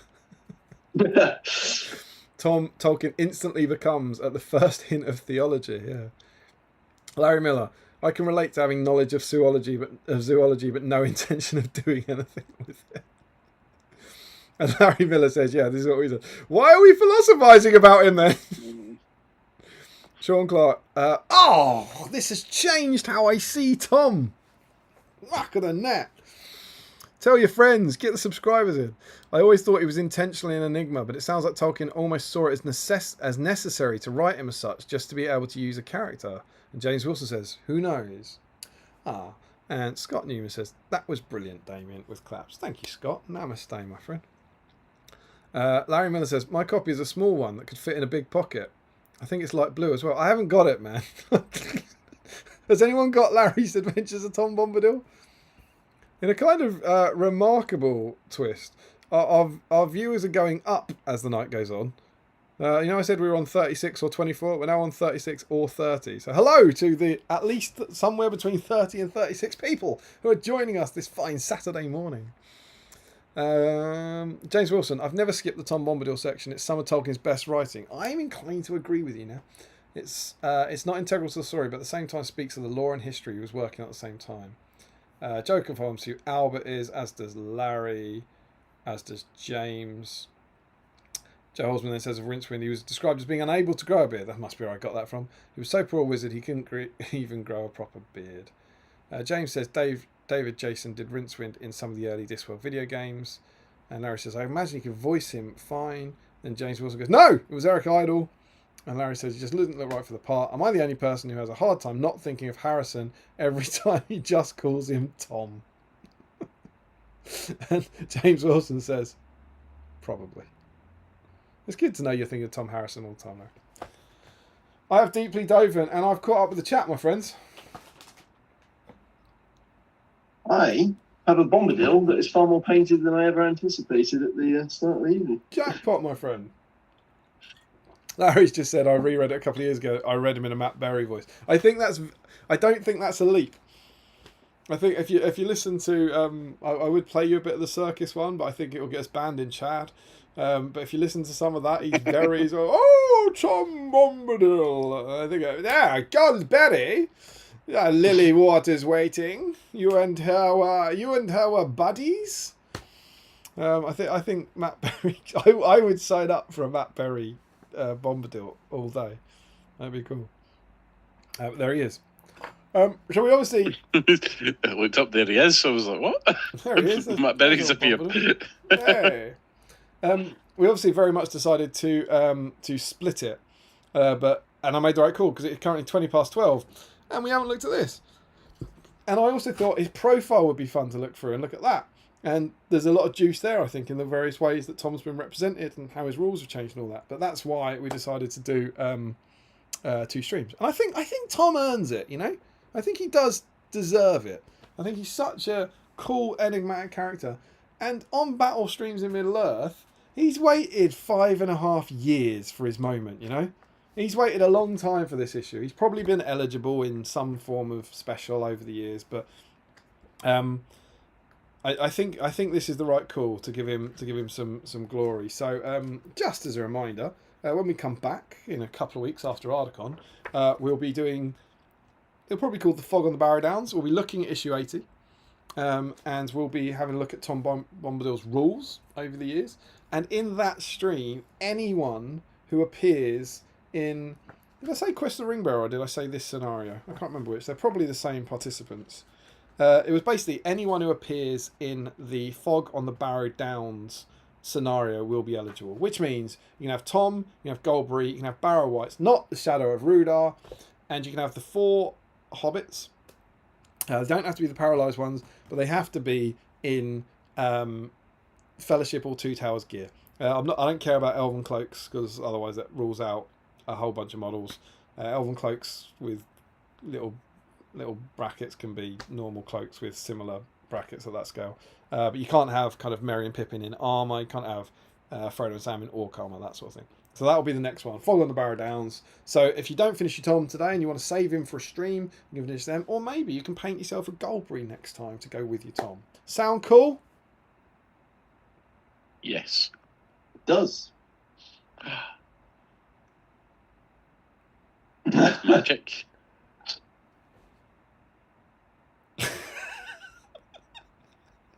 I mean, that was some Tom Bombadil magic right there, right? That's a bit too flashy for Tom. Glorious. That was pretty cool. So there we go. That's the and Stephen Ryan. We've just skipped some comments, but Stephen Ryan said, "Will we get an extra dice entry for a naked hobbit?" Yeah, I think so. As long as he's yeah. People are saying he's been eligible. I know he's been eligible. He's been eligible in multiple streams, but we haven't had that dedicated thing. Larry said that someone suggested Matt would be great as him, and I really like the suggestion. Stephen Ryan, vaguely on theme, but my brother just messaged saying, "Did you know Tolkien worked on the W section of the dictionary?" Does that mean he had to sit down and write the definition of wank? I'm going to take a punt and say wank probably wasn't in the OED in the 40s. That would be my guess. Joe Holzman, Matt Berry could play everyone in anything and I would watch it. I agree. I feel like you could say Tom Bombadil really well as well. I think you would. I think it'd be the Goldberry. I think it would be a proper scare. Goldberry! Goldberry! I think it'd be great. You and he were Derry Doll, Barrow White? Derry Doll, Merry Roll.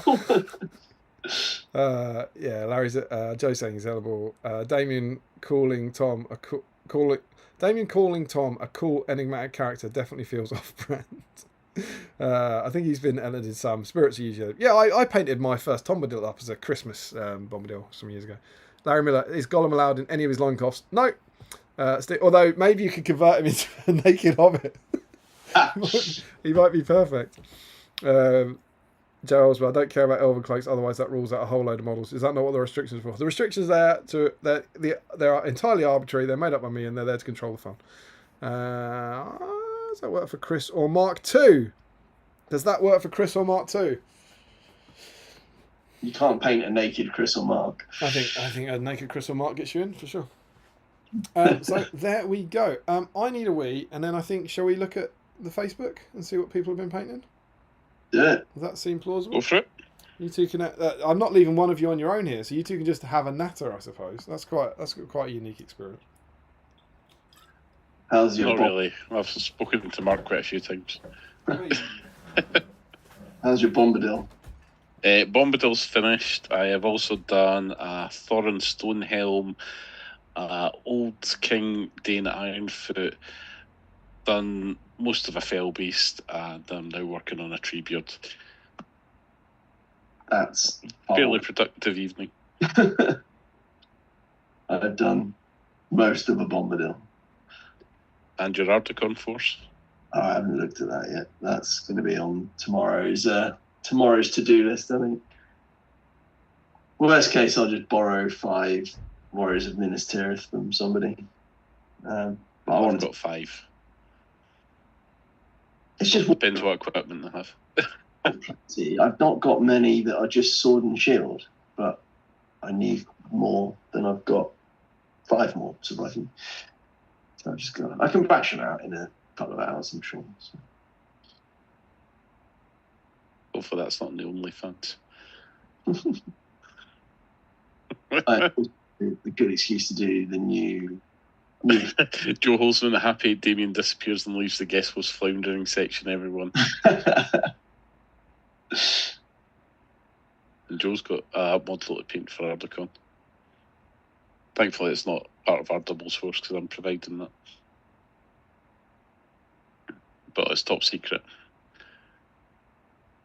Larry's asking, how does Mark still need Warriors of Minas Tirith? Because he was taking elves until... Going to take elves until I couldn't be asked to paint them all. Yeah, it's just wargear options. I've got more with spears than without, so I just need regular dudes. Send dudes. Oh, so basically you're a power gamer and you didn't take any normal warriors and you just filled your army full of Citadel Guard and Guards of the... To be honest, I've got no Citadel Guard. I've got 4 Fountain Court with shields that now need to be unshielded. But yeah, because most of it, well, a lot of my infantry's Osgiliath vets, which I'm not taking to Articon. Larry's read recently all the stuff about how big a Minas Tirith fan you are. Don't read everything in the video. It can be lies. Well, What Mark that's likes to do is in our Wanderers chat is pretend that he's going to take something that isn't Boromir to Articon for most of a year before ultimately finding some reason why he has to take Boromir. I think if there is a next year, I'm going to claim Boromir straight off. it actually motivated me to paint something else. That's what I'll Rob take normally does, but somehow Mark always ends up with Boromir. That's why Rob doesn't come. I actually secretly bully him out of coming so that I can take Boromir. I've taken the Balrog for a few years. Oh, does that Larry mean he's reading your article in SBG? Yeah, I hope so. I recently read all the stuff about how big a Minas Tirith fan he was. He's reading your words, man. Either that or the Jew appear in a white dwarf. You're really looking forward to. For new plastic. Have we got to that, Sean? What are you taking to Articon? We haven't got to that. What are you taking to Articon? For doubles, sorry Joe, I'm going to spoil it for everybody. Me and Joe are taking Wraith on Wings. So it's a BSIME doubling. Yep. Cool. Race on Wings. That's cool. I kind of fancy trying that. Yep, so 4 fell beasts. It's 700, right? Yeah. Is that dead? They're 100. That's the 4th one. Are they The 170? three. So you get to 340 each. Morgul Blade, maybe. Is that right? So Witch King 3, Ring Race, 2 Morgul Blades. That's really cool. It's not very good, is it? No. No. Our games should be over quickly, which gives us more time at the bar. Mark, I presume you're doubling with fellow wanderer Mr. Adam Choke. Yep, and so we've got a variant of our all-mounted Gondor. We have to, right? Can't take Boromir and Imrahil together anymore. Am I right in thinking that in every single Articon you've gone to together, you've taken all-mounted Imrahil and Boromir? Is that right? And Boromir and Imrahil with as many knights as we can fit in the list. It's a bit of a shame now, isn't it? That you can't do it. How many of those doubles you won with an all-mounted? I didn't do it, man. It wasn't me. I didn't do it. It's him. I didn't. It's not me. I knew you were hinting at it, and I knew you were too nice. I don't need to because I know it's festering in his head. I don't have to do it anymore. I think this new variant's going to be even better. So it's still all-mounted Gondor, but it's Imrahil, Captain of Dol Amroth, and a few knights, and then you can get Hurin and 15 knights of Minas Tirith in at 350. So Hurin's instead of Boromir. Yeah, and then you get as many knights as you take to make up the difference between Boromir and Hurin. And because it's... Is Hurin sorry? Valor? Say it again. Is Hurin a hero of valor? Yeah, in Pelennor. That's cool. Yeah, I know it's not the same, but if you take them as Pelennor, it means they both get free heroic combat, which is kind of makes up a little bit for the loss of Boromir's might. Was it combat or move? Combat, I think it is. Combat. That'd be cool. I'm curious. Will you use them for doubles, Damien? We are taking Defenders of the Hornburg, is it called? New Rohan. So I have this dude, base coated and shaded. He's my last model I need to paint, so Mark will be painting him on Wednesday night. I'll do the rim. That'll really motivate me. You're rimming the helm. Please don't rim my helm on Wednesday night. I don't need to. So I'm taking, I think it's Helm, who has to be on his own, a mounted captain, 6 riders, and I think I squeeze in a warrior. And Tom has got Hera, Bride of Death, a captain, and I think about 17 warriors on foot with a banner. So it's really cool. Something different. Like Tom's painted up the new warriors. Obviously there aren't any new riders. I really love that model. So he wanted to use a new Rohan. And I was like, oh well, cool. Paint Hera. I'll paint that, and then we'll have as close to a new arm as you can. And so yeah, I'm really excited to use that. I haven't used any of the new good Rohan stuff, mainly because I haven't painted any of it. So I'm quite looking forward to that. Me and Tom are 2-time defending most sporting team at that double. So it's always a great One of laugh. those you were asleep for, weren't you? Yeah. I don't know. I was most sporting sleeper. Last I'm year not- you got the same number of votes as me and Joe, but you finished It's above only, us. it's only 3 votes, right? It's out of 3, isn't it? So it's not. Yeah. It's hardly if you.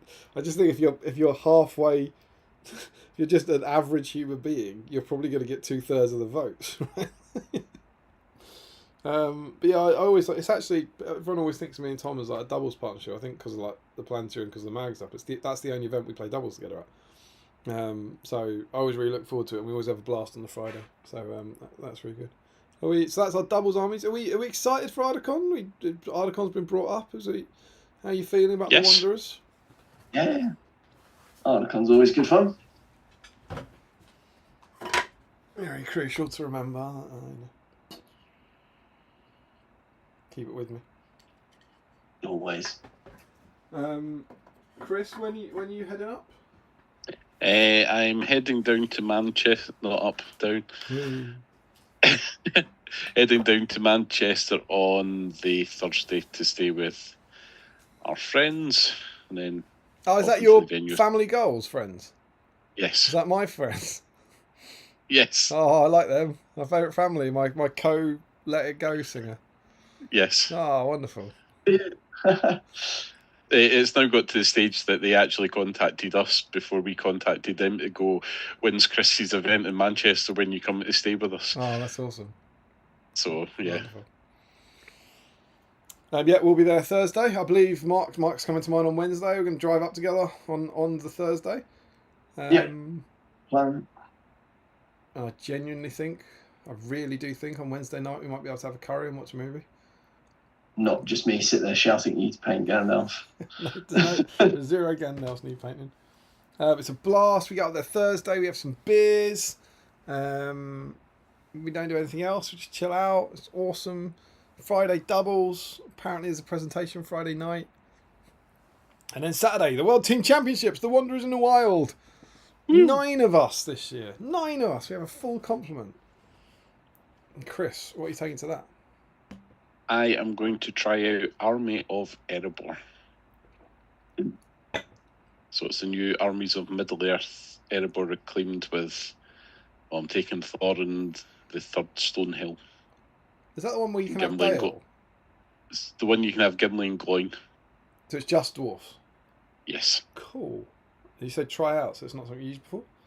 No. Oh, very cool.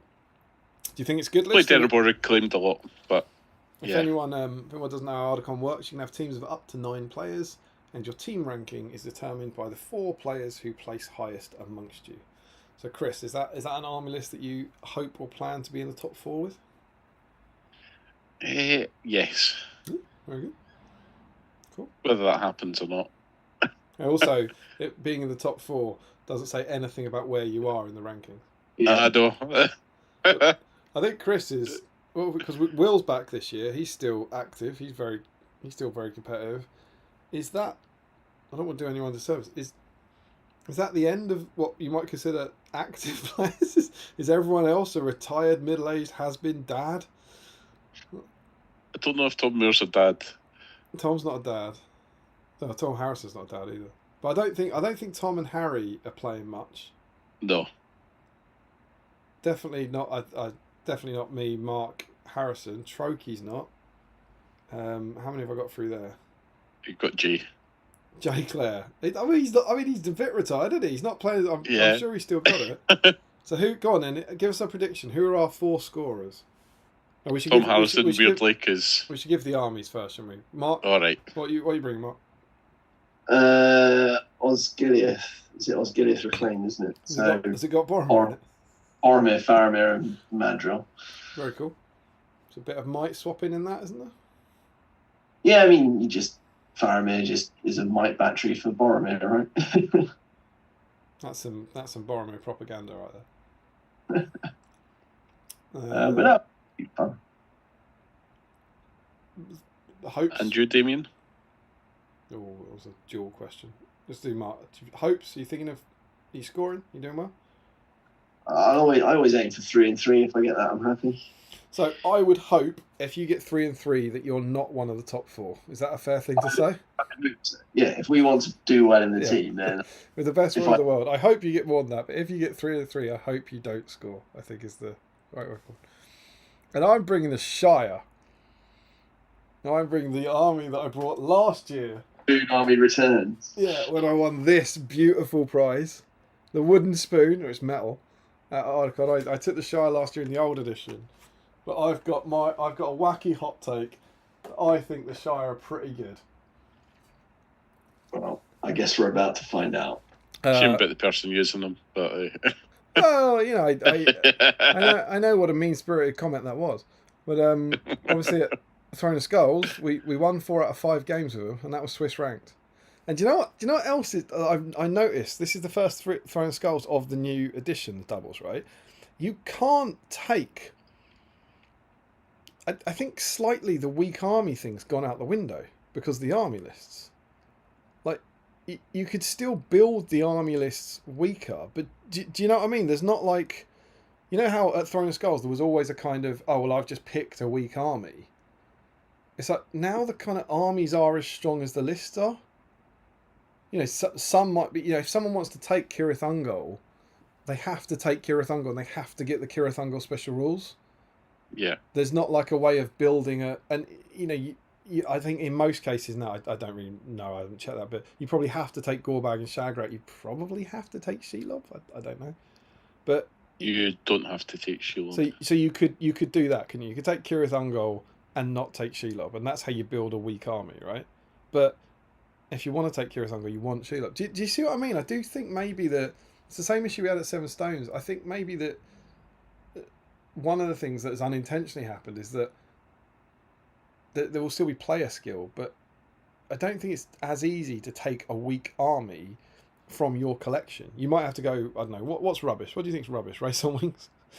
I don't know, Yeah. but it's like, if I want to take a rubbish army, I have to take Race on Wings, so I have to have 4 Felbies. But I don't have 4 Felbies. I've only got a Rohan army. So I have Yeah. to take the weakest Rohan army, which is actually pretty good. Do you see what I mean? Yeah. And I don't know if Besiegers that's of true. Hornburg. That's a. Besiegers of the Hornburg. That's the one I took to the GP. Isn't it? Yes. Trinkets. So I do think there's an element of that where, and you know, player still then comes into it. I suppose that, you know, that goes up in the same way. But I do think there's an element where there's the Throne of Skulls, everyone takes a soft army thing, isn't really the case. So when we played it, we had 5 amazing games against really nice people, but we weren't playing weak armies. You know, we were playing the armies that maybe at like 80% power or 90% power, but no one was down at the kind of 20%, 30%. Oh, this is rubbish, and it's fun. Yeah. But yeah, we won 4 out of 5 with the Shire. It's those Fight 5 hobbits. I don't think we had. No, we did. Did we have? I don't think we didn't have Loso. We didn't have a single Fight 5 hobbit at Oh, any point. So maybe you missed that opportunity to beat up a I don't know, Dunedain. Chris, you're better at this stuff than me. Am I mental? Are they rubbish?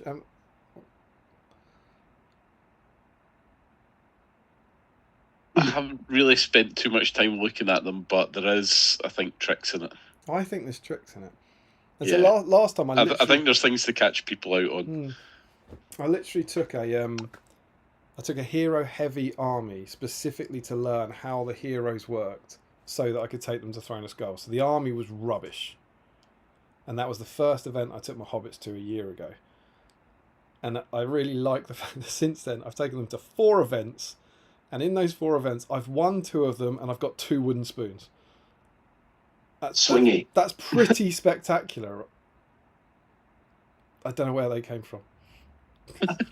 Is that 2? Is it that? I don't know how I get balloons. I don't know how I brought balloons. It's the party thing. magic. It was I mean, unexpected. That's how I get Gandalf's fireworks, right?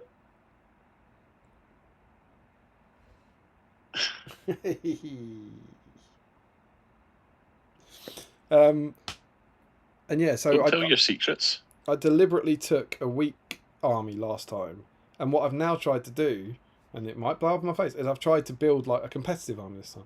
So it's what I think there's a shot that the Shire are pretty good, and so I've tried to build a decent army, and they might not be, they might be rubbish, but so I'm actually going to try and compete, and I might very quickly be found out. But is it six games? Yeah. Yes. Yeah. I think I mean ultimately It'll be 7 because you'll be competing in the championship. Can you imagine? I've long said the worst thing I can possibly imagine about Articon is having to play that round. The bit I know it's controversial, but the bit I like is when everyone just sits down for 2 hours and chills out and has a beer.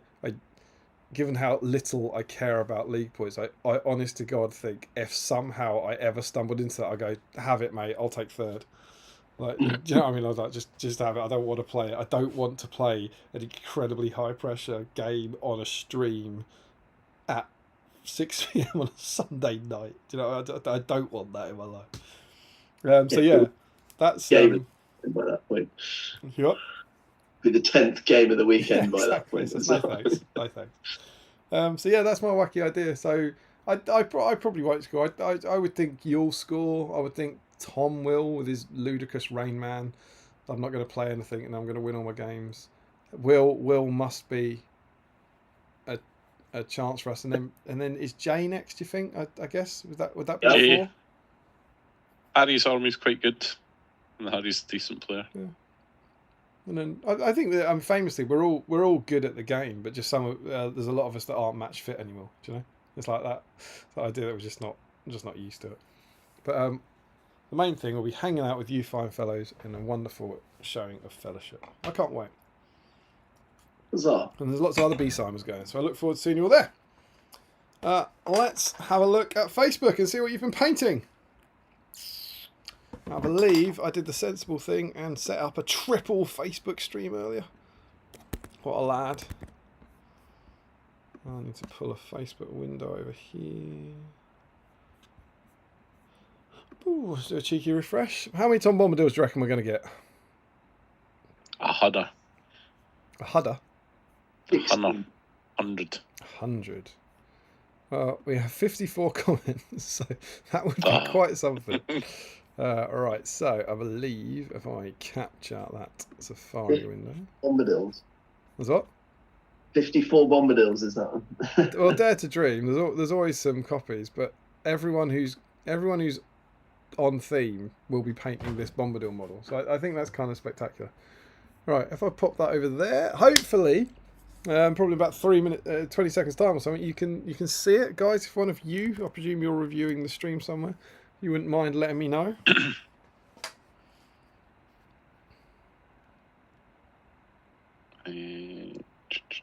My stream is lagging a wee behind. Yep.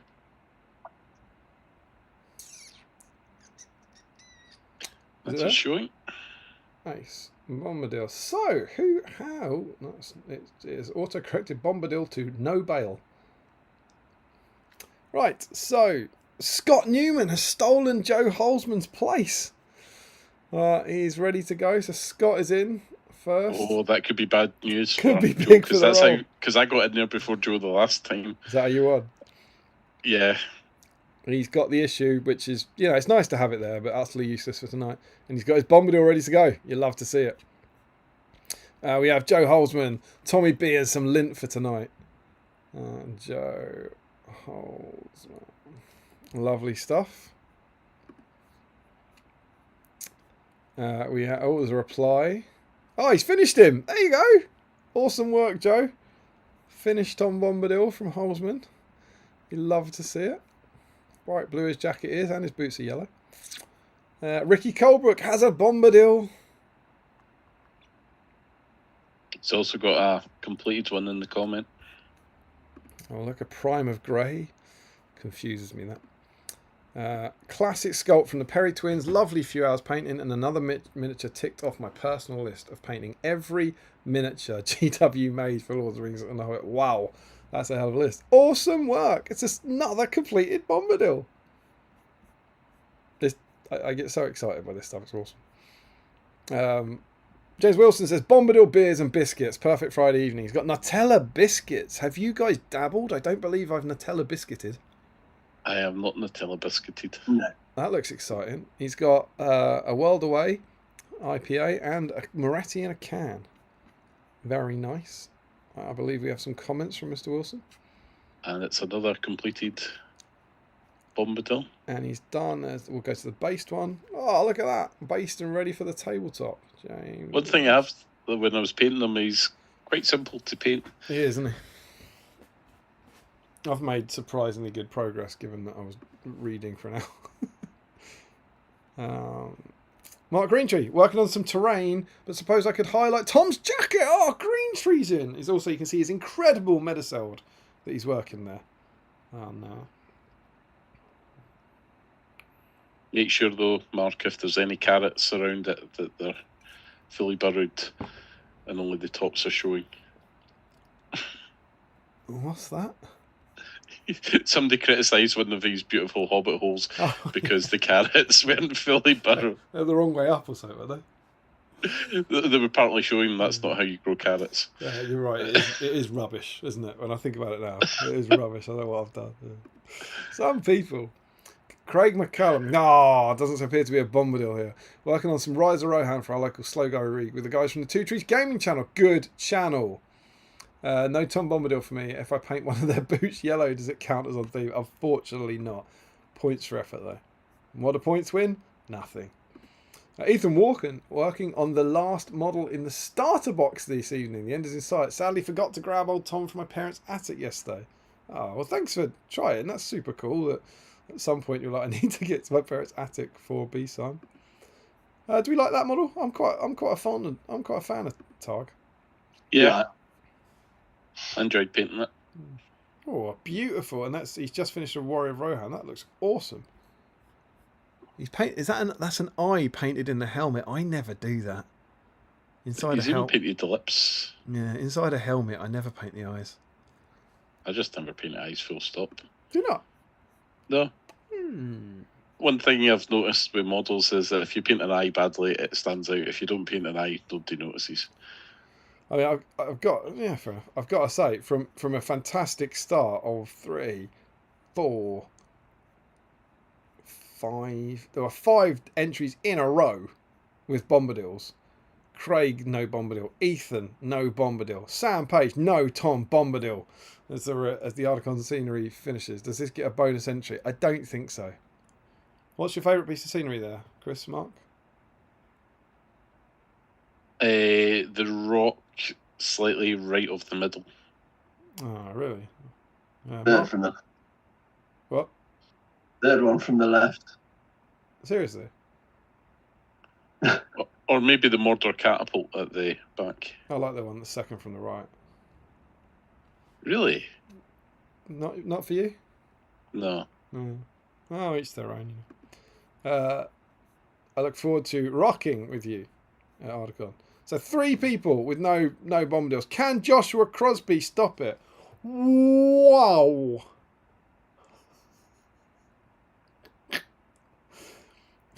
This is the snack haul I managed to bring back from holiday. Hopefully it will last me a while.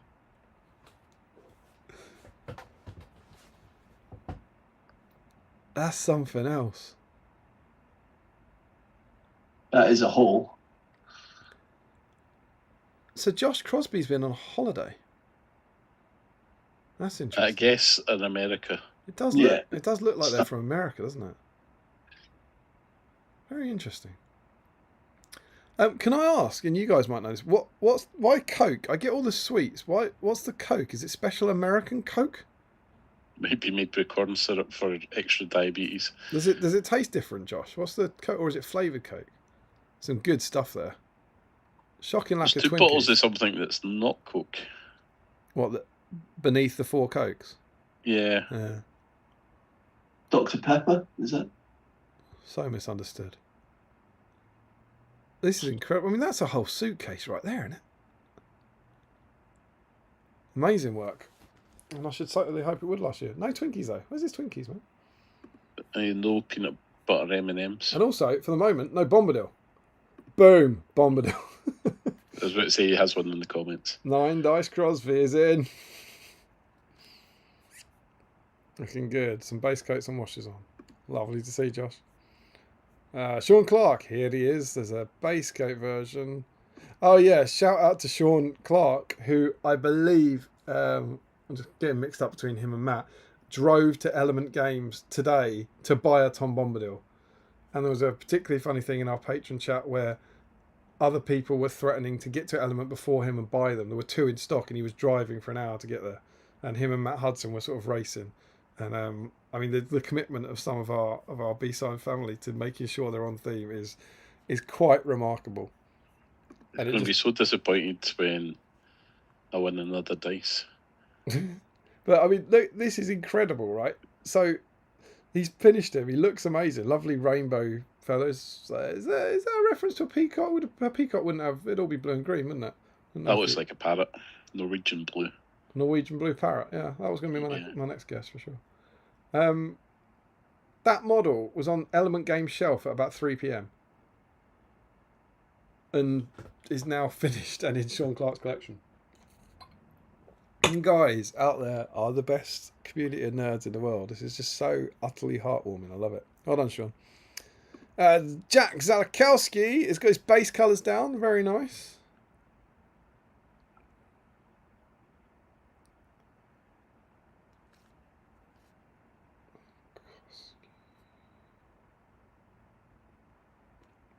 Good work, my friend. In front of what looks like a huge army of something. Can we get a better view of that? They are Wildmen? Khazad-dûm dwarfs. The Khazad-dûm dwarfs. You know your blurry models, my friend. I can recognise the poses is that of Floyd down the Dwarf front? Rangers and Iron Guard. Is it Floyd down the front? In the bone where he's black and undercoated? Like a bear head and a blue cloak? Or is it just a normal dude? What to the right of the... Right at the painting handle, yeah. Right down the bottom. No, that's a Dwarf Ranger with the bow. Very cool. It looks like he's got a whole There's a army throwing coming weapon on one just below him. Looks like there's a few iron spears behind. Ryan, what was it? Ryan Pickers, 40k Pickering. No Tom Bombadil, unfortunately, but I'm hoping to finish this Uruk banner tonight. Good luck, my friend. Jeff Flora, Tom Bombadil, Old Fatty Lumpkin, and Goldberry all waiting to be painted. Love it. I wonder if that old fatty lumpkin, I don't recognise that It's not GW. model. But the Bombadil is, so he gets in. Well, it could be an old, like, original. What, the old Citadel? I don't think that is the old. It could be the old Fatty. It's not the original Bill. Don't know. No, it's a He's new got a bill. progress report. No, new bill. I didn't mean the. Yeah. I mean the Yeah. 80s one. It's definitely not Yeah. the 80s Bill. Very cool, very cool, very cool. So cleaning up some miniatures I won at Baron War last weekend. Oh, congratulations, sir. What did you win them for? Was that a raffle prize? Did you place? Most sporting? What was it? Tell us. Larry Miller. Oh, he's in. Who's there? Look at that. Look at that log. Look at the horror in his mug. That is absolutely monstrous. What on earth is that? But it's Ice Fanta. cubes. I think it's Fanta. He normally has Fanta. It's one, but ice cubes in a mug. Mr. Toad. I do like his base on Tom Bombadil. The base is amazing, but I just can't not look at the mug. I have that problem with Sea Larry as well. M&S own brand red and black gums. Speaking of gums, I'm going back into the gummy bears. Thanks, Winston Cat. So good. Larry has some comments. I like how Mark Greentree, ever the optimist, says that tea looks like it's gone wrong. Larry says more right than any tea I've ever seen. I could assure you that will not be tea in that mug. Rory Campbell says, okay, that's the important bit's done. His yellow boots he's referring to, of course. All right, let's pop up a progress pic. Where's he It's a good comment.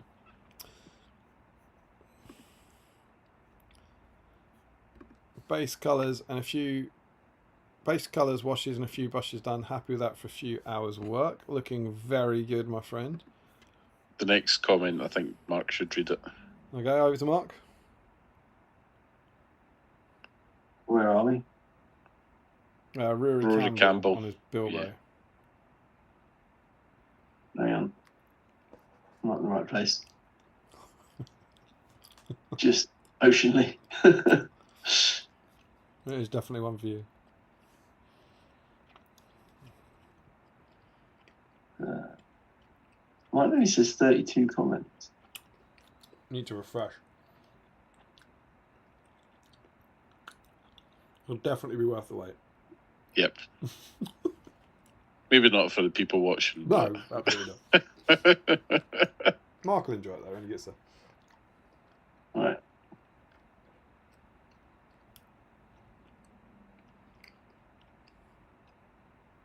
Like the look of confusion on Mark's face as he's.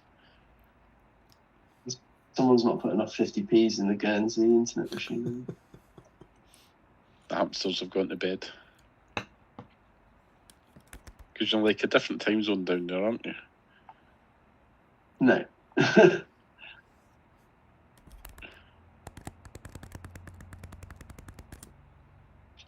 is good content. Such good content.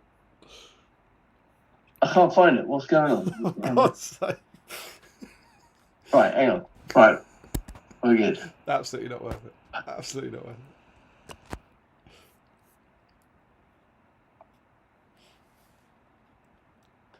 I'll send you a message, Mark, for that. Sometimes, you know, do you know what, Chris? I'm starting to think that Mark was not following along on Facebook. Face colours on a few hours wash. Also been working on this Merry Dilly Bilbo. Oh, he there said we it go. right. There we go. There we go. That was worth the wait. With a special note to you as well. Yeah, I still love it. Careful, Mark. There you go, Rory. Hope you enjoyed that. You made that happen. Sorry, everybody else on the stream. Apology. Mate, it's 1 a.m. There are 24 people still with us. They're not turning off for that. Michael Dooley.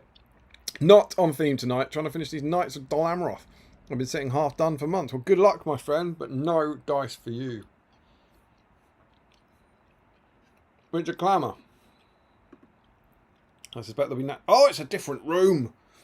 Different room for hobbying tonight while I cooked so much. I've got my Tom to touch up some chips. Is that food or...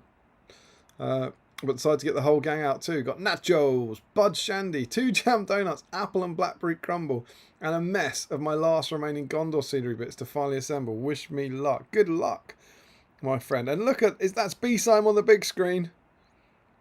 And You can see Shadowfax in the kitchen as well. It's a massive unicorn Shadowfax. Incredible scenes. I'm just going to take his word for it that there's a Tom Bombadil on this somewhere. There is one. You can see it on the corner of the table. Ah, there he is. I reckon there might be some comments in here. Whole load of scenery looking pretty cool now. This took me 2 hours before the stream. It's a fine selection. That's the crumble. That's all crumble, I believe. Is that 2 pots of filling? I think so. That's a lot of crumble. Crumble. I think it was worth it. He's got 3 crumbles and nachos. It's a lot of crumble, my friend. Enjoy. And here we go. The camera's picking up my way more metal than I can see in real life. Here's pre and post chip repair. Looking good, man. Good job. Up to see Mr. Bombadil. Larry puts a progress picture up. I think... yeah, he's already in. Shame about the urine in the... iced urine in the mug isn't anywhere to be seen, but... Yeah. Looking good, Larry. Christopher Cooper, done the base coats tonight, leaving the highlight for another stream, carrying on the hobby with some Blood Bowl streams in Middle Earth. Looking good. Chris gets in.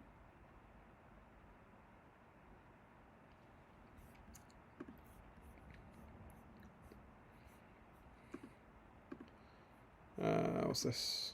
Oh, Josh Cole's next. Chris has got an update. Oh, it's Blood Bowl. So, was that a vampire team? I think. Very cool, Chris. Enjoy.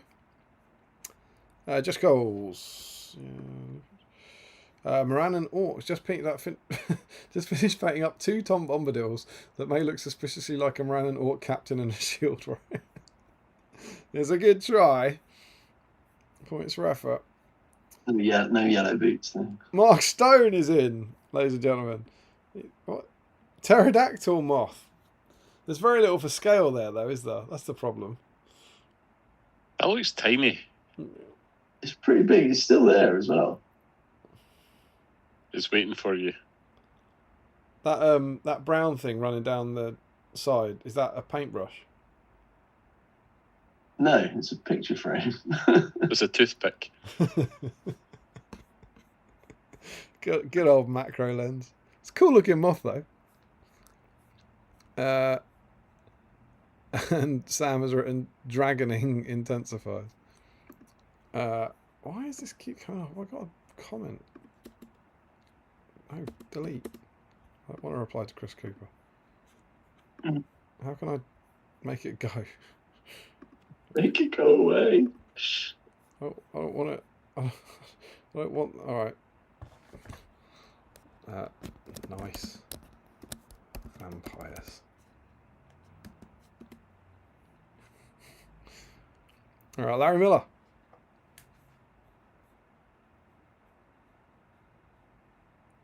There's Some nice mushrooms. the thing. Do you know what the thing with Larry is? I don't. This is just it's a lovely base. He's painted his mushrooms. I also think this might be a part of a long con. You know that he's put like 2 other pictures of it with no captions. I just feel like this. Do you know what I mean? You just can't trust anything with Larry. I just feel like there's something else going on with that. I don't know. Jack Brown. Oh, he's got a cherry chocolate orange truffle. Love it. I like little cheeky Tom peering around the corner there. Jack Brown is in. It's got an update with some basing on it. What's the white? Is that a stone, do we think? Yes. Very nice, very nice, very nice. Sam Earnshaw is in. Was already with Galbraith as Tom was previously completed. Ended up repainting his jacket. Hopefully slight shine to show that the paint is still wet. The things we do for a dice that rolls badly. There you go. Very good, very good, very good. Mark Stone is in. Stoney, do you want to talk us through this bad boy? I mean, it's done. I sort of stopped a bit on him, but he's quite a fun model to play. As Chris says, it's quite a simple one, actually. You can just sort of sit there and do him fairly quickly. So he's washed and based. That's the finished version, though, is it? No, he's not finished. And I think even the picture I've put there, I've done a bit more to him since then. Yeah, I've got your comment up. Looking good, man. Awesome work, my friend. Larry Miller. Just needs varnishing and rimming, but otherwise done. Looking good. Oh, he went for a pink hat. What an absolute lad. Oh, fair play. Fair play for commitment there, Larry. Good work. That's good. Stephen Ryan. Hey, Dole, merry Dole. Hoping to finish him tonight. Lovely work, Stephen. And knowing Stephen, that would probably be a Tom Bombadil from a red blister that was on a sealed magazine before tonight. And recipients of this evening's rimmings before tomorrow's event. Oh, some Hill Tribesmen there, Chris. I believe you're a child of you're a student of the Lots of Hill Tribesmen school. Yes, let's need to actually use them in an event. How many have you done? They've been to 3 tournaments and I've never used them once. How many painted? 90, I think. Absolutely repellent. 80 or 90. It's a lot. Hey Dole, merry Dole, ring a dong dillo, ring a dong, hop along, falal the willow, Tom Bomb, jolly Tom Bombadillo. Looking good, Stephen. Love to see it. And there's a little picture of the back there. Good work. Christopher Murphy is in. Want to talk us through this bad boy? Yeah, he's posing on a can of beer. Very simple. Browns, wash, some highlights again. I think I probably need to redo the blue a bit, but Looking good, dude. Oh no.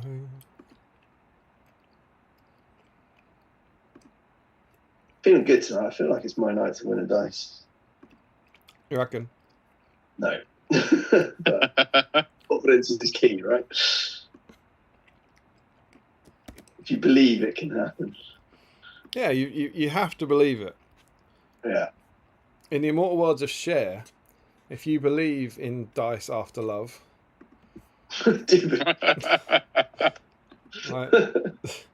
you're not. I can feel.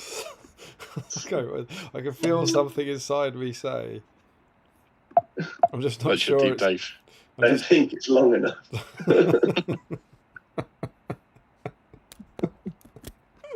That's a shame. That's a shame at this level. Why? That's twice tonight. You've turned our stream into a house of filth. Sorry. It's not big, and it's not clever. What Kath tells me. Oh. I'm dealing with the emails. Surely no one actually emails it. No, somebody said they were emailing. An email is a relatively common occurrence, I suppose. Oh, so I don't.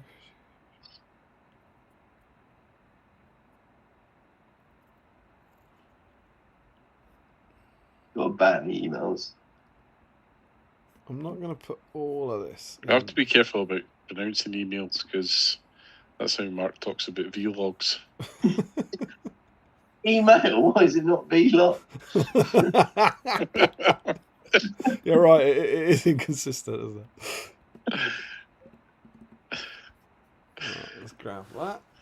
Well, emails now. Oh, Mails is good.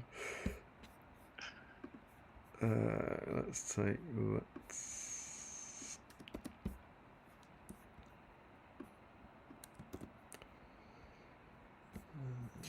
Where have they gone?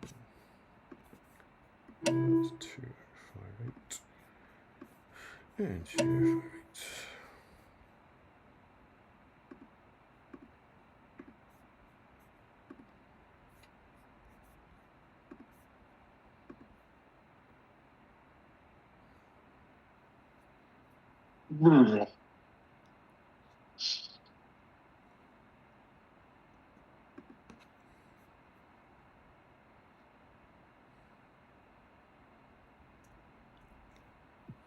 Man downloads pictures from internet and posts them on thread.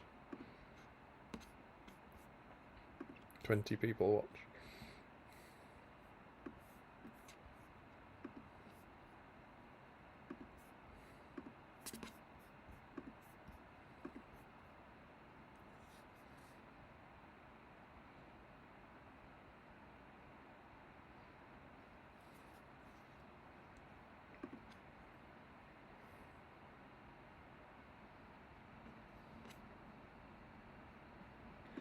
There we go. Let's do. This was on. Was it on 59? I thought it was on 53 when I started. Do a cheeky refresh. See if any snuck in at the end there. On 59.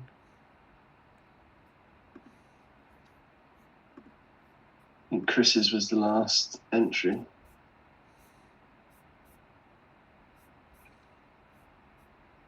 Yeah, so Murphy's is still lost. So, our first email of the evening was from Wilbeck, who posted a picture originally in the metal packet and then been undercoated, and has said, "Long-time lurker on theme for the first time. Here's the progress I've made on Tom so far. Thanks for many years of awesome content." Well, thank you. I'm going to put Wilbeck here. I'm glad you've been watching for years in the shadows, but I'm glad to see you finally joining in. It's good to hear from you. And then we also have an email from Per, who says, "Good evening, Daniel. I'll go for a cheeky entry today. I've brushed up my old Tom Bombadil model. It's so old, it's a GW metal sculpt." Well, they all are. Normally, I do not repaint old models for nostalgic reasons, but I did an exception for today. Thank you very much. And he then goes on to say, "I changed the colour of his belt from the old bestial brown to Doomball brown, and edge highlighted with Tuscarora fur, and washed his face and hands with Articon flesh shaded. Also highlighted everything and painted the Roman number 2 on his base to prove I've put some paint on."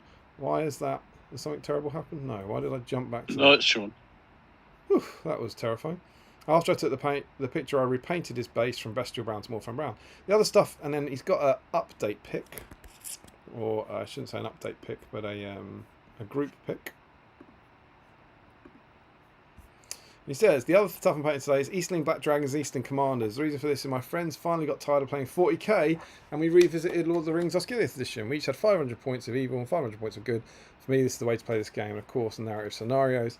Everybody had such great fun. We decided to up a bit, 650 in a new rule set. We now have December to paint new models and learn the new rules. Awesome. Thank you for doing the stream. I've been through all of them, and I've painted..." It says 2-300 models while listening. Awesome. That's great. But what does that mean? Somewhere between 2 and 300? Yeah. So What? 2? Yeah, And it's like, I think 300. it doesn't say 200 to 300. It says 2 to 300. I've painted somewhere between 2 and 300 models. I'm hoping he means between 200 and 300. Is that like I can do between 200 and 300 push-ups? Absolutely, yeah. It's 2-300. And numerous terrain pieces. Yeah, I'm going to say 200 to 300. Because I feel if it was closer, if it was under 100 models, I don't think you would think it might be near 300. Oh. Whew. And numerous terrain pieces. I especially appreciate the deep dives. Keep on doing them. Wonderful news. And I've replied to you as well. I will reply to your other question tomorrow. Wonderful. Looking good for Easterlings, and thank you for the last comment giggles there. Wonderful. So there we go. That be our entrance. Let's go back to the main stream. Let's transition. Let's just check in the live chat that no one's screaming, what about? I don't believe they are.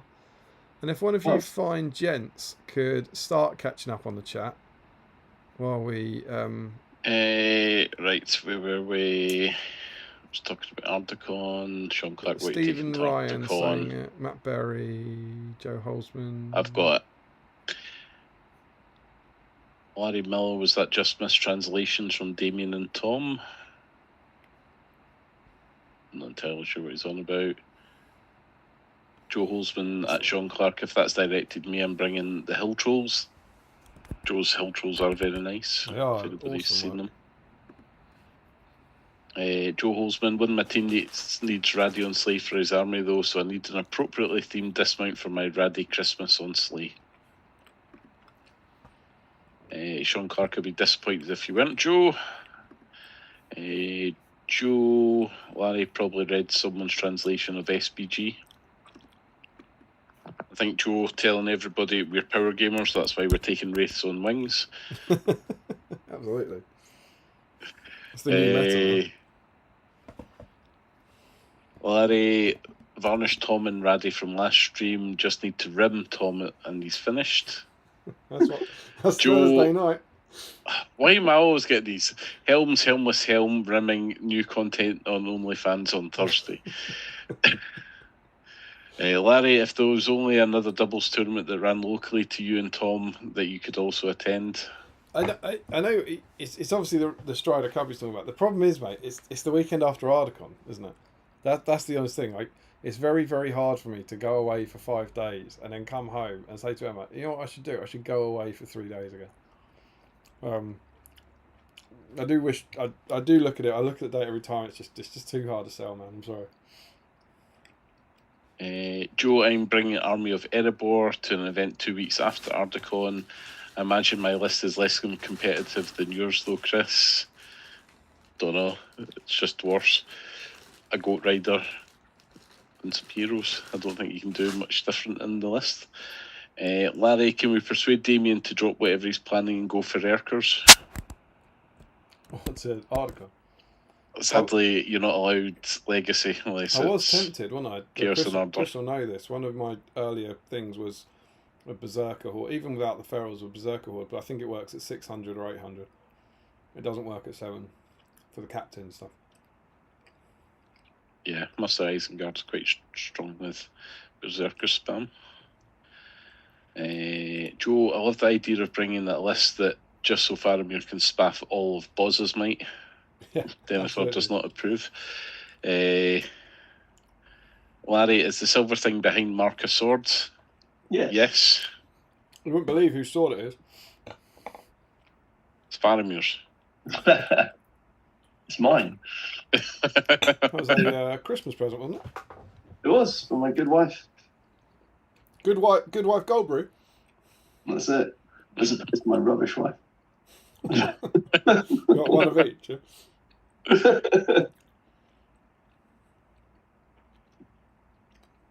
Josh Crosby, I don't think there's a way to run pure Mordor Uruk-hai anymore. Sad. Maybe Army of the Great Eye. Wouldn't double check that.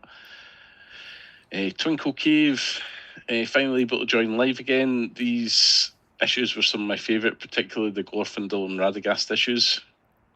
Well, you must be glad we didn't do one of them tonight then. Larry, is it because you said 1? But if it is, how would it know you said 1 and not 1? Maybe it was quoted by Steve, God rest his soul. Do you think that was the balloons? Maybe. I won. I won one.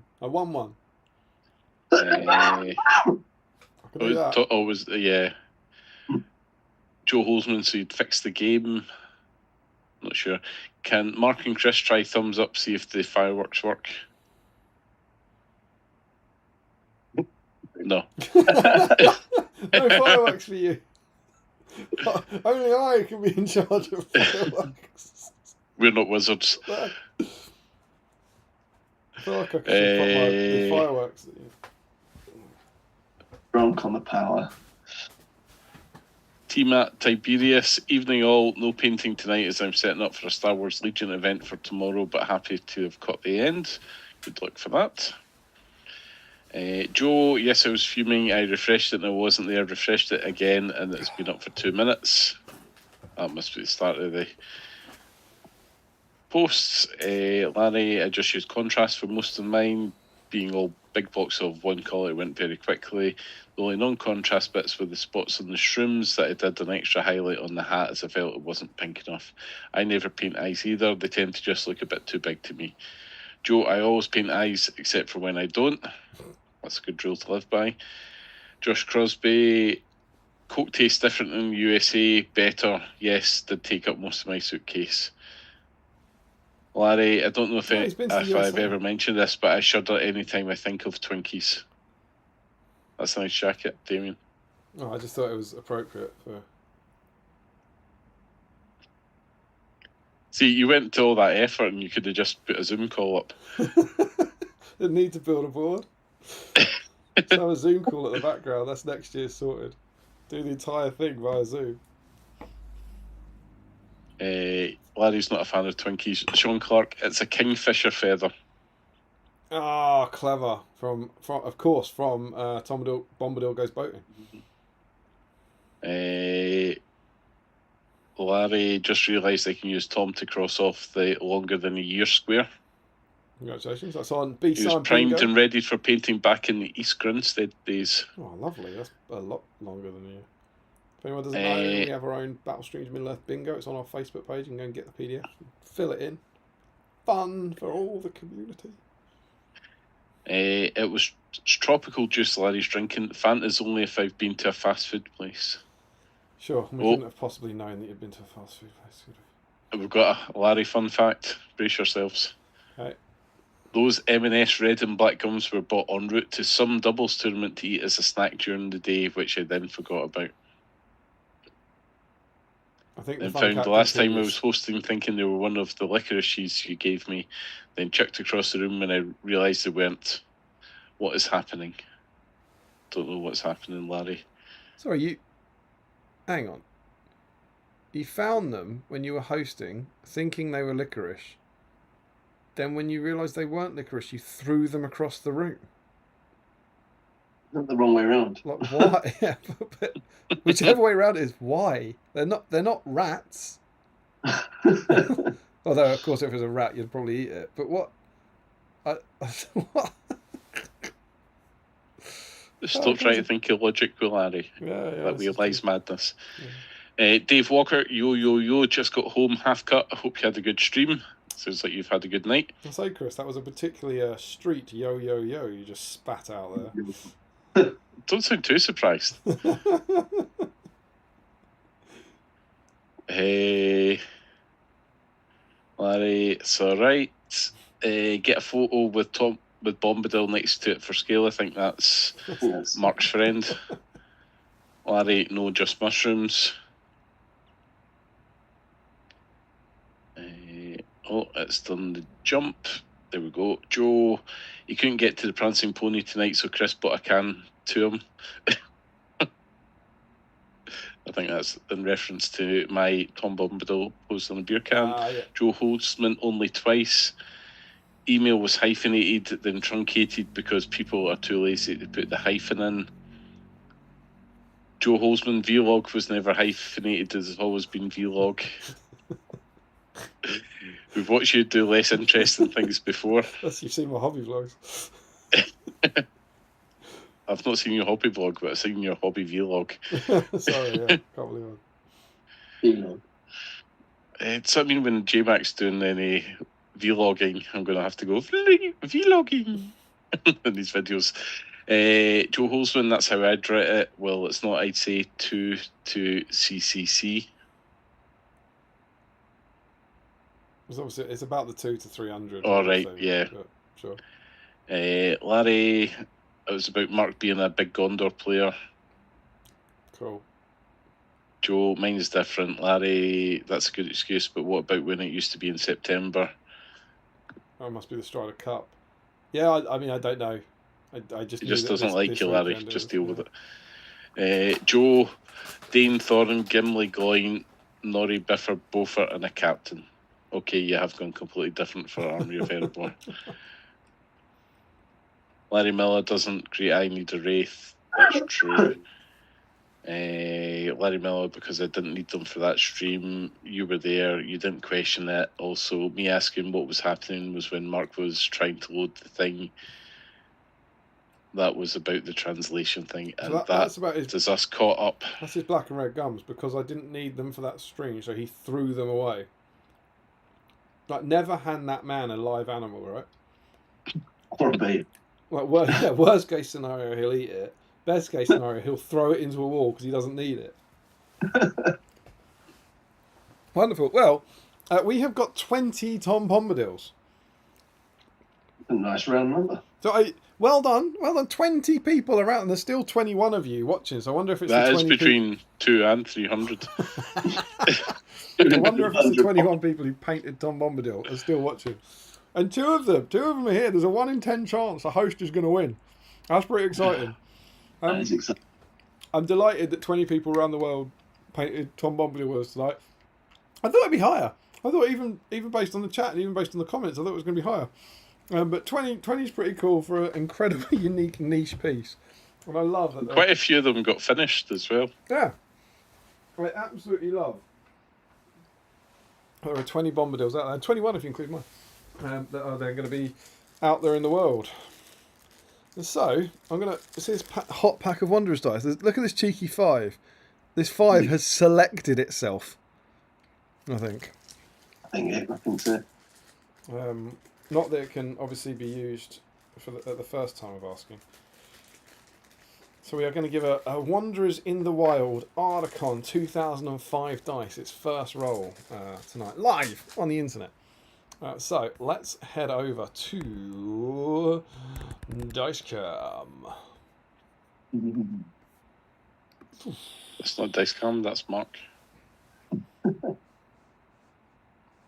How's that looking, gents?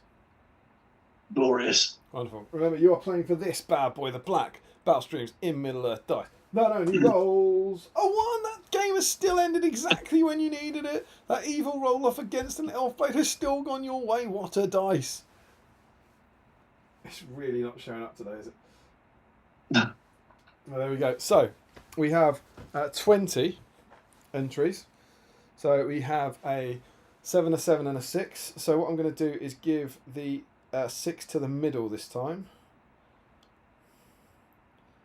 So, our group of 7 is Scott Newman, Joe Holzman. Oh, there's a big name. So, we've got, let's put this over here.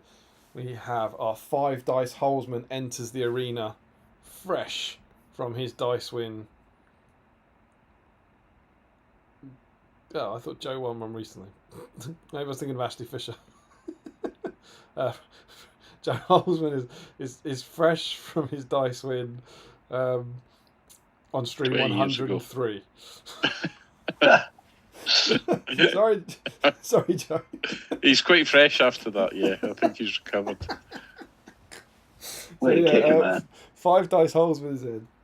As is Ricky Colebrook, James Wilson, Mark Greentree, and 9 dice Crosby, who is fairly fresh from his 9th dice win on stream 115, and Sean Clark. There are 2 big names in here. So, let me see what we've got here. All right, boys. So, who's calling the first one? Go on, Chris. All right, so Chris doing it. We're re-rolling 8s here. Are we ready? Oh, yes. On the 1, on the 2, on the 3, go. Big re-roll. Huge tension here in the dice studio. Go on, Mark. See if you can do better. Roll it. It's a 4. It's James Wilson. James Wilson has fought past 5 dice Holzman and 9 dice Crosby into the final. So next, we have a group of 6. If only we had a 6-sided dice, eager for a chance to prove its quality. The group of 6 is Jack Zalakowski, Jeff Flora, Larry Miller, Rory Campbell, Richard Clammer, and Chris Cooper. Oh, you 2 are going to be against each other. Oh, tension. It's just like we're partners at Seven Stones against each other. Roll dice out. That's our group of 6. Here she comes. Here she comes. You ready? Oh, that's a nice dice. Nice. Oh, lovely stuff. If we get a 6 here, it's going to be suspicious. Right. And go. Oh, it's a 5. It's not bad. That is Richard Clammer. Richard Clammer has fought his way into the final. Hopefully it doesn't crumble. Whee! That's good. It's very, very good. And back to a group of 7. Our final group of 7. There are some important names in this group, I tell you tonight. We have Jack Brown, Sam Earnshaw, Mark Stone from Guernsey, ladies and gentlemen, Stephen Ryan, Chris Murphy from Scotland, ladies and gentlemen, Wilbeck and Perfro. So Mark, you're on a 3, Chris, you're on a 5, and we're re-rolling 8. I think it's only fair that I roll this one, so there can't be any accusations of outside interference. I think that's fair. 3 and a 5. There's a pretty good chance one of you get into the final here. Oh! It's done it. No way. No way. No way you getting 2. No way. Pitch up. Technically, I'm a 3-time winner, but only once I've won a dice. You won a token, didn't you? I've won 2 tokens in the past. Oh, so that's a long time ago. Incredible scene. So, who do we have? Chris Murphy is in the final, who I believe has 1 dice. Richard Clammer is in the final. Does Richard not have any dice? Instantly disappointing. I thought Richard had a dice. I don't think Richard has a dice.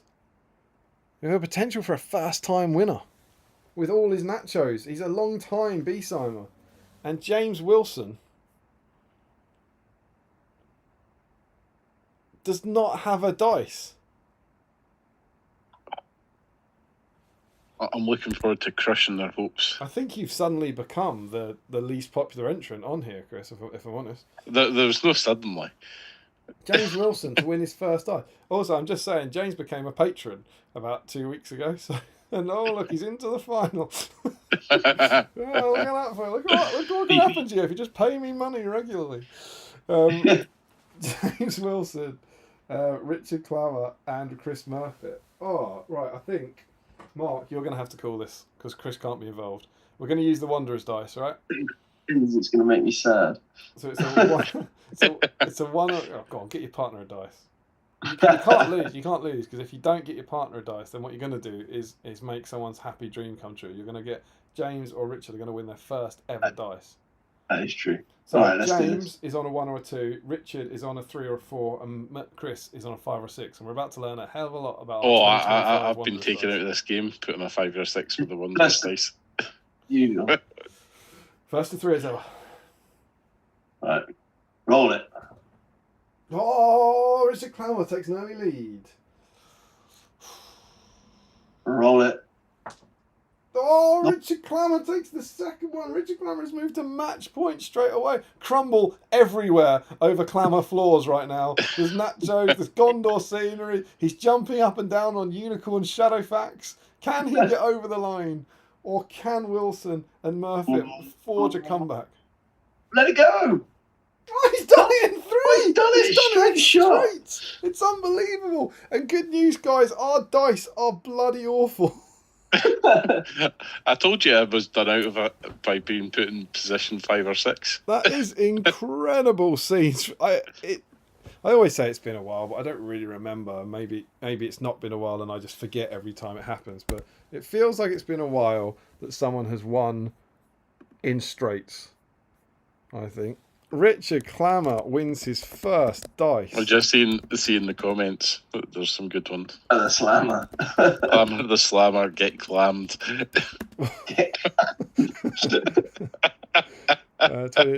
There's no issue tonight. The theme was Tom Bombadil. While you're doing that, I'll read the comments. Absolutely. Joe isn't a 1-20 chance. It's a 50-50. Either happens or it doesn't. Hey. That's very true. Joe Holzman, I reached the final last time but didn't score. At least it's not Crosby. That's not going through in the first round. Hashtag anyone but Crosby. Yeah. James Wilson, well, I was not expecting that. Oh, he was watching. So close. Sean Clark, come on, Murphy. Checks in the post, Damien. From James. And then Sean, Clammer the Slammer, get clammed. Well done, Richard. Richard Clammer, woot. James Wilson, straight sets. Well done, Richard. Ricky Drinks Pates, congratulations. Joe congratulating Clammer. Larry, that dice was clamouring for Richard. Hey. Richard Clammer, I literally woke up to my name and saw my win. Covered in crumble. I don't know how to break this to you, Richard, but you're still dreaming. Congrats, Richard. Sean Clark, there was no stammer from Clammer there.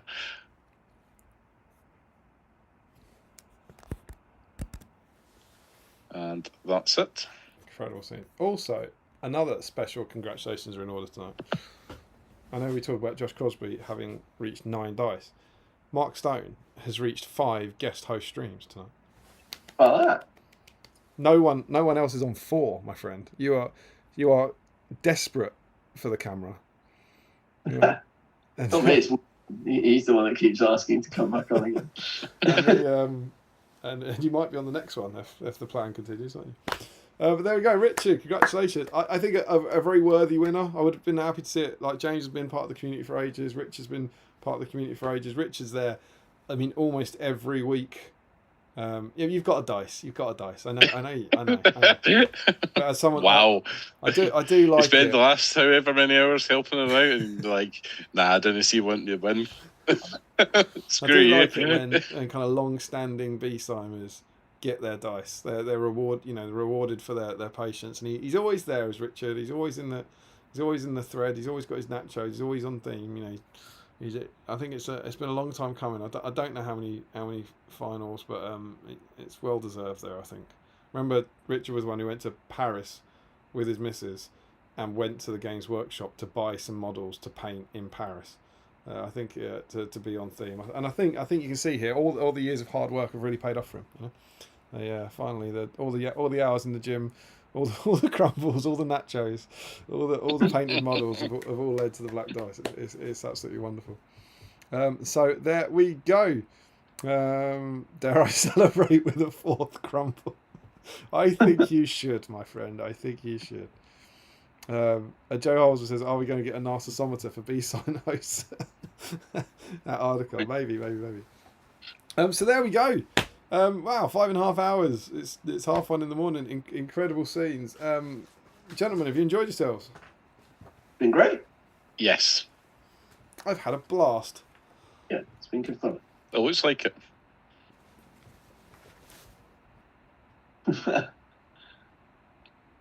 I just gave a thumbs up. Where's the fireworks gone? Just the fireworks at. Must have run out.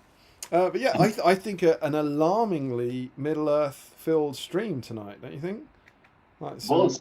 It was slightly disappointing that way, but good Billy segment, good Helm, good supplement, good Articon, and hopefully some good Bombadil, and 21 Bombadils out there in the world.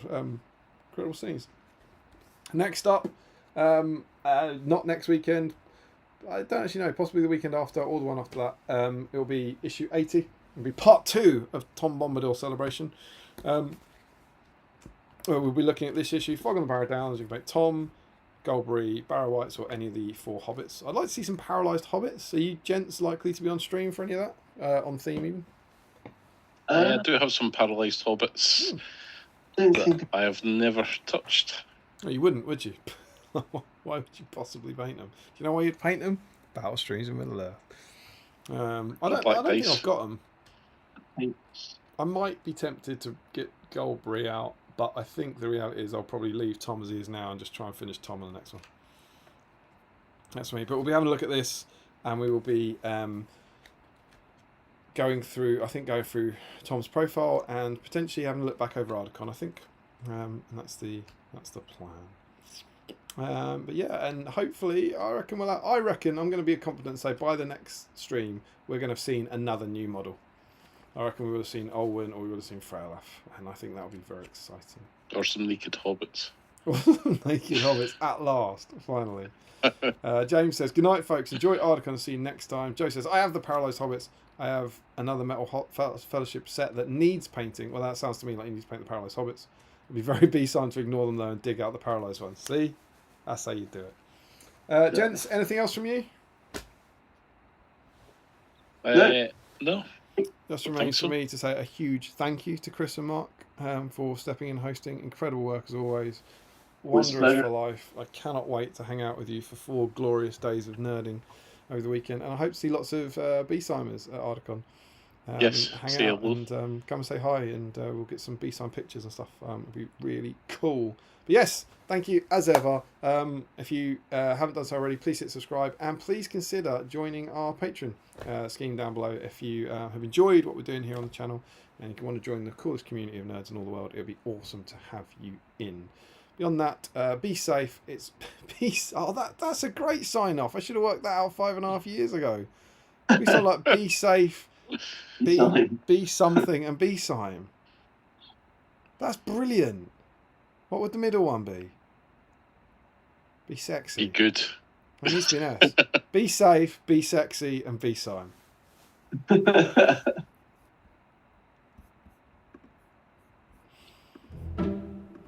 We have